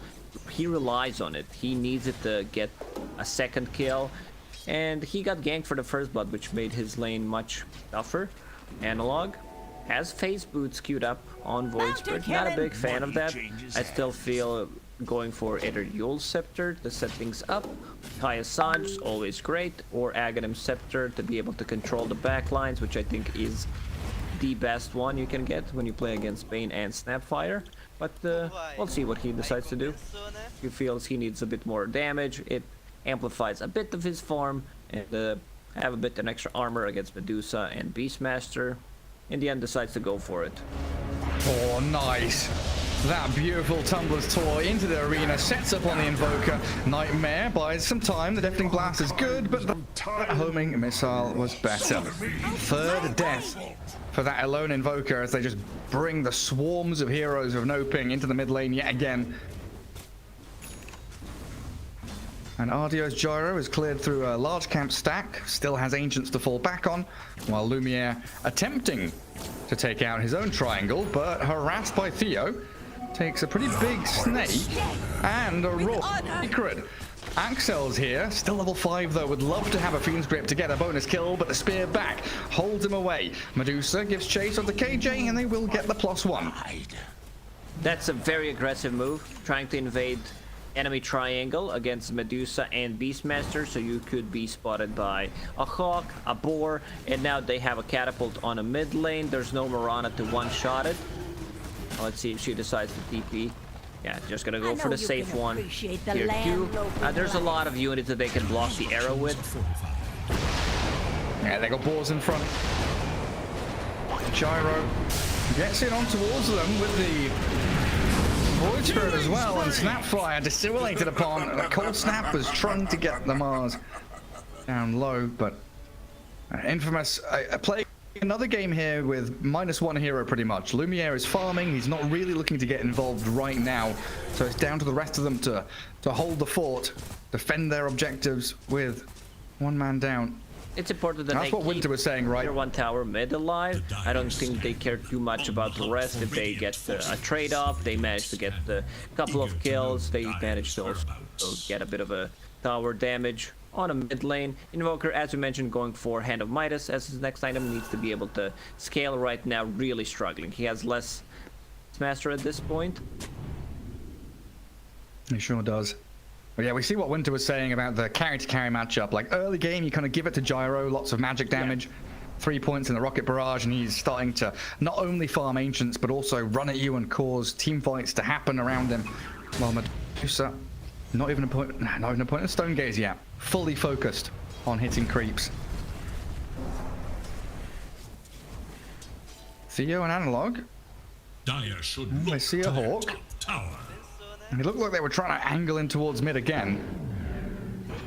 And they're playing very calmly. While Sacred plants himself in that top lane, pushes out like the Beastmaster loves to do. Has his Helm of the Dominator and working quickly towards the Overlord.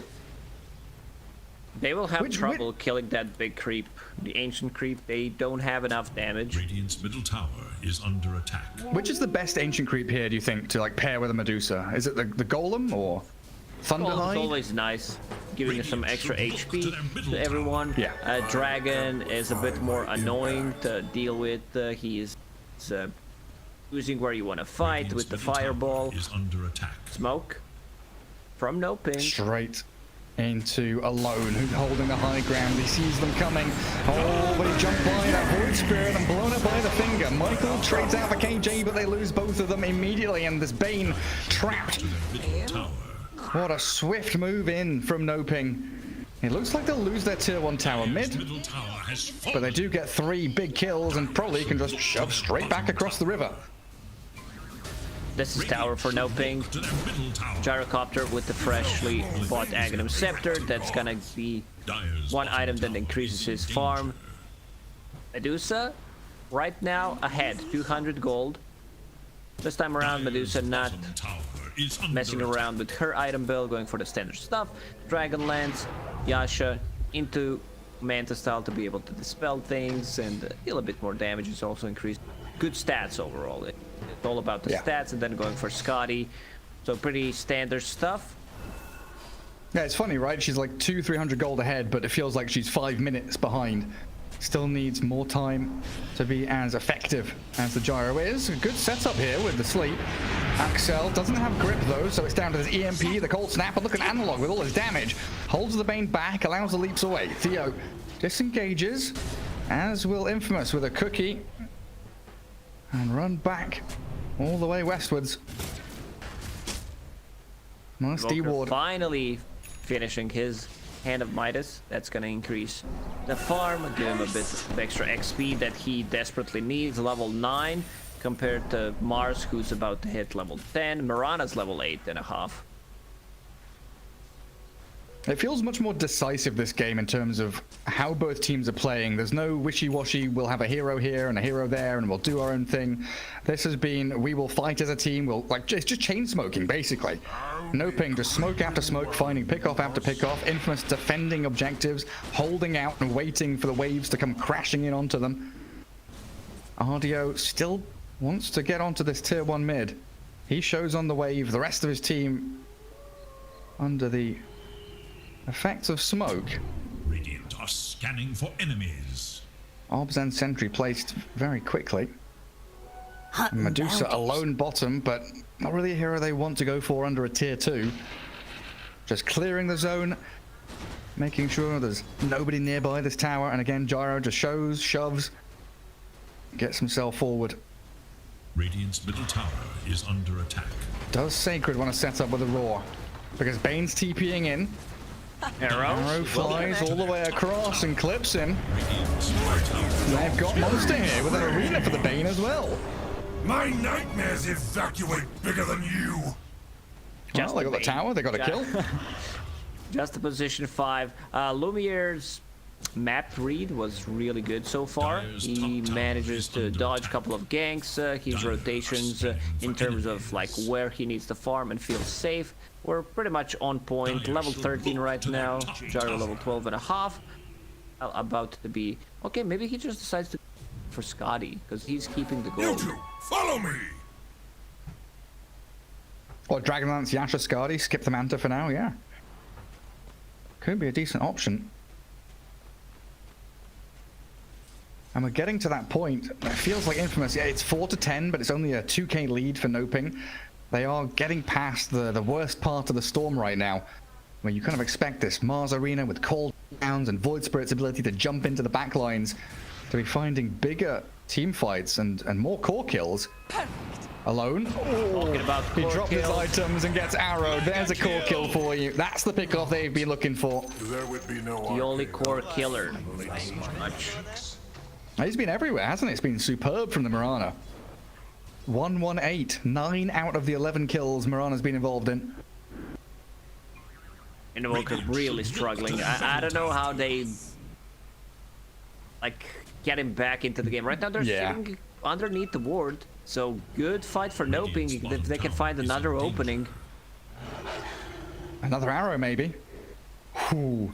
Scratches straight past the butt cheeks of Mortimer. And it's also after the story Avo told about Alone being the guy that was like stomping mid, you know, he learned how to play Invoker as his first playmaking hero when he was playing competitively on a team. So far his performance hasn't really been up to scratch, but a good raw. Sunstrike and kisses, and was that grip as well? A bit of an overkill there. Like kitchen Invoker, sink comes to mind. Sunstrike on top of it. This is Tornado. Who got the last hit? It was Sacred. Sacred. So 455 gold to him. Middle tower is under attack. 69 gold to everyone else. Nice. Very nice. Invoker can't catch a break. Lanes are not in a good spot. There's a lot of farm that came into the mid lane. Bottom lane's also being shoved in. Dusa, yeah, she's just saving for that Scotty for now. Yeah, fair enough. That's the two orbs. 500 saved up. And a triangle open to her. And what's Gyro up to? Aghanim's Yasha. So he's going SNY into Daedalus. No BKB, no Morbid Mask. Playing into really have Bane. Ungaze, Roar. Doesn't feel like he's gonna get much value out of BKB. I respect that decision. I think it's a correct choice here. Yeah, it makes sense when you put it that way. SNY with a status resistance going to help him out tremendously. Even Medusa should skip out the Manta style, to be fair, in this one, and get SNY. You're playing against Lion, Marston, Remnant. There's so many spells that you do not want to be like fully, especially Lion. Like Lion, this is a position 5 Lion that went for mana boots, which means he doesn't need mana drain. So that hex is online. That's a level 4 hex, 12-second cooldown, 4-second duration. Gotta be very careful about this one. Absolutely do. Well, they are just carving themselves this massive portion of the map for Medusa to clear through. 300 gold ahead of the Gyro. It did go up to like 800 gap a minute or so ago.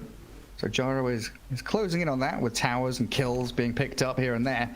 And again, we see NOPING just an infinite amount of smokes in their shop somehow, continually going across the map, hidden under this smoke. Into the Radiant Triangle. If they find Bane and Beastmaster, I think Beastmaster is a big one because Roar threatens a kill on one of the cores. They know. No, Infamous, they are aware. They absolutely know. Hellbears and the Boars cleared out by Analog. And this is a good position for Infamous to actually just push into the tier 2 top lane. They've got the bodyguards already clearing jungle. A couple of wards placed down as well to give them that vision and safety. And Lumiere's pinging it out saying, hey, I'm going to go stand here. Give me alacrity. Let me hit the tower. Little Shredder. Long range Medusa with a Dragon Lance. And nothing to stop it. Theo's trying. Yeah, angling for the arrow onto Beastmaster, and the Finger of Death finishes him off. Sacred gone, the Fiend's grip on Monster. Mars inside his own arena. Lumiere, the winner of the gladiatorial battle, as Analog needs to astral step away, but he doesn't have it. It's on cooldown. Dissimulate is gonna be his option instead. KJ's also nightmared up, and Lumiere, if he can just get one touch, Ascardi slow, that's all he needs. One hit to slow him down. KJ cookied upon, but it's not quite on the mark. The Leaping Frog misses the branch, but it's time to Roche. Beastmaster back. Yeah, with the Inner Beast, they have enough damage. They know that there's no arena, no Mars, no cooldown. Time to use this info and turn it into something big. Get that Aegis on Medusa. And now the landslide begins. The avalanche starts with the smallest of snowflakes. Arrow. Builds up and builds up. It's an arrow, but do you really want to go in here? Lion alive in 4 seconds. Nightmare slows down the gyros, move forward. Analog, astral step, double step into the pit. The Roshan killed off by Dire, snatched by Medusa though, as Michael, being sliced by Monster, has no spear, no God's Rebuke for another 5 seconds, and Gyrocopter, you're right, slowed and cold snapped. In comes Axel, Nightmare's the gyro. Sunstrike comes on in. KJ trying, and they do bring down the Bane, but this Lumiere Medusa, an absolute beast, chases them down, and NOPING have no choice but to retreat. Even in the previous fight, Bane kind of misused his ulti, went for Mars, who already used everything inside of the arena, was stone gazed. They need to lock down Void Spirit, so he does not need to rush anything on the Void Spirit. That's the last hit on the Roche. Analog is like, he's madman, dude. He goes in, uses every single spell. They don't manage to land a cookie, but if they can lock him down, he's straight up dead there. There is no save. Oh, there's nothing to bail him out. Invoker, nothing to bail him out either. Ooh, Dusty Dust. There it is. Core player holding Dust. What is this? What year is this, Gary? I don't know. I was surprised myself. And Mirana has 2 of them as well. But in the end, Invoker survives thanks to Bane, who moves on in. But now Bane is kind of trapped in that top left corner of the map. And if they spot out this Beastmaster, this Snapfire, maybe NOPING could make a move. Just seeing people just pinging Medusa right now. Beastmaster's pinging Medusa, NOPING are pinging Medusa. How do you stop the Gorgon with 3 minutes left on Aegis? Level 17, about to hit level 18. And a Manta Skadi. I see Solar Crest. Radiant are scanning for enemies. True that. Okay. Still pretty handy. Clear. Yeah, it's still good. Middle tower is under attack. And now my favorite part about Medusa drafts, the 25-minute mark where she goes and plants herself in front of objectives. Sit in front of a tower, hit it until it dies. Couple of balls to help out, and there's Sacred, who is smoked and giving in a beast aura. Solar Crest on Medusa, all stacked up and full of steroids. A move. Nicely done. So pro. Oh, alone. Is he going to get his first kill of the game? He's hexed, but he's killed KJ. Burnt for that cold snap meatball. 1, 5, and 3 for alone. And he's got his Aghanim Scepter. He's got Midas off cooldown. This is what he needs. Like a solo pick-off, got almost 500 gold from it. Some experience. Aghanim Scepter finally done. So once they use a grip, if they use like a sleep is also a decent setup for Cataclysm, Primal Roar. They have a lot of ways to set things up.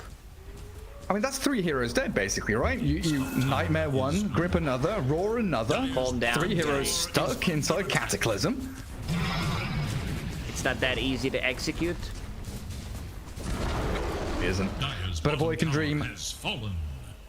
My favorite question now, is it high ground time?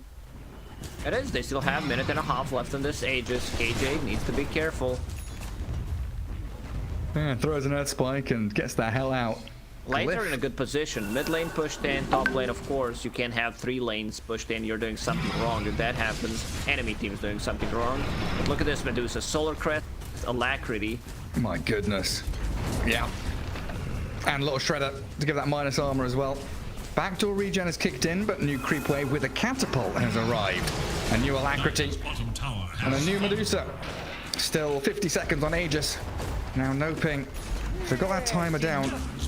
Potentially you could look at this Medusa with what, a third of her mana pool as a potential target, but it's so disciplined from Infamous the way they're sitting behind her. 38 seconds. They need to time this correctly. Like, they need to start a fight and go for the rest. 30 seconds.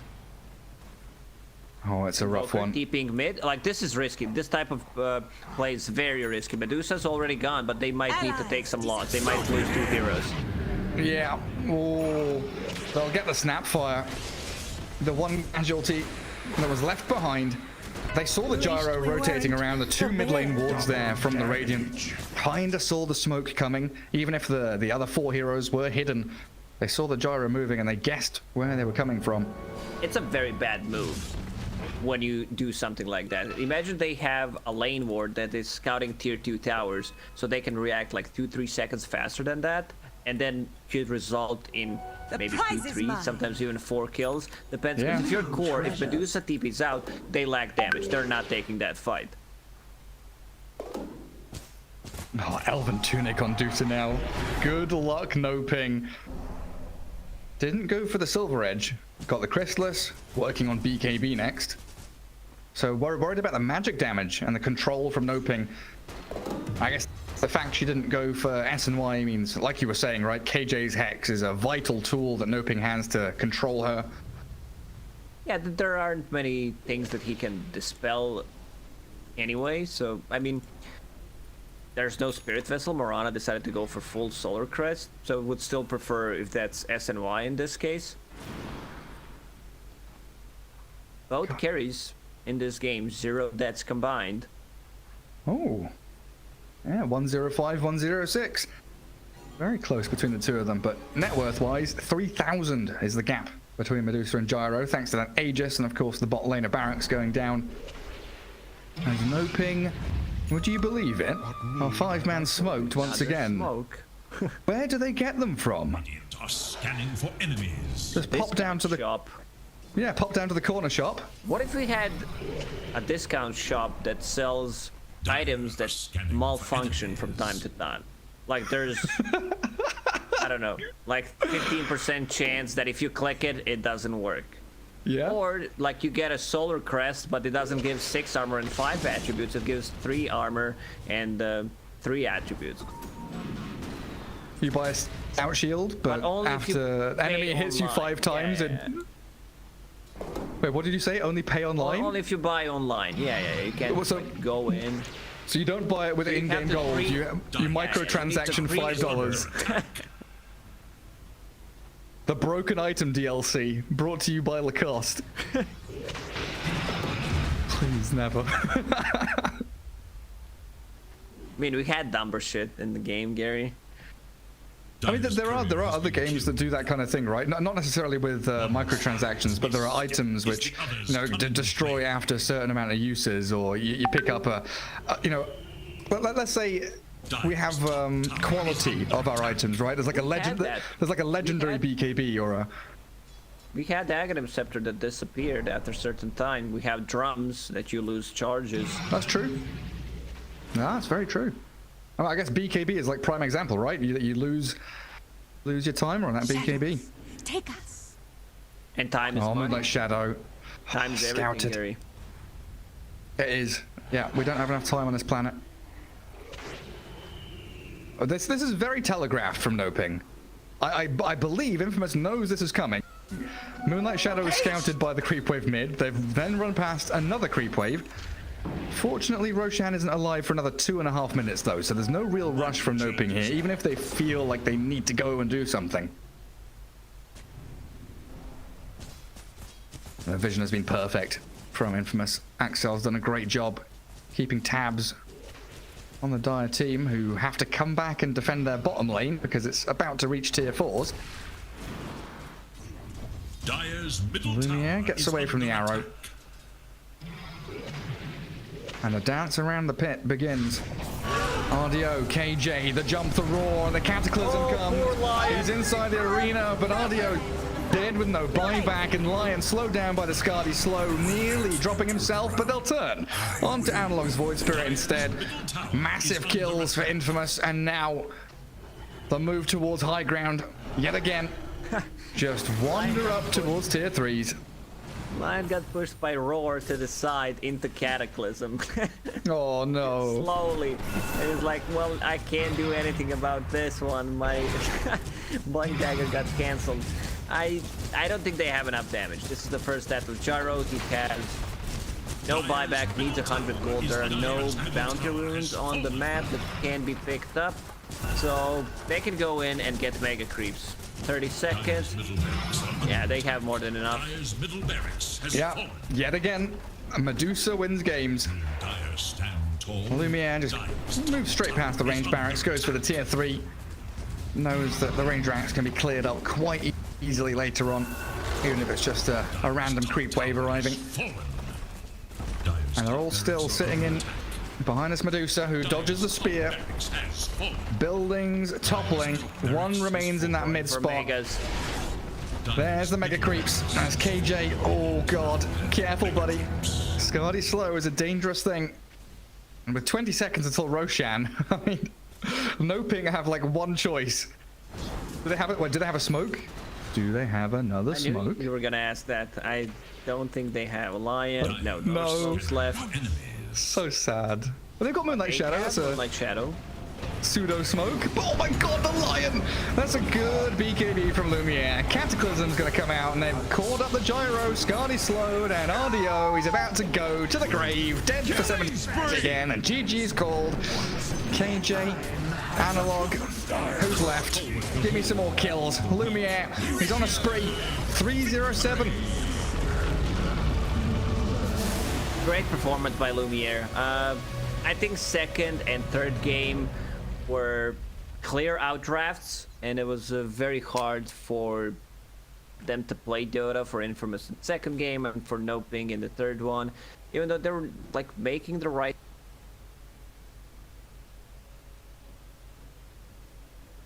moves, you still didn't kill a Medusa a single time. Bane was getting picked off, you ruined Invoke completely. But as I said at the start of this game, like, Medusa's one true carry, especially with all the buffs that they had. Beastmaster Aura, Solar Crest on top of that, Alacrity, you have a save, a cookie if she's in trouble. It's just how Dota works for NOPING.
It is Dire's ban.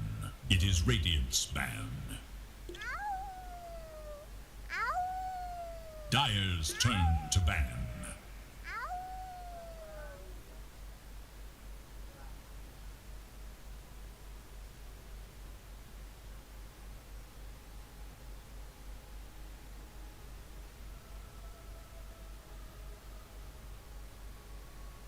Seconds. 5 seconds.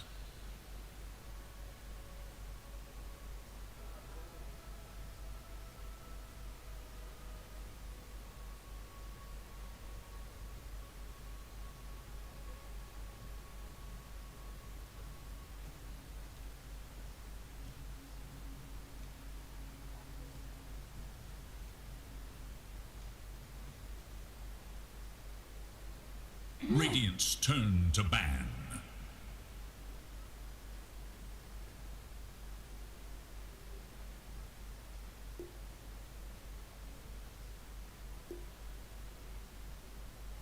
Dire's turn to ban. Radiant must choose. Rubik.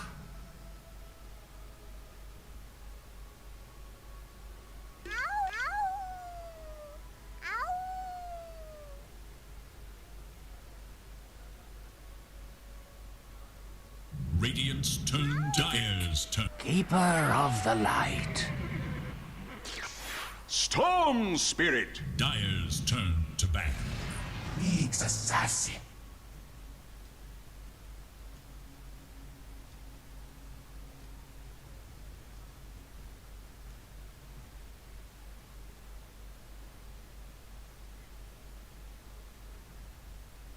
Ten seconds remain. 5 seconds.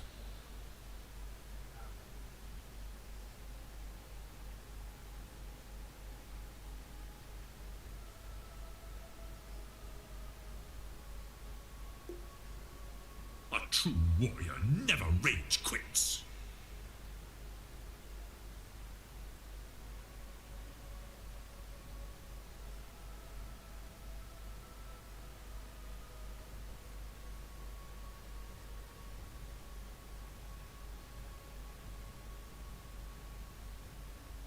Radiant's turn to ban.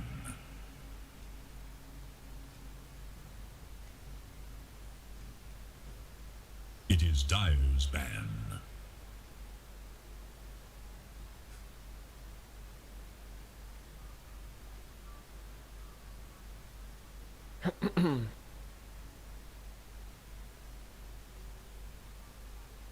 Hey, guys, все так же с вами Ice Knight, друзья, у нас последняя карта на сегодня. Ну, в принципе, я как и ожидал, как вам и говорил.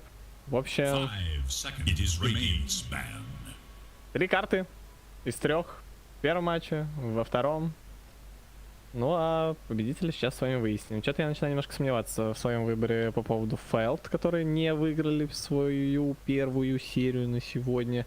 А вот сейчас вторая серия, я что-то сомневаюсь в Докчамп. Потому что пик у них был лучше, но они крайне неубедительно проводили эту карту. Они должны были более просто заканчивать, после того, как забрали Рошана.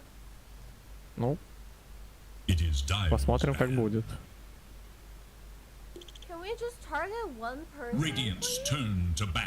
Так, котел Шторм. Начнем с этого, да? Это у Докчамп. Рубик Никс у Five Man Midas. Тренд, кстати, был выпущен из банов, но Докчамп не захотели его брать. А вот Квапу закинули туда ее Five Man Midas, потому что 2 карты подряд Рэй Лалиса прям офигенно не отыгрывал. Это респект бан называется. Так, а Вокерпак у нас еще одну карту подряд. Сидят, отдыхают. Минус Эмбер, минус Войд, минус Сикер, появляется Панга. Прекрасно. Есть сигнатурка Луки-Луки. Но есть Рубик, который будет воровать. Прям уж больно хотел взять Панга. Ну, посмотрим. Также минус Лего, Сайт и Лансер. Снова у нас есть разгон фантазий. Особенно, в частности, в плане того, что у нас на этой карте... Ну, вряд ли это Рубик Миджи, да? Вряд ли же. Просто у нас прошлые две карты команды драфтили так, что в самом начале открывали кого-то из мидеров.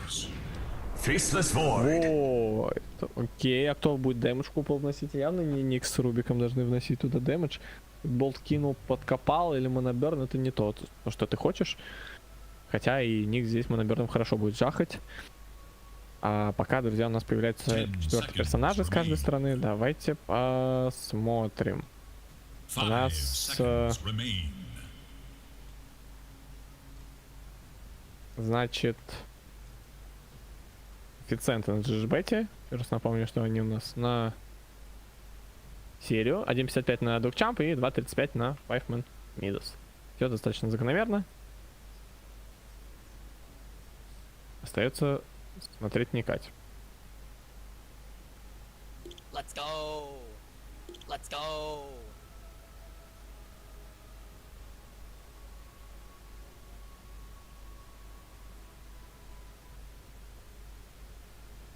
Radiant's turn to pick. I will А вот devour. сразу УД. Здрасте. Я вас ждал на прошлой карте, но появился только сейчас.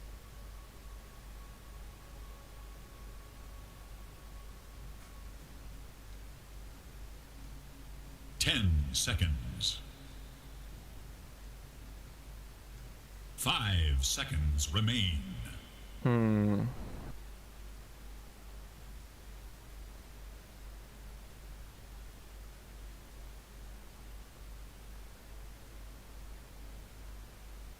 Ну это в принципе доп дэмэдж, можно даже под купол Метеорхаммер кастануть.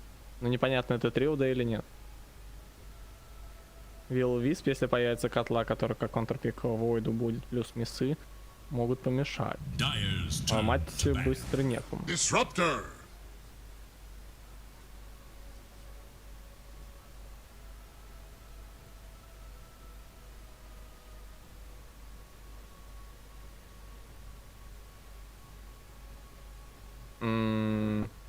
Дизраптор 5, котел 4, наверное, так. Хотя можно их и расставить как угодно, посмотрим. И тому лишним огонем не будет на самом деле. ОД хороший пик. Он будет сейвить из-под статика. Но это еще одна цель для Никса. И для Рубика, так что я не знаю, пока 5-man Midas лучше смотрится по пику. Единственное, что 3 игрока с интеллектом сверху. Ну, не игрока, точнее. Нет, это странно звучит, 3 игрока с интеллектом, 3 персонажа с основным атрибутом интеллект. Вот так лучше звучит. И ОД, возможно, будет мало дамажить. Потому что, соответственно, если основной интеллект, то наверняка много маны. И... тот же дизраптор может купить линзу. Это сколько там, 300 лишних. I had a thought. Yeah, actually, this was again Bring it. from Vanscore when I talked with him before DPC, and he discussed about Disruptor being a really good meta pick right now, and for the frontline players to introduce the Aghanims Rush. This is a great game for an Aghanims Rush and a Disruptor too, because that will make Void's life very hard. Hell, if he can't get his BKB in this game, he dies. No matter what he goes for, BKB, Manta, even his Mask of Madness, he can't even use that. Nothing. Just absolutely nothing. So it does require you to get hit by the Static Storm first, but it does provide a lot of tools for the Disruptor. Plus it amplifies the damage output too. I'm kind of scared for the Disruptor though that there's a Nyx Assassin in the pool. It hurts a lot. Mm-hmm. You have a Caudal in the team who's going to be providing mana for the team at all times. I mean, we all know what it's like to play a Disruptor from behind, right? If you don't get off the ground with this hero, you are food, and especially to an Nyx Assassin here. Radiant must choose. A lot of heroes that work that way in Dota, where you just don't get to play Dota if you're playing from behind. Heroes like Lifestealers, Slarks, Disruptors. Death Prophet, though. Yeah, damage into the Chrono. More utility. This AoE silence is going to do absolute work this game. Storm Spirit doesn't want to get hit by it. Pangolier doesn't want to get hit by it. Disruptor, Caudal, it's beautiful. And of course she is also very resistant versus a lot of this this burst damage is good to sustain in these team fights, can really stand in the middle, something that the OD doesn't really want to do. I just wonder which one of these two is going to go offlane. True, yeah. Thinking going on, and I think that's going to really impact on what DogChamp is going to pick up as their carry hero. But I like the Death Prophet as well for the reason that it's disruptive. So you kind of benefit both the OD and the Faceless Void with the mobility you provide by hunting people down. And I think that's a weakness for DogChamp too. Like you have to think about outside of the draft and how these players actually play. So if OD and DP, Void are all these very mobile heroes, okay, Nyx Assassin as well, you can kind of add it to the bank too. DogChamp is going to have to constantly change positioning, and Disruptor's not too great at it. This hero is going to be caught a lot if you don't use Glimpse as a defensive tool. Then you lose all of your aggressiveness on DogChamp. You have to be the aggressor on this lineup. You have to get that laning stage to roll out to Storm Spirit, being able to do tempo control, Lukey again. He's got a lot on his shoulders with his Pango, and Stonebank wants to pull out the PA. So PA into Faceless Void, tough matchup, but a great late game potential hero here for DogChamp, and they've already done it once. Can they do it again? It's very possible. The player that I'm the most interested in, at least in like the early to mid game, is how RL is going to adapt to this Death Prophet, because we've seen this man playing like an absolute suicide bomber on these spirit heroes, and taking a great many enemies with him. Let's not forget about that. But Death Prophet is a wildly different hero, and if you just run in on her, you're going to get punished. So Can we just target one I want to see a big please? change from this man specifically. And if he falls behind in this game, it becomes very hard for his team to get good team fights, get these proper chronospheres off, because every little piece needs to be in the right place. The Death Prophet in the center, nice and pretty. You get the OD on one side, the Void on the other side. You wait until they react to the DP, you put the Chrono on top, hitting them.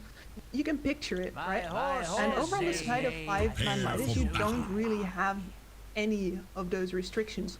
Lukey is going to roll in, Rayla Lisa is going to roll in, PA is gonna look at it and decide if she wants any of it or not. That's it. There's a very high potential that DogChamp jumping on 5-man Midas' heroes. 5-man Midas will jump their heroes on DogChamp's heroes, and we just see a mirror movement from both ends. Both these sides would very much like to finish off each other's squishy, tasty. Yep. And out of all these carry picks, if we look at Stonebank, he played a Sniper into a Monkey King, now into a Phantom Assassin. So he's exploring options from every phase of the game, pretty much. High ground defense to having to try and end the game in a reasonable time. Help of his team. Hero that's gonna struggle early on, but will provide power later phases. Faceless Void works in similar ways. You've got a Maelstrom Mask of Madness lined up for the Faceless Void. He wants to pick up both farming items. That means no Midas. So we're not necessarily willingly stretching this game too far into the game. But definitely a lot of farming will be involved. I'm a bit fearful that this is going to be a game that doesn't have as much killing as we did in the last two games. Am I completely out of the woods? I am not sure that you are. There's possible damage problems for both teams here, but especially for 5-man Midas. And you know, when there's damage problems, games and fights are gonna go long. Well, if we compare this series outside... No, we're not going to go have a fist fight outside. We're just looking at the situation for DogChamp. 1-1, 5-man Midas at 1-1. Both teams have won. Lost 3 maps so far. So victory from this will tie up or at least take second place. See second division. The Cut leading with 2-0, 4 map wins, 1 map loss. This is an important victory for both teams because we're looking at potential top 3 contenders. We are, and I think this game shows off exactly. I agree. They have been showing their capability, their power. Dogchamp lost on the first week. KBU US. 5-man Midas. They struggled a straight up 2-0 against the Cut earlier on this week, just a couple days ago. The other team having a fresh loss, the other one having a fresh victory. I love comes out of this one. Bolo bullying Bloody Nine back. You're not gonna get to walk the lane with me. I know these creeps are not gonna hit me. What you gonna do about it? They had a lot of fun in the Dire Tier 3 tower last time in the bottom lane when that we're trying to interrupt with the Timber Saw. Radiant's courier makes the ultimate sacrifice. In this case, they get to brawl on the other side of the map. But the PA not having to share her experience does feel pretty good for her, doesn't it? Level 2. Yeah, until you're left alone and you're gonna start getting harassed by Bolo. So Disruptor just went all the way back home. Ian now. It's early enough, and PA obviously, yeah, securing level 2, getting a bit of peace for himself, for herself, and Nyx's assassin is low. And actually gets Looky first, so make that a first blood for 5-man Midas. There's also a kill on your whore. Void picking up XP, and now with a Coddle 1v1 in this lane, Void's gonna enjoy the XP. I think you mean that Yaren's going to enjoy the XP. This is the core. So we're looking at Yaren, yeah? Yeah. Well, we can definitely think it that way. Like, yeah, you seem to favor this Yaren Coddle a lot. Listen, man, that farm was astronomical. And the amount of clever tricks this man pulls off to get in the right position to get these full illuminates off is quite... Well, most important that Yaren does show and shine this Coddle in this game too, because they're gonna need it. Taking a bit of harassment there from Little Boy with a prison, Bolo, 1 point, and Fade Bolt. You get that second point, that starts to hurt a bit.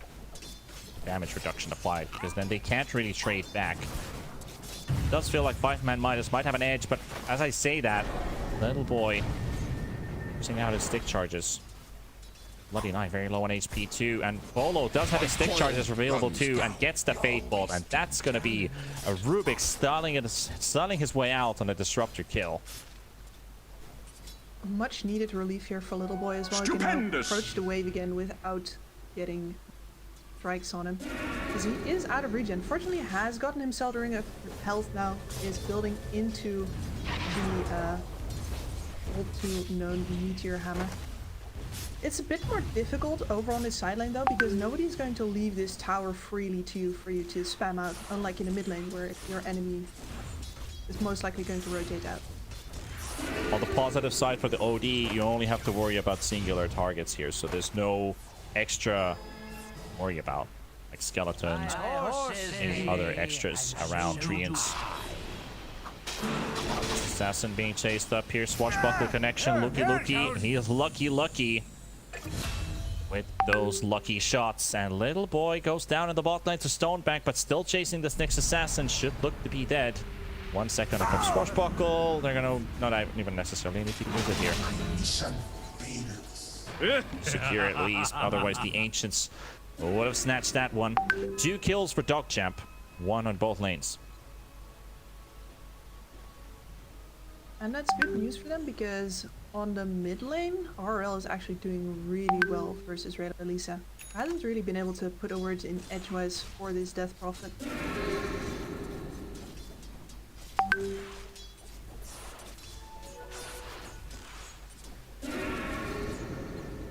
Bottle refill now. Well, very nice. Level 6 coming up very soon, and she might just pop the ultimate in order to push the Storm Spirit down even further. Can't, why not? Might as well while you're at it. Or that cap is cleared. Pops down the sentry ward, and Stonebank has scored a second in this bot lane. Bolo giving his life away. And this Disruptor is definitely helping a lot now, because Stonebank not only doing great in farm, but also picking up 2 kills. And Little Boy's in a bit of trouble. Does have his prison available. Still not getting closer to that Meteor Hammer, and this is ill news for the OD. You're not getting your 6-7 minute Meteor Hammer at this pace. He's going to have to be happy with a 10-minute Meteor Hammer at this pace. Really proving its worth here. Volo interrupting the pull from Bloody 9. The radiant glyph is now That creep wave now connects, and there's a bit of a play happening in mid. RRL will pop the exorcism. Ray Lalisa, they've got the coddle there too. Damage is going to be lacking and limited. This DP is unstoppable right now. Yarn also knows it, that he might be in trouble. Has his tranquils up. This DP is not right-clicking, and that also misses. And still not right-clicking. Tranquils are still healing this call. You could have maybe gotten away with this kill already much earlier on, and finally. There we go. Tranquils cancelled. Gets the kill. Meanwhile, bottom. Crawling going on. Bolo tries to make a run for it. He's inside the kinetic field. Stonebank is there. Needs one more hit. One more hit. What? Okay, then make it. Yeah, okay. Yeah, put it that way. That also works. And that's kill number 3. And PA is off to a rocket of a start. We're going to get to see two very different PA games here. And yeah, on that mid lane, Luki even getting involved with RL stealing the stacks here. And he must be a little bit annoyed, because chasing after Yaren there actually cost him the entire time on his exorcism. No real damage done to the tower except for the catapult. He would have been able to get a kill immediately. They would have probably had that tower down already. Yeah, agreed. DP only able to snatch a couple last hits from that camp. Not really getting that much farm, but Luki still having to make the rotation. Dropped and intercept Ray Lisa. They've got DP pushed in again, but it's a lot of healing coming in from that Spirit Siphon. Absolutely impossible to do. Other lanes are just looking pretty peaceful right now. We got a pretty much unmolested Void on top. Yeah, as peaceful as it can get, considering these two teams have really been showing it. 8 kills in 7 minutes, so almost a kill minute per pace. And Ray in the river. It's a lot of damage with that second point in Illuminate. Pop Luki alive. What are they doing here, hiding in the tree line? Well, those are my creeps. Yeah. The other one would rather keep him. Oh, almost reset. Way back. They do. 6 kills for Dogchamp, but still 5-man Midas a tiny bit ahead in terms of money. Leading the charge, but in this case, the Phantom Assassin is second. Bloody Knight has a point of glimpse available. Trying to force out that Astral Imprisonment, but not getting the chance to do it. There we go. There's the glimpse. Now they might actually get a kill on this OD. There's DP coming in, though. Stonebank needs to be careful, and it might just be that they turn it around as they get both kills. And the OD lives with, what, 50 HP? That must be feeling very unfair for the PA. Is under attack. That chase really did take too long. Excellent opportunity for RL there, who picked himself up a double damage rune on the way as well. So this tower is dead as a doornail.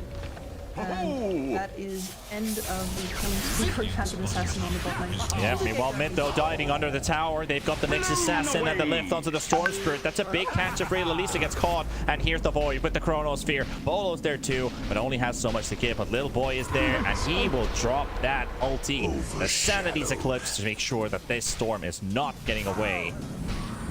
The RT being in mid though, and another scuffle, another breaking skirmish here with the DP diving under the tower, trying to catch Yaren, and that is a lot of HP. And even Luki's down. They're losing heroes everywhere. But Bloody 9 lives with the help of raindrops. Yaren gets away with what, 10 HP? RL teleported in here after walking to bottom. I don't think Dogchamp thought everybody could turn up here.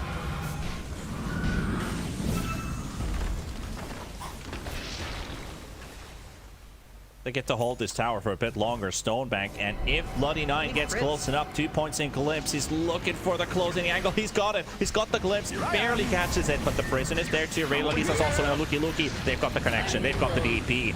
That hurts. Might even lose the second one with the Rubik. Ray Lalisa comes in to the help with Luki, and that's a double for the Storm. Now up to 4-1. Yep, and this is where you can really see that the 5-man Midas lineup very reliant on the cooldowns of those big ultimates, and also just putting all the things in. They can't do anything against this. Can they save this OD? Doesn't look like it. Lies. No chrono, no nothing. He's gonna die to the remnant. Little boy is down, and now faces Void getting disarmed. Bloody 9. Slowly killed off by Lies. Another Illuminate as well, connecting. But at least 5-man Midas with a couple kills for themselves. Dogchamp also getting the kill on the DP and the Rubik. It's a bit of a relief because they are going to the Storm.